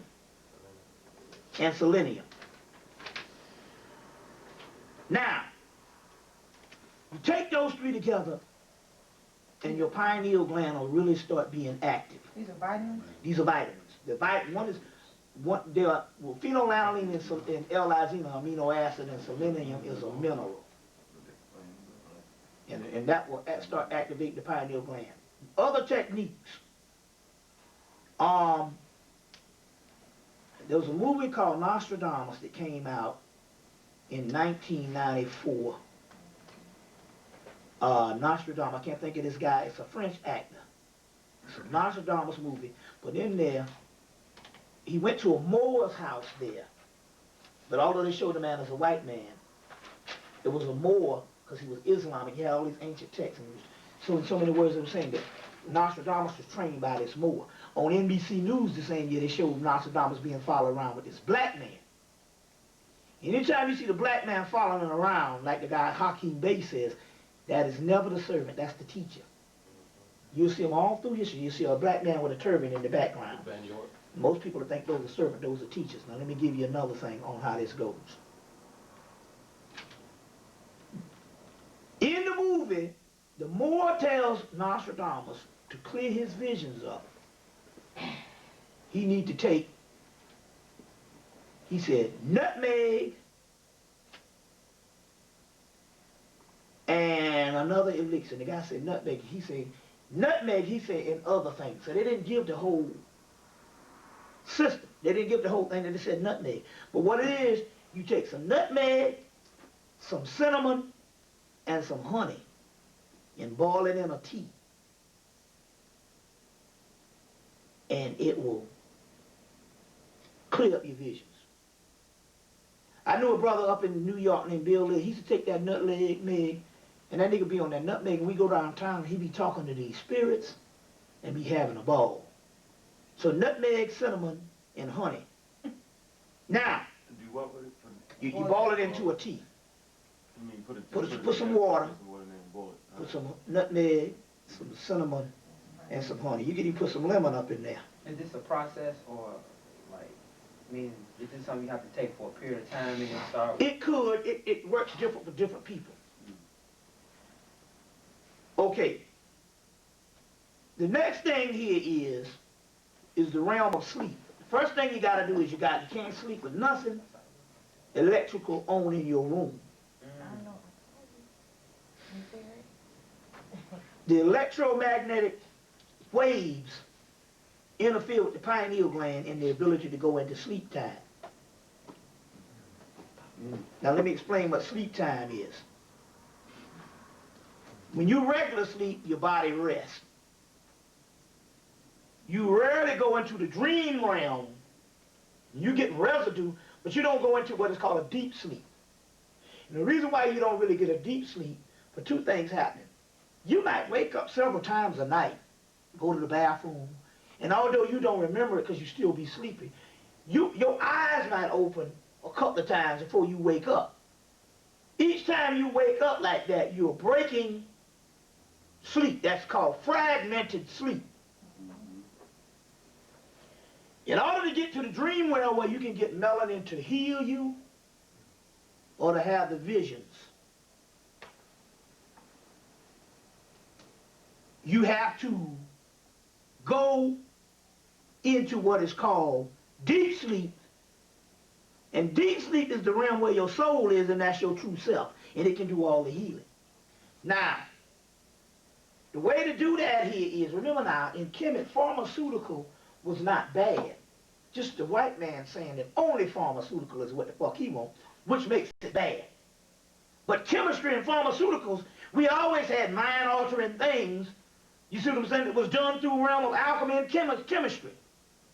See where I'm coming from here? So now, with the pharmaceutical, The white boy has come in because he really needed this. Because, you know, he has less amount of melanin. So he has a real bad time to sleep. And that's why melanin and sleep is the same. That's why they can take the melanin out of you, make it into a pill, give it to a white man, and he fall asleep. Melatonin. With melatonin. So, he came up with the shit, diapotrypamine or whatever this thing is. And in so many words, is what is in Unison, Tylenol, PM, or what they now got is called simply sleep. Now, every now and then, in order to get the real juice, you got to go to dream realm. And in order to go to dream realm, you got to jack in. It's like jacking into the matrix with the blue pill. Light blue pill, simply sleep. Dark blue pill, Unison. Now, don't worry about it because it's simply sleep, because they designed it based on melanin. In the book Melatonin, Your Body's Own Wonder Drug, by J.O. Robinson and Henry J. Reader, R-E-A-D-E-R. Henry J. Reader and Joe Robinson. It's called Melatonin, Your Body's Own Wonder Drug. They designed this diapotrypamine or whatever it's called. Anyway, it's Tylenol, Simply Sleep, or Unison. They designed this shit for melanin. The mystery here is, because they needed it, but the mystery here is because we live in a fucked up world. So this is what happens. The less amount of sleep you get, this is the doorway. The least amount of sleep you get, you stay away from the doorway. The more sleep you get, the more and more you go to the doorway. So what you got to get a deep sleep. See, it's not how much sleep you get, but what kind of sleep you get. You'll see that in the movie The Hunger with Catherine Deneuve and David Bowie as vampires. Why the vampire has to get a certain amount of sleep. That's Osiris. Bram Stoker's Dracula was nothing but the Osirian myth retold. He got it through a dream. And his second in the world of books, second only to the King James Version Bible, is Bram Stoker's Dracula, and that's the Osirian drama. But he has to get a certain amount of sleep. You see what I'm saying? So, when you jack in with the unison, the closer and closer you get to the wall of sleep, the closer and closer you come to yourself in the particular aspect for healing and in to tap into certain centers that's going to make you stronger magically and spiritually. You getting this? So get you some unison and jack in on that particular level. Don't worry about, oh, it's a spirit thing. You see what I'm saying? So don't worry about whether it's safe for you. It's going to be safe. Now, when you wake up, you feel a little drowsy, just drink a tall glass of water. But I'm trying to tell you how to get to the dream time, because the dream time is where you're going to get all your particular healing. But what's going to happen here is the electromagnetic shit in your room. You got to unplug everything in your room, even a car, even a fucking clock. You can't have nothing on in the room where you sleep. You mean turn it off? And you got to just unplug it from the wall. Because the TV is still on. It's just called standby. Most appliances just be on standby. They're no different than them being still playing when they're off than when they're on. You see what I'm saying? What's that? Don't you have to, like in psychology, I learned, don't you have to get at least 6 hours sleep in order to tap into that REM sleep or that deep right. sleep? It's the same concept. Look. See, these doctors, these motherfuckers don't know nothing when it comes to healing. They can patch up symptoms, but they can't heal. That's why every time you see a commercial on new shit they selling, it's got 400 side effects. Oh, that's so crazy. Now, the reason why they don't know is because they don't really do nothing. Guess what? Right. When you go to a damn doctor, let's say you get shot or you almost die, guess what heals you? Sleep. They put you in a damn bed, and basically they charge your ass for fucking sleeping. And that's what heals you. That's the only healing there is. Because a white man, he never could heal. He can heal the symptom, the cause, and the symptom, but he can never heal the cause. He can cure the symptom, but not the cause. Sleep is what does it. And water. Water is key. Because people die. The number one killer in this country is dehydration. I thought it was cigarettes. No, dehydration and sleep deprivation. Not even that, hell. They had, look, they had a guy, they caught it, they had it in the Bronx. Because they said it's really no telling based on the diet. It's based on your mind. They got a nigga in the Bronx, a black guy in the Bronx, 115 years old, and guess what he was eating? He was eating bread soaked in fatback and 3 gallons of Thunderbird wine a week. And was 117 years old. The one that was 125 years old smoked a pack of cigarettes a day and drank liquor. So obviously it's based on a mind thing because on the other hand, they got people that's got the healthy diet and they do all that and they come down with cancer and all kind of shit. Because number one, the reason why they come down with cancer because they spend their lives worrying about that everything that they eat and around them gonna be dangerous, and guess what? The body produces that. Right. You see what I'm saying? It produces that. You think I'm bullshitting? Go out there and see them bums. They've been on the street eating out of trash cans. I know some of them been out there And for smoking damn crack. 10 years, 15 years, and them motherfuckers still walking around.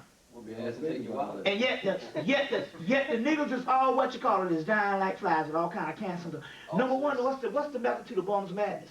Number one, they tell you the only motherfucker free around here is a person without responsibility. And because he don't have no responsibility, he's already given up. He don't have no strength. It's in the movie Fight Club. Motherfucker say you got to give the fuck up. Until you give up, you don't get it. And all it was a dialogue between the man and himself. Fight Club. He said, you must remember that God don't even love you. You must give up. You are not your house, your car, and all of those types of things. So it's based on the mind. You see what I'm saying? It's based on the mind. But you got to unplug the shit in your room because it blocks the pineal gland.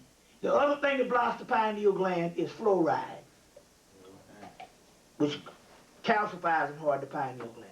Now, the fluoride. The doorway to the temple is the inner ear nucleus. And in order to get to the inner ear nucleus, you got to tunnel through and you got to start candling out your ears. Anybody ever heard of ear candling? Yeah. You got to start candling out your ears because what's affecting the pineal gland from the magic is you got enough, the mucus or the wax is walled up and you got to start candling out your ears. The more you candle out your ears, the more and more you get to the doorway to the inner ear temple. So ear candling is key. Ear candling is key. What is that process of that? You can get somebody else to do it for you? Yeah. I tried it. No, you gotta get somebody else to do it until you learn. Yeah, you can learn the process. You can learn the process and do it yourself, but you get somebody else to do it and stuff like that. You know, the candles are very expensive, but that's the key. Ear candling. The inner ear nucleus. Do you know what gives sight before sight is the inner ear nucleus? All in the book, African Origins of Biological Psychiatry, Richard King. The inner ear nucleus is the doorway to the temple. That's the doorway to the temple. You see what I'm saying? The inner ear nucleus. So you got to clean out your ears. Now, this is Zarabanda. I'm going to leave the book with him. He's going to make copies of the book. Zarabanda has a gateway, which is a black pot. The pot is a gateway to another universe. Zarabanda, this is Palo Manombe. This is more powerful shit left. So you're going to take these signatures, you see what I'm saying, and you're going to build an altar, and you're going to hang these signatures up over an altar. This is what you need. This is the most powerful shit. That's why we came. This Palo Manombe. Palo Manombe. This is the most powerful shit going. But this particular book is out of print. But he's gonna make copies of it and disseminate the book to you. This is the most powerful stuff. Zarbanda, El Cristo Negro, El Cristo Rey, Los Spiritus and Tranquilos, Madre de Agua, Santissima Pedro Iman, Madre de la Luna, San Simón, Francisco Siete Reyes, and Mama Shola. These are the signatures that you're going to make your altar from, but there's also the characteristics that you're going to make your altar from. And then there's an initiation that you're going to initiate yourself into the realm of Zarabanda, or Kumbanda. Friday night at 11 a.m., day 1. They got day 2, then they got midnight. So you're going to start on day 1, then you're going to go to midnight, and you're going to just say what they say. Now, they got 3 days, they got 7 days initiation. I just say that you come amongst yourself and be creative and just do it. 1 night would be sufficient for Kumbanda and them. You can do, there's 7 days in this thing here, but you can do 3 days if you want. If you don't think so, you think you need 7 days or whatever. But in here is going to be a book, and this book going to break down all of the stuff. Now, fortunately with this, because this is a system that's still in function, you don't have to do much with the creativity. It's already there. Because this is the shit that's working. That's why Kumbanda is why the government got this shit on lockdown. Now this is one of the keys. You don't have to run off and join join some Palo cult or some Palo thing. Those are practitioners, and although they do their work and the magic does work, they're still on the practitioning level, which means they got to be subordinate to Zarabanda and them. What we're talking about is being one with Kumbanda. You see, one with Kumbanda. You see what I'm saying? Mm-hmm. And so in that particular case, you don't have to join another group. You basically are going to have a personal relationship with your Savior, Jesus Christ. You're going to have a personal relationship with the entities, but it's about like being one with them. You see what I'm saying? And we're one with them. And there's enough rituals in here. I mean, there's tons of shit in here. Escape from the law to make one's nature strong. Cleansing against death. I would suggest laws for divine justice to open the roads to opportunity, wealth, and prosperity. You got a lot of them in here. Only thing I suggest is, when it comes to another black person, because that's what happened with us in a part of our slavery. We started using our own magic, not to fuck up the white man, but to fuck up other black people. You see what I'm saying? Now, me personally, I don't give a damn what you do with the motherfucking crack out there. You do what the hell you want to do. You know what I'm saying? Because whenever you think, oh, we all Rainbow Coalition, oh, they doing shit right now. Don't let nobody fool you. They're doing diabolical shit right now. They're getting ready to lump. They're getting ready to say sickle cell and AIDS is one of the goddamn same, and they're coming after niggas' ass. What? They're getting ready to say sickle cell and AIDS. They teach that already. I'm a doctor of chiropractic. I learned that shit in chiropractic school. The sickle cell and AIDS are the same damn thing. It's the same damn thing. They come out with strange things. No, guess what these motherfuckers, what they just did last week. Last week. They just made AIDS a congressional bill called the African American AIDS and HIV response bill. So they done tied it in Congress. They did it in the Illinois state legislation last week and get ready to sweep the country. So I don't want to hear nothing about this cracker, we are the world shit. Right. No, these motherfuckers, is, like they said, whenever we sleeping, they working. Yeah. Them motherfuckers is working. It's even like, you heard what happened with Dr. Yard. When the 2 cops, they gave the 2 cops who arrested him, they gave him an award. You know what the 2 cops said? They say, shit, you should be thinking the ADL, they the one that gave us all the information and told us to come after him. The Anti-Defamation League. That's right. This is what the cops said on the damn podium when they was getting their awards. They said, shit, don't celebrate us. You need to thank the ADL. They the motherfuckers gave us all the information. So these crackers is ruling this shit every damn day. Now I will say this about the brother named Clemson Brown up in New York. He said he went to Egypt 15 times. And this might have some reason why they had to lock him on down. The brother Clemson Brown said he went to Egypt 15 times and said every time you go around the monuments, there's an energy you get around the temples and the pyramids. You can't get nowhere else on the planet. This is what he did say. He said, I didn't feel that energy again, only when I went down to fucking Eatonton. Now that's what Clemson Brown did, who went 15 years. Walked around a black pyramid. Right. Now, so that probably is one reason why the ADL and them, but it was the cops said it was the Jews. So my point here is, I would just suggest that it's not really, the reason why I say that here is, they got some stuff to destroy your enemy, but too often we keep thinking our enemy is ourselves. So I be personally with it, I would suggest that you don't use the magic on other black people. Because we got a tradition of that, with the roots and the voodoo. 90% of what we've been doing since we became slaves is using it on other people. Now the cracker, free reign. You do what you do.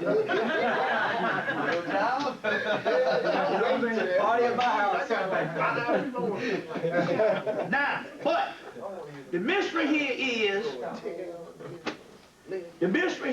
and you can, this is one you can do together, is, and you can just, I'm gonna let you do the decide. There's a 7-day period to Kumbanda, but I did it in a night. You see what I'm saying? I did it in a night. To initiate into the missions of Kumbanda. Now, you're supposed to get a black pot. A lot of times it's hard to find the black pots. They started taking them off the market. You can get the smaller ones, it don't matter. I would suggest that you go to a toy store, especially during Thanksgiving, Halloween, but you still can find, and they got a plastic black pot. You can just put a metal plate in it, and that will be sufficient. Or just go to any hardware store, any kind of store like Walmart or wherever, and see can you find a cast iron pot. Be any kind of cast iron pot. I would suggest that because that pot is a gateway to the Zarabanda universe. To the Zarabanda universe. Kumbanda. It's the most powerful shit on the planet. You see what I'm saying? That's why the witches use it? Yeah, the whole pot, yeah, because that was a part of that. But in Europe, it's called the Ogun pot.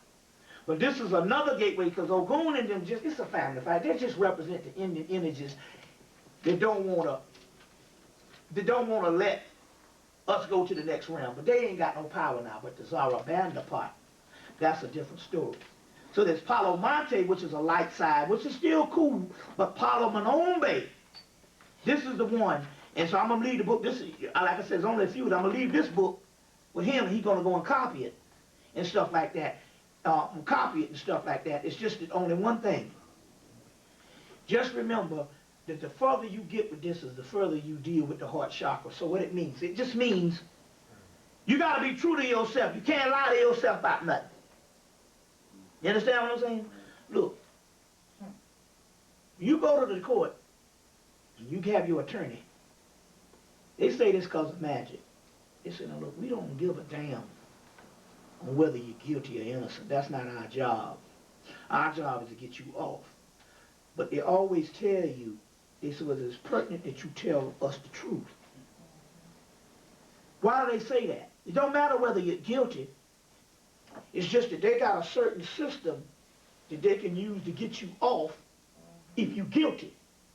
Now, if you tell them you're innocent, they might go to the other system, and that particular system might not be enough to get you off. So sometimes they have to know the truth. Well, it's the same thing when it comes to this shit right here. You can't have no ulterior motives. You saw? 5 minutes, 4 minutes. You can't have no ulterior motives. You see what I'm saying? You got to be, that's what this whole balance thing, you got to be true to yourself. Any ulterior motives, they will say, well, fuck that. You know, And sometimes when you don't have the shit working, it's because you didn't tell the truth to yourself, and you ain't got to do it. Now you saying, is that subordinate? No, because it's all dealing with your own heart. This is just a system that's one of the most powerful shit to get to it. You see what I'm saying? Some of the most powerful stuff to get to it. That's why you don't hear nothing about Palo. They got all these books. Hardly none. They got one on Palo Monte, which I still say get the book on Palo. By Baba Canazares. It's called The Book on Palo. But this particular one is the one. Now what happened was this book here, when I first got it and tapped into it, I put the Yoruba with it and the Voodoo, and nothing happened. Because I crossed the streams and they at odds with each other, especially Legba and them, which hold Kumbanda down. And so I do a ritual and I put the shit out there, and I let all the stuff I had on the floor stay down for about a month. So I decided to clean up the living room, and I took up all the stuff, and I took up the Yoruba and the Voodoo, because the Voodoo is mixed half with what you call it, with Legba and them, and shit started working. Shit just started working overnight. I left them because it was in a black background on my black, one part of the fireplace has got this black tile, and I left them down and they started working. So they work like that. You can cross the stream with other things, but don't cross the stream with Yoruba. Legba, Ogun, Oshun, Obatala and them. Don't cross the streams with them. Because they got their equivalent here, which is the underside. So this is the realm of Osiris found. There's even a day of the El Cristo Negro they have on October the 16th every year in Puerto Rico. So can you cross the realm with Egyptian? Like if I took my altar and had stuff for You can cross the realm with the Camelot deities. That's because I'm telling you what works because of the simple fact, like Anubis. Right, right. Anubis is Arbana. Right. You see what I'm saying? El Cristo Negro is Osiris. Okay, I see what you're saying. You see, El Cristo Rey is Amun Ra, so you can do that. Okay. You can cross the streams with the Camelot deities. Because the Camelot deities, it was still, most of the deities was based on the underworld and Osiris. Okay, let me switch tapes. Hey, hold on. These other techniques here, it's like shortcuts. Because a lot of this is still based on your mindset. You see, it's also shortcuts. So like I said now, going back, with this stuff here, all you got to do is just initiate yourself into it. Because everything is based on self-initiation. And initiate yourself into Kumbanda, Palo Manombe, and you pretty much set because you've gone to a certain amount of level. So this is the most powerful shit. The reason why I say that because I went through all of it, and I'm telling you, they done usurped, these crackers done usurped so much shit. As far as all the magic out of none of that shit, that's why this is not in the stores. And when they put it out, it only stayed out a couple years, and they took this and it's out of print. That's because this is the one that works. This Kumbanda, and when the Kumbanda or the Zarabanda or Palo, when I hit that Palo, it was cooking with gas. Shit works. You see what I'm saying? So, like I said, the little initiation process and all, you know what I'm saying? Now, one of the keys here is you always burn 7-day candles when you're dealing with these things. Now, these motherfuckers here like alcohol. You see what I'm saying? They like alcohol and stuff like that. I'll get into making up the elixir in a few minutes of what you can do. And what's that? Like, that book is a book, like, dealing with rituals and the basics. Like, could you make up your own, like, rituals? That's what, yeah, you can make up your own rituals. This one here pretty much works if they tell you what they're going to do. But you can make up your own, let's put it this way. You can take the Pantheon. Once you initiate with this, it's like a series, it's a doorway you go through. You can take this Pantheon, which is in the thing. You can take Zarabanda, El Cristo Negro, all the way down to the Pantheon, which is the first page. And from this Pantheon, all you need is the gods. You can make up your own ritual.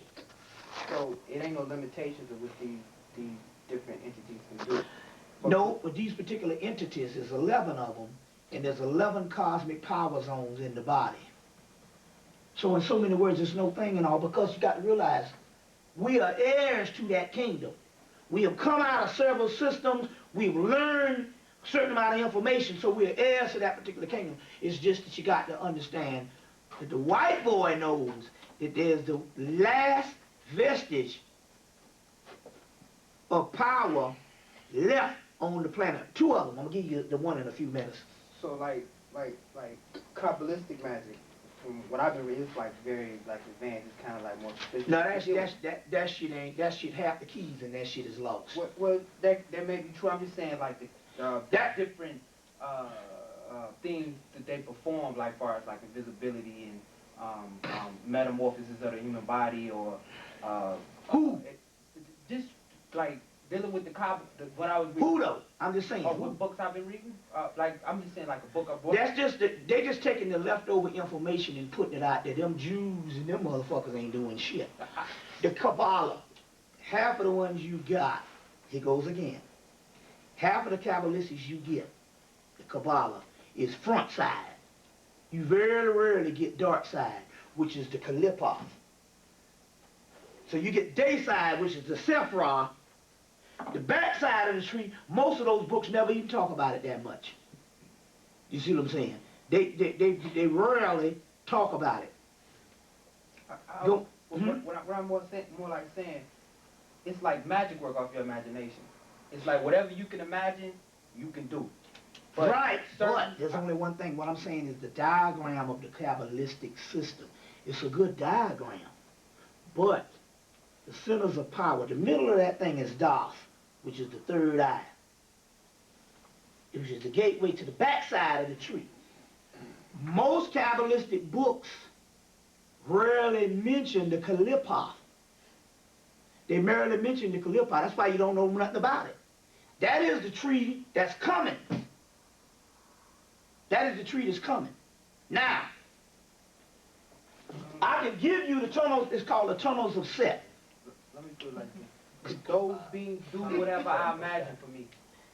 If you want the most powerful shit, is the Kalipoth. The Kalipoth. The Kalipoth, they'll say have these particular demons or these beings that sit on the backside of the tree. But there's one thing. They have a system of the Kalipoth. There's 10 spheres in the Kabbalah, right? 10 Sephras. The 11th Sephra is the 11th cosmic power zone. Is Doth, which gives you gateway to universe B. They got names of the Kalipoth that they know that they've been holding from the people. Even those names don't work. The true names of the Kalipoth is left behind is these 11 deities of the Palo. Backside of the tree. You see, here you go again. Do you know they got more Kabbalahs in the magic section than anything in any of them stores? Half the keys have been lost because the inroads to the backside of the tree is damn near non-existent. I understand what you're saying about that. What I'm saying is the things they used to do, as far as like the tasks that they used to perform with their magic, like that's defunct because it's on the day side. Huh? That's the fuck. I'm saying you can spend your time dealing with it, but ultimately you're just gonna be left out in the cold like everybody else. I'm not dealing with that. I'm dealing with my own imagination. Right, but what I'm trying to say here, the centers of the power, because when you're talking about the imagination and you're talking about the inner worlds, you got to deal with the dark side.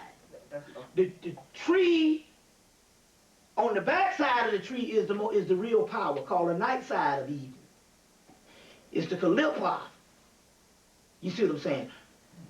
Most of the Jewish rabbis who was the custodians that got our shit from the Moors that put them down, they never mentioned the Kalipoth. Some of the trees don't even come with Doth. Only the magical Kabbalah come with it, but they rarely mention the Kalipoth. I got it. I'm looking at an example. All right. Everything we see right now, once again, is a fact. That's electrical impulses going through the nervous system and to the brain, and your mind kind of like paints a picture. So it's all like a mental image. being that it's a mental image, could those beings manipulate this mental image? Yes, I'm giving you the shortcut. If you deal with the 11, you can get the shortcut. See, there's a long way to do it haphazardly, then there's a shortcut. The shortcut is the 11 cosmic power zones of the backside of the tree, which is these entities in here. There's 11 of these, so I'm giving you the shortcut that you can work with, because you got 11 entities, which is inside that you have direct relationship to. It's all talking, what it is all talking about the same thing you're talking about. I'm just trying to tell you that the Africa and the Congo system still have the 11 keys, which is the backside of the Kabbalah, of the Kabbalistic tree. The front side is more theory and principle. The backside is the shit that works. You see what I'm saying? Front side give you a little bit of energy, a little bit of principle. If you want some shit to work, you see what I'm saying? So so that's what this is the gate. This is the last gateway is the Apollo on the magic end, and then there's one other gateway which you get ready to get into right now. Is that the Congo system talking about Apollo? Yeah. Okay. Am I hearing Spanish, Hispanic, Latin names for those deities? Yes. Okay. Why? Santeria, that's what I'm going to ask you in a minute. Santeria uses Christianity, the saints. The saints and all that. And Santeria uses the saints from Christianity. Right. Apollo are using the saints of deities from Egypt, right? Right, but this is one of the keys that makes it more magical. Okay, but we're getting Apollo, we're getting Hispanic or Latin from the Congo. From the Congo. Let me tell you what it is. Okay. I'll explain exactly what it is. What makes this so powerful is this. The mystery goes in all ancient magic where the East will meet the West. And they talk about the Son of God in the West, the Son of Man in the West.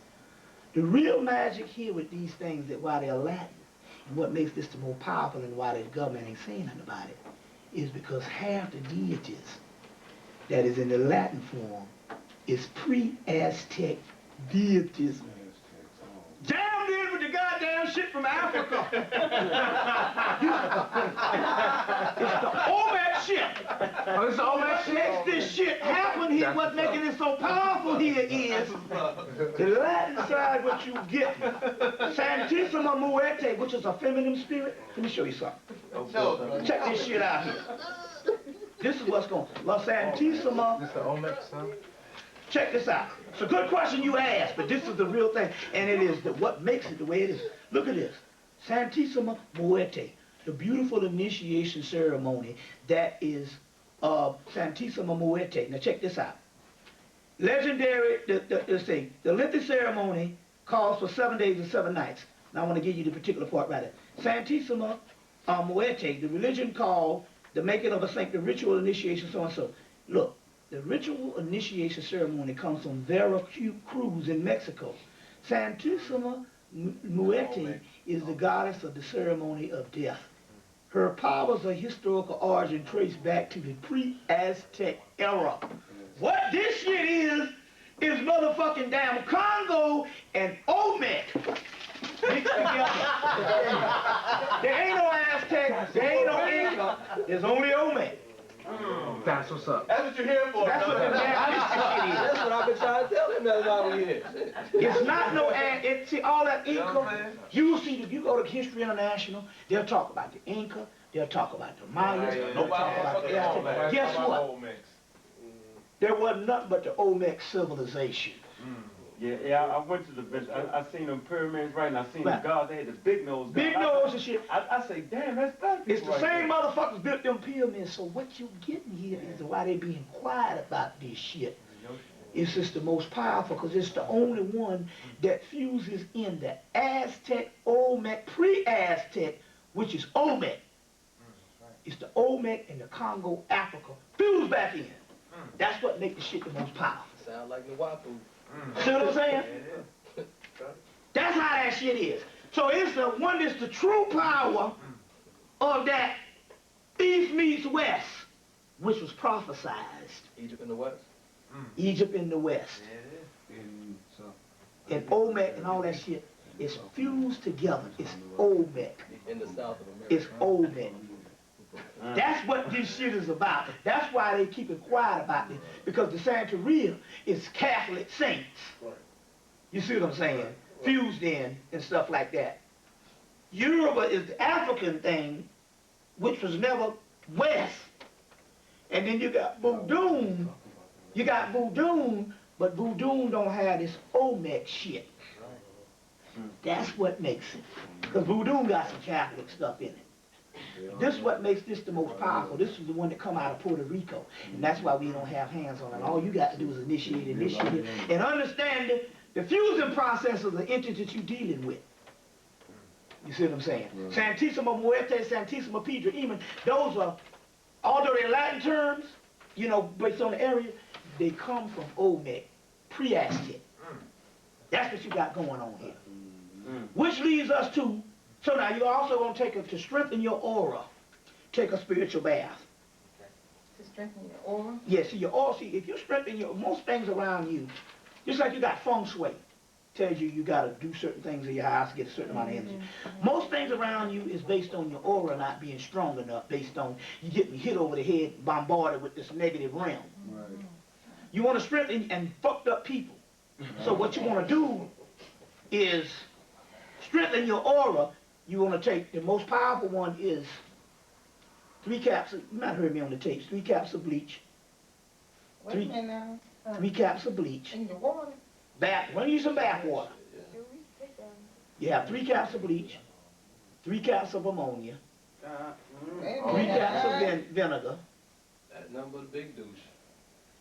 3 caps of vinegar, and 3 caps of lemon juice. So 3 caps of ammonia, 3 caps of vinegar, 3 caps of bleach, and 3 caps of lemon juice. Put it in your bath water and a half a cup of sea salt. 3 caps of bleach, 3 caps of ammonia, 3 caps of vinegar, 3 caps of lemon juice, and a half a cup of sea salt. Put it in your bath, and you burn you a candle. If you survive. Get in your bathtub, and you burn your, see, it's spiritual. That's why you see, what happens with most people is, they can't stop thinking on the spiritual. Just like the brother here, I asked him a question at first. The brother was sitting here, he said, I got to go to work, and I said, could you take off? He said he could, but he didn't. But he didn't understand the magical aspect. Had he taken off, what would have happened when he went back to work? Number one, it wouldn't have been nothing. As a matter of fact, he could have, in this spiritual thing, he could have taken off and didn't even call in. And he could have gone to work yesterday and they wouldn't even have met him. Because when you put spiritual stuff first, you see what I'm saying? But we're still trained to think that our world is carved out is primary and everything else is secondary. You see? You see, so that's why I was saying, I asked the question, well, could you call in? And he said he could. Well, he should have. Because you never take spiritual things and put them second. That's right. Because when you put spiritual things first, guess what? It operates to the point whenever you think some shit is going to be worse in the physical, it always take care of itself. Even better than what you did had you. That's true. You see what I'm saying? Yeah. You see. So now. So now you take that, you burn a candle. Is there a certain color? See, you're thinking, so you got to think on a God level now. You can't think as what's going to happen physically with a human body by getting in there. Because it's spiritual. You see what I'm saying? It's spiritual. I'm just saying I know bleach and ammonia is tied to the okay. See? I hear you. Okay. Now, let me explain it to you on the spiritual level so you understand this. Let me explain this on the spiritual level. I guess the water. Is there a certain color of the candle? No? Whatever the spirit tells you. Let me explain on the spiritual level. I first said to clean your aura, because your aura can cure any ailment and everything if it's strong. So already, you are already cleaning the mechanism that would ward off those things being toxic. You got to start thinking on this spiritual level. You know what I'm saying? You can get so spiritual that you can walk through this wall. But you can also get fused in this wall halfway and be stuck in this motherfucker too. It depends on what mode you doing. Now, you put that, let me give you an example of what I say about this thing, why this works. The Africans got a lot of rituals that they've lost the symbolic reason on why it works. Because the priests had to go underground based on the pillage of Africa. Right. But they still have these rituals. They might not know how they work, but they do. You see what I'm saying? Now, 10 years ago, a guy was getting ready to go to jail. He had a probation officer that hated him, a redneck cracker. So he went to go get a spiritual bath. And the guy said, when you get this bath, when you walk before this man, he won't even, when you walk before this man, he won't even recognize you. So he took the spiritual bath and walked before the probation officer, and the probation officer said, who are you? And that's the end of the story. I said, damn, I wish we had that spiritual bath. 10 years later, the sister, my queen, came into the being, and she had the damn bath. She had the same ritual. That's the one I'm giving you now, about the aura. You see what I'm saying? So you burn a candle, you stay in there at least 15 minutes. After the 15 minutes, no, a minimum of 15 minutes, you stay in there as long as you want. And before you get out, you put your whole head up under that water. Then you get out and you shower off real good. And then after you get through, you take some of the wax from that candle and you put it on your person like a talisman. Use that to cleanse your aura. You don't have to do it every month, but every 2 months you can do it. Put it on your what? Put it on your person. You're taking your ball up, you put it in the pouch and you wear it. You put it on you, you keep it on you. Okay. The wax. The wax, yeah, a little piece from the candle.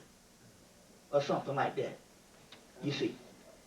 You know, you should only deal with 7-day candles in the glass when you're dealing with magic work, because you're going to stand to burn down something if you don't. So all other candles are no-no if they ain't 7-day, because that's safer. You're not what? 7 days? 7 day in the glass. Never use no candles outside of that glass. You know what the glass candles are? That's in the glass. Make sure it's in the glass. Stand to burn down your house. Now, because we're in this particular realm, this Mayati and Lakshmi realm, get the book Mayat Magic by Nima. Mayat Magic by Nima. And read that book. Read that book. After you get through reading that book, just remember, you got to put some of your own spells in it. You got that. How you reactivate it. Create some of your own when you're doing the ritual in it. But it's a good book, Mayat Magic by Nima. Nima. N-E-M-A. Nima. Create your own. But put something else in it and you can activate that particular, what you call it. To understand these two sides, because remember now, Zeus went together with the Titan. The Titans are pre-cosmic deities, pre-creation deities. Zeus went to war with them and defeated them and burnt them up and then took their ashes and turned it into humans. So that's the melanin, ash, carbon. 6 protons, 6 electrons, 6 neutrons, which is carbon, which is the basis of melanin. We are carbon beings. White folks are carbon-based beings. We are carbon beings. You see what I'm saying? It's said to come off a match. Yeah, you take a match and strap it and put it on this wall, you'll see that soot. But that soot is the melanin is being produced from one little small little light particle that's down in your gastrointestinal tract. It's producing that soot, the melanin inside of your central nervous system. That is your soul. That's what makes the inner melanin. Your soul is an invisible particle light, and although it's invisible, it's no different than the same fire that's throughout the universe or in the suns. And that's what's producing that black soot. Soot. Yeah. Melanin. Now, melanin. The key here is,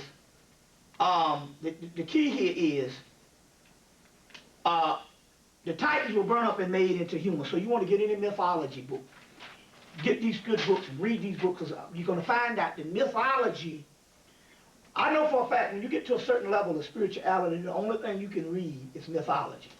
One book you got to have is the Dictionary of Ancient Deities, but you want to get a mythology book. Any good mythology book. One, let's see, did I put this book up here? You see. Yeah, he have Dictionary of Ancient Deities on it. Yeah, but there's another book called, did she put it up there? It's very key. One is called The World of Myth. One is called The World of Myth by David Adams Leeming.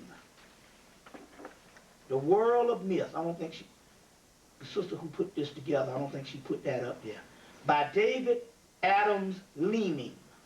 The World of Myth. That's the one you want to get to give you several mythology as well as parallel myths by Richard Birlin. Richard Birlin. Don't ask me how to spell it. This is called parallel myths.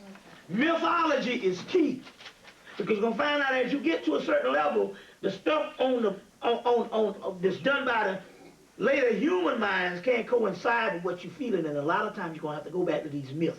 Mythology is the most advanced shit on the planet. It is the only thing that you can read 1 year and go back 2 years later and it means something totally different. By it being written by what is called a pre-human intelligence. By it being written by the gods, you can read it all your life. So mythology is key. So David Adams Leeming, L-E-A-M-I-N-G. David Adams Leeming. It's called The World of Myth. You see. Then he got another one called Mythology, The Journey of the Hero. Get both of those. It's 2 books. The World of Myth by David Adams Leeming. And then Mythology, The Journey of the Hero. It's pertinent that you really want to tap into this stuff to find out what's really going is you read mythology. See, I didn't know. There was a white boy back in the 80s was getting a PhD. That's what comic book later on is. Yeah. White boy back in the 80s was getting a PhD in mythology. And I said, this motherfucker's out of his mind. Until I started reading mythology, shit, mythology is very advanced. But why you think a white boy, why you think white folks go and get PhDs in mythology? They ain't just stories. The mythology is the basis behind all the religions. Because what you call modern day religions are nothing but the same mythology, historicalized. Right, like when you go to Barnes & Noble, look at the mythology section, religious section, it's the same stories, but these are the old. Yeah. But the mythology section is more powerful because you understand them as principles that can be applied to you and what you're going through now. Because a lot of it is prophetic than some old religious shit, which is more moral behavior. Don't bump into this. So that's very key. Now the book you need to get, another book is called the Shakti Mantras. The Shakti Mantras, very key because there's mantras in there that you can say to the goddesses. And they open up stuff, and there's a whole shit on Lakshmi up in there. Shakti, S-H-I-T-I, Shakti Mantras. S-H-I-T-I. You'll see, S-H-A-T-I, Shakti Mantras. By Thomas Ashley Farrand. F-A-R-R-A-N-D. Thomas Ashley Farrand. Very key. Because you're going to find out before the gods, before the mythology and stuff was male, it was all female in the pre-dynastic world. And the only thing that survived is those pre-dynastic deities is over in India. They're called the 10 Mahabodhiyas. But they are these primal mothers, and they got mantras to them. Durga, Kali, Lakshmi, Parvati, Lalita, several of them. But it's called the Shakti Mantras. That's a very powerful book. Because the ones over in India, those entities are still alive because they never stopped worshiping them. The chakras, yeah, it's called the Shakti Mantras. That's the book you want to get. Thomas Ashley Farrand. And they got mantras that you can say to get you what you want. Money, this type of thing. You want your nation to rise or whatever. You see what I'm saying? Now, any music from dead folks, Jimi Hendrix, Tupac, Biggie, Marvin Gaye, Barry White. Anytime they cross over, that music is very powerful. Very powerful. Now, any music now, you want to get the Gladiator soundtrack to do some rituals with. Any ritual you make up, get the Gladiator soundtrack. That shit is, they really like that shit. The Gladiator soundtrack. It's got some shit in there. Because remember now, the Gladiator is a degraded form that the Romans put in from the original Etruscan thing of the Olympics and the aspect of the gods. So whatever the energy was when they put that movie together, that Gladiator soundtrack is real good. There's another thing to do rituals. It's a CD called Gabriel Roth, R-O-T-H, Gabriel Roth. It's called Totem. Real powerful shit. Gabriel Roth, Totem. Now, for the Kemet thing, there's 3 CDs. One is called, his name is Phil Thornton. 3 CDs. Phil Thornton? Phil Thornton. They went back and they studied and found out how that music, what music would sound like. And part of the stuff you get with belly dancing and the stuff you get with the Islamic stuff, that's some stuff that came out of Kemet. But it's called Phil Thornton. The name of one of the tapes is Eternal Egypt. The next tape is Immortal Egypt. And the new tape is called Enchanted Egypt. So Eternal Egypt, Immortal Egypt, and Enchanted Egypt. Very key on the Kemetic thing is that particular music to do some rituals with. Immortal Egypt, Eternal Egypt, and Enchanted Egypt. You see what I'm saying? And Enchanted Egypt. Phil Thornton, get some of that music. It's real powerful.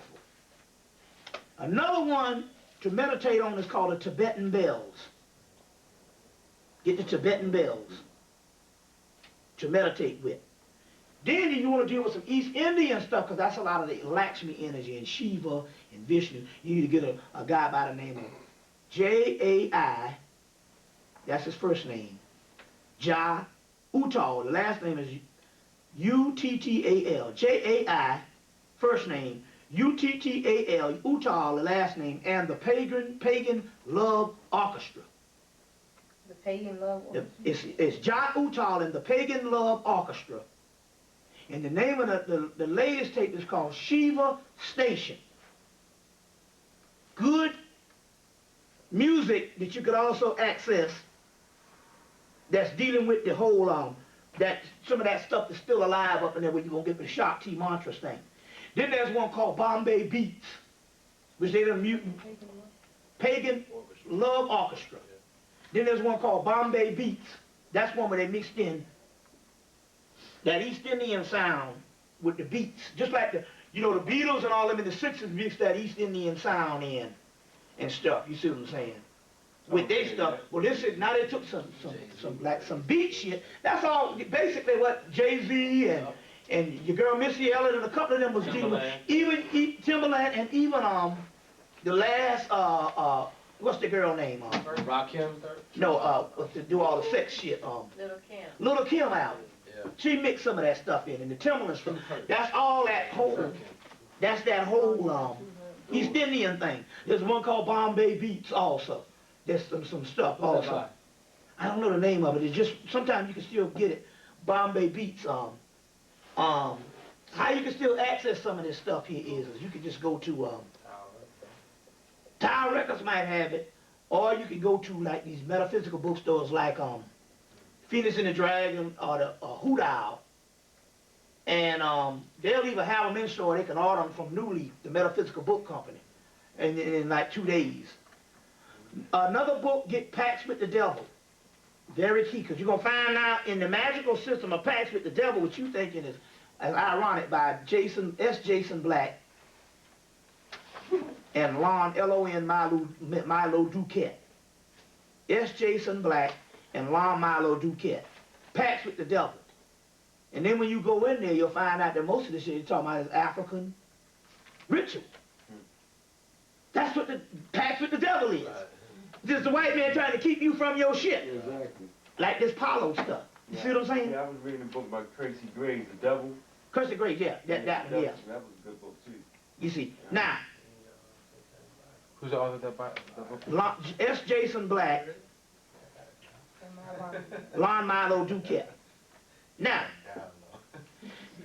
trust me, when you get the tape back, it's more going on than you can actually comprehend. I mean, not comprehend, but you can take in, because I'm just steady talking. It'll be, when you study the tape, it'll be a lot of shit up in there. Yeah.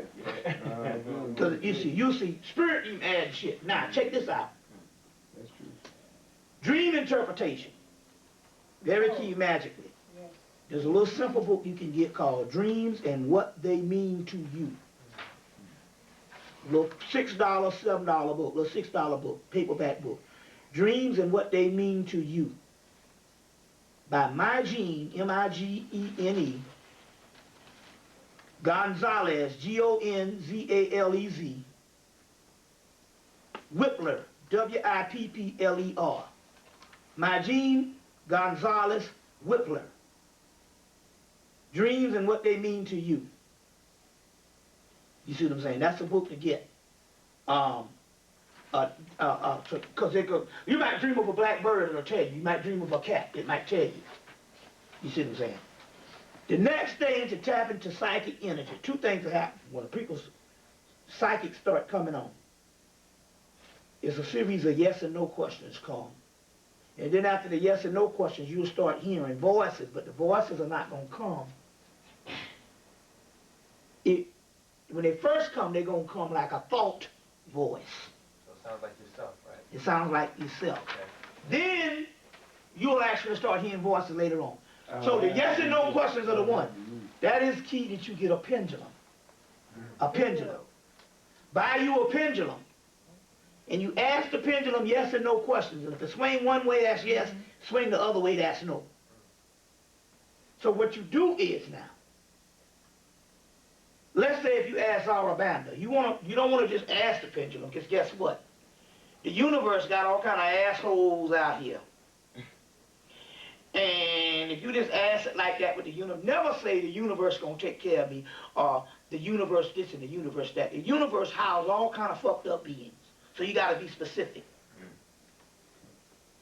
So when you got the pendulum, and you asking the pendulum something, make sure you direct it to a deity that's on your side. So you say Zarabanda, and ask the deity. You see what I'm saying? The deity that's on your side. How do you know which deities are on your side? Well, I'm giving you the ones right here with the Apollo. Oh. They on, and a lot of the Egyptian deities, if the energy is still around, you see what I'm saying, and stuff like that and all, and if you look in all you gotta do in the voodoo thing, especially if you get a book called Voodoo Visions, or go and get the book New Orleans Voodoo Tarot Deck, which has a big, nice book in it, and look at the ones that's the graveyard deities, or what they call Guade, or Gade, which is Papa Gade or Papa Guade, which is one over the underworld or the netherworld. Anything to do with the graveyard deities, that's our shit. That's our ancestors, that's our energy. Other than the Legbar and them that sit over that shit too. So, you ask, anything you can ask certain questions, but you ask the question and they'll give you yes and no at first. Based on the way the pendulum. You'll know, first you do is you ask the pendulum to swing a certain way to give you yes. It'll swing that way in your hand. Then you ask the pendulum to swing another certain way to give you no. And then so you establish which polarity is going to give you yes and no at the pendulum.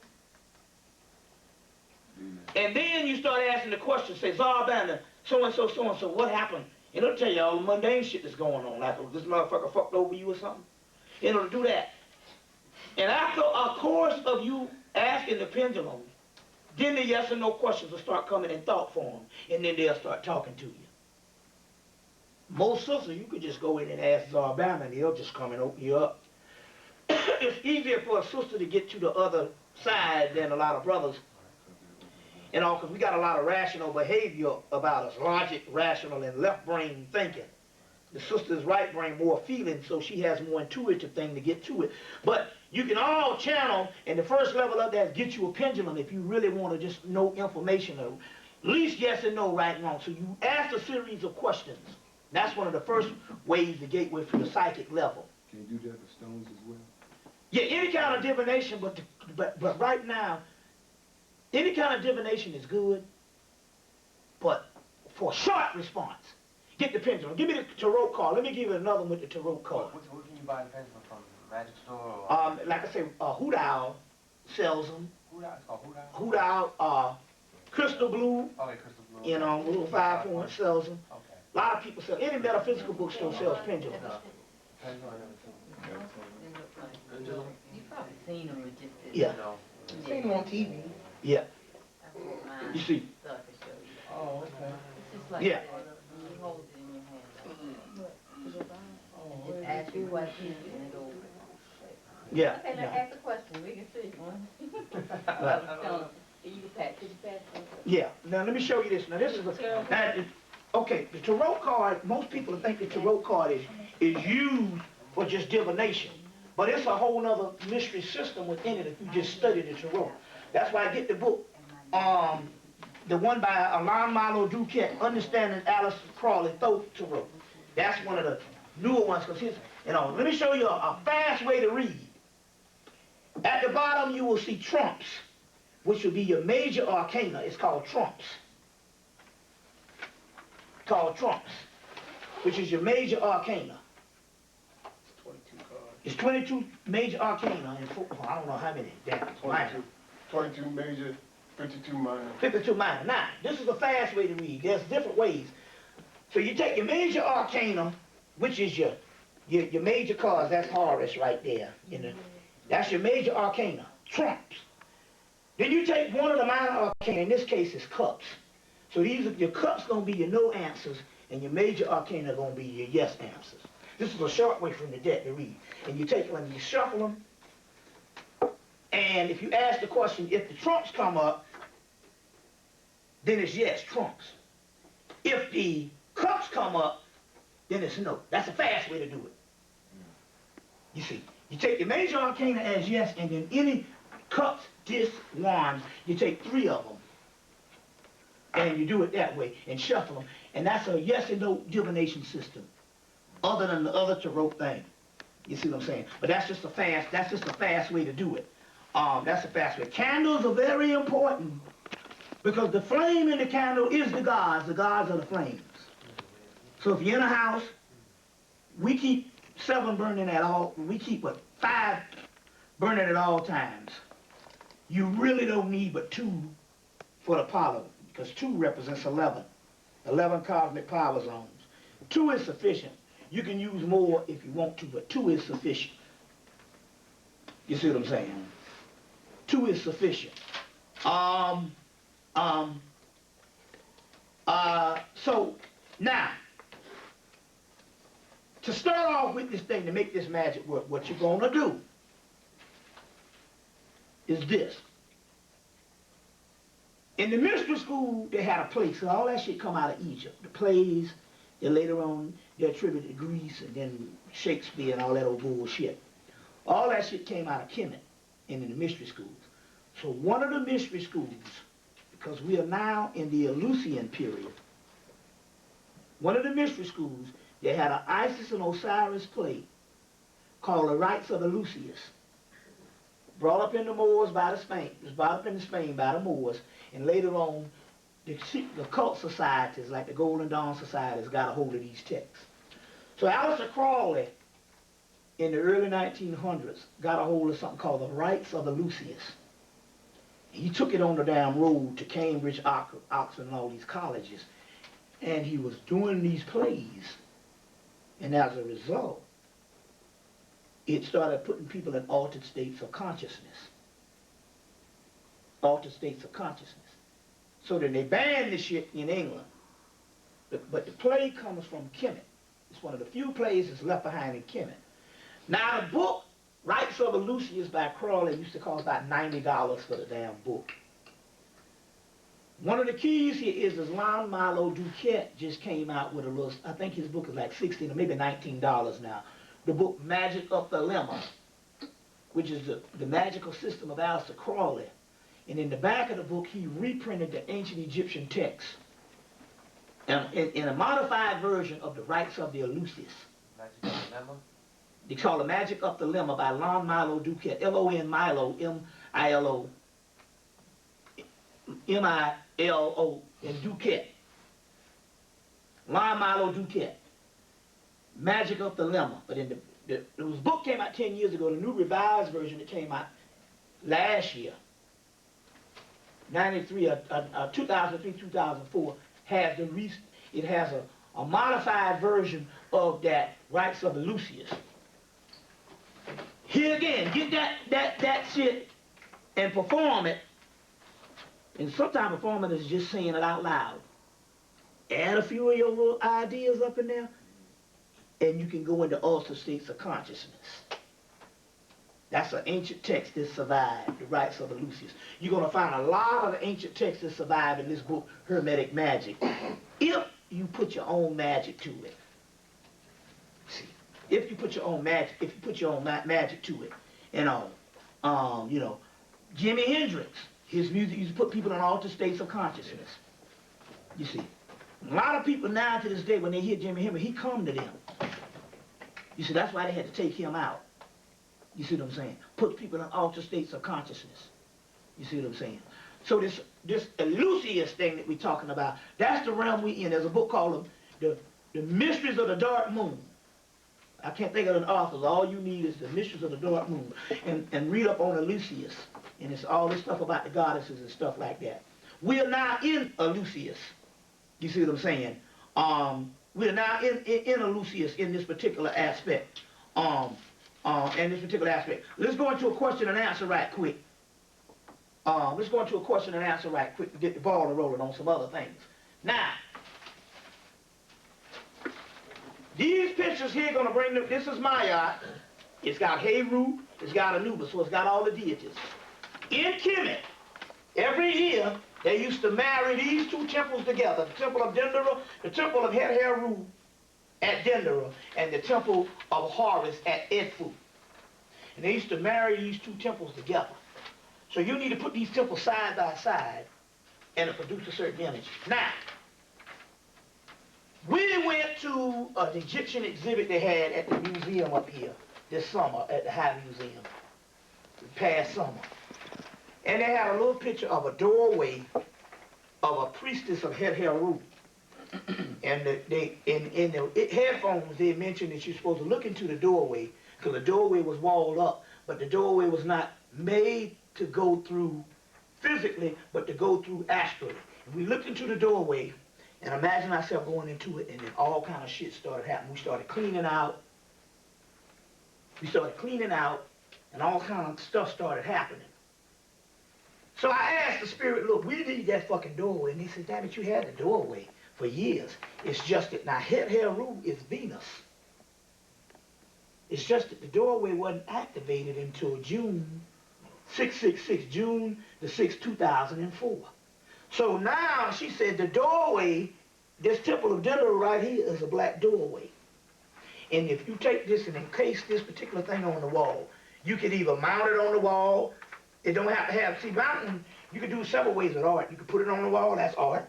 You can mount it on the wall by putting a banner around it without glass, that's art. Or you can encase it in glass.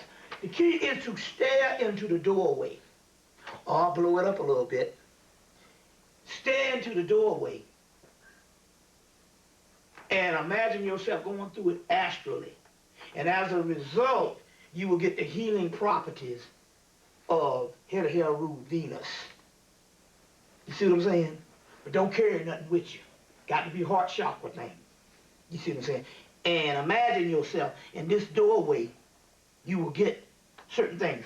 Or you put these two together, and it produce a certain energy of the male and female marriage of Heru and Heteru. Heru and Heteru. This another one here is to meditate on the Sri Yantra.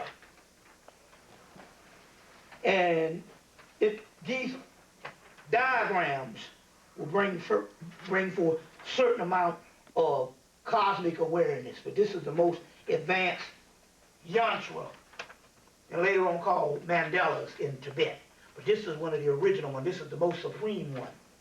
If you unlock it, if you unlock it.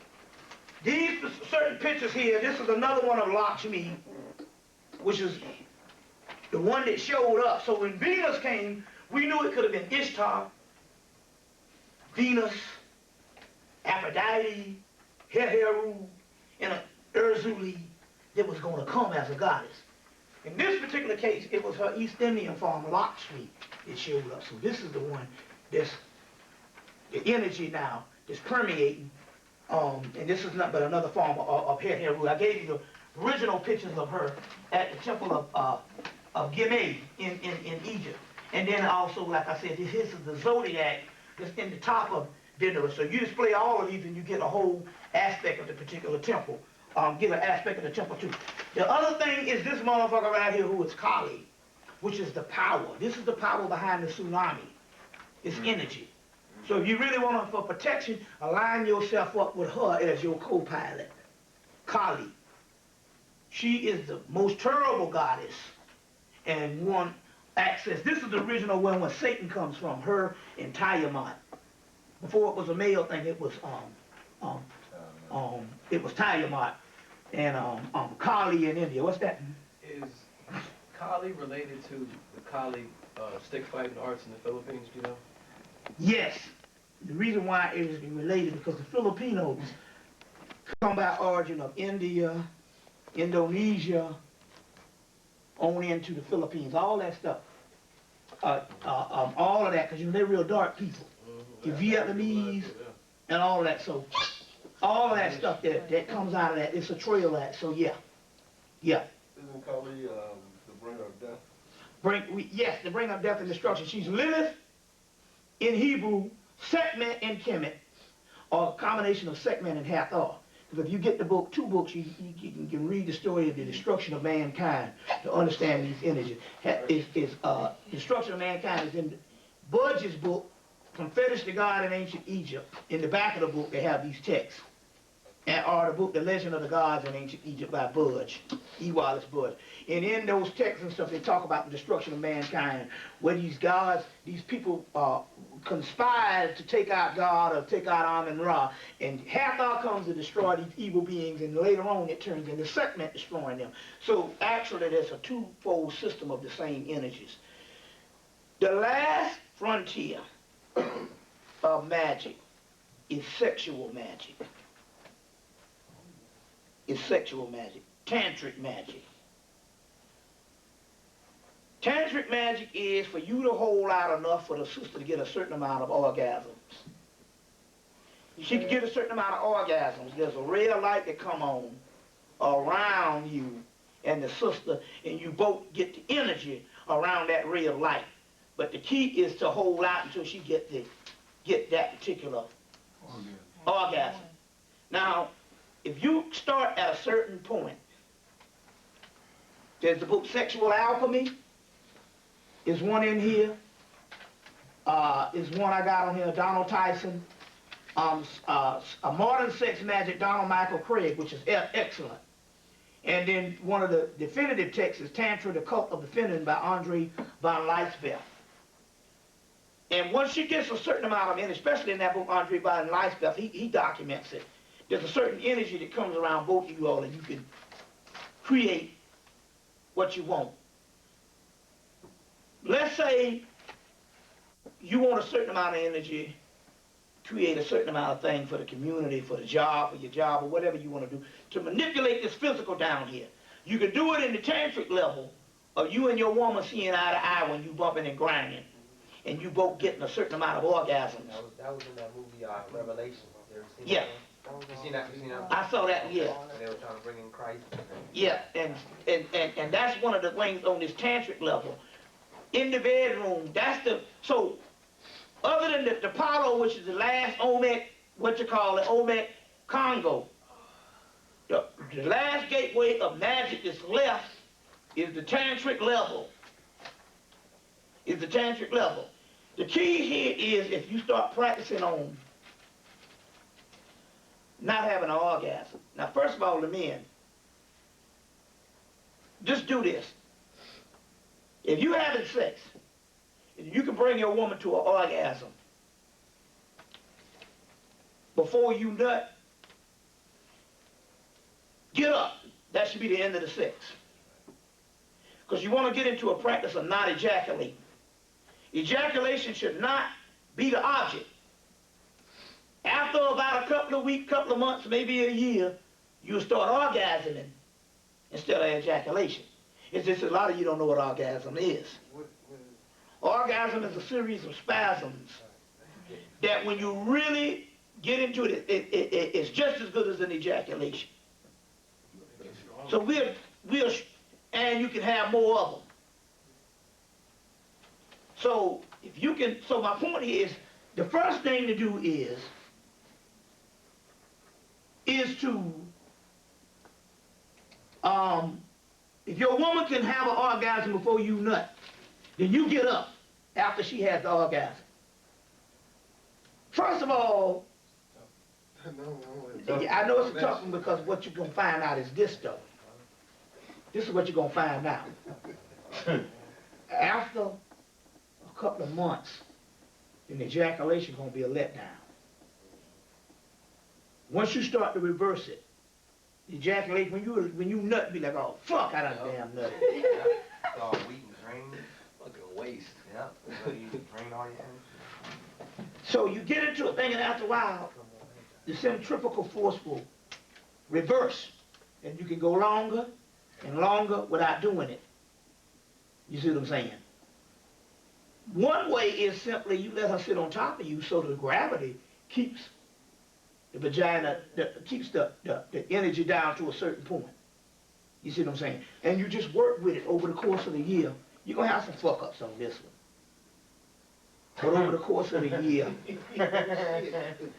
you'll start orgasming. You see what I'm saying? And the more you hold, the more and more you learn how to not ejaculate, the more and more energy you're going to create, because you're going to give her time to have a certain amount of orgasms. And when you start having them, then you start creating the real deal magic. So a lot of this magical system, the most powerful, the most ancient, is the only one that's left behind now, is the tantric. That's the powerful one, you see. And the first step of, a lot of stuff with the tantric is not as complex as some of these books make it out. The first step is the man to stop, to learn how to prolong his ejaculation. So if you can get up, believe me, it's psychological. Now you can go back 2 or 3 times a night, as long as you are set in the mode that you're not going to ejaculate. You see what I'm saying? Oh yeah, okay, go ahead. Then we're going to go into question and answer. Look.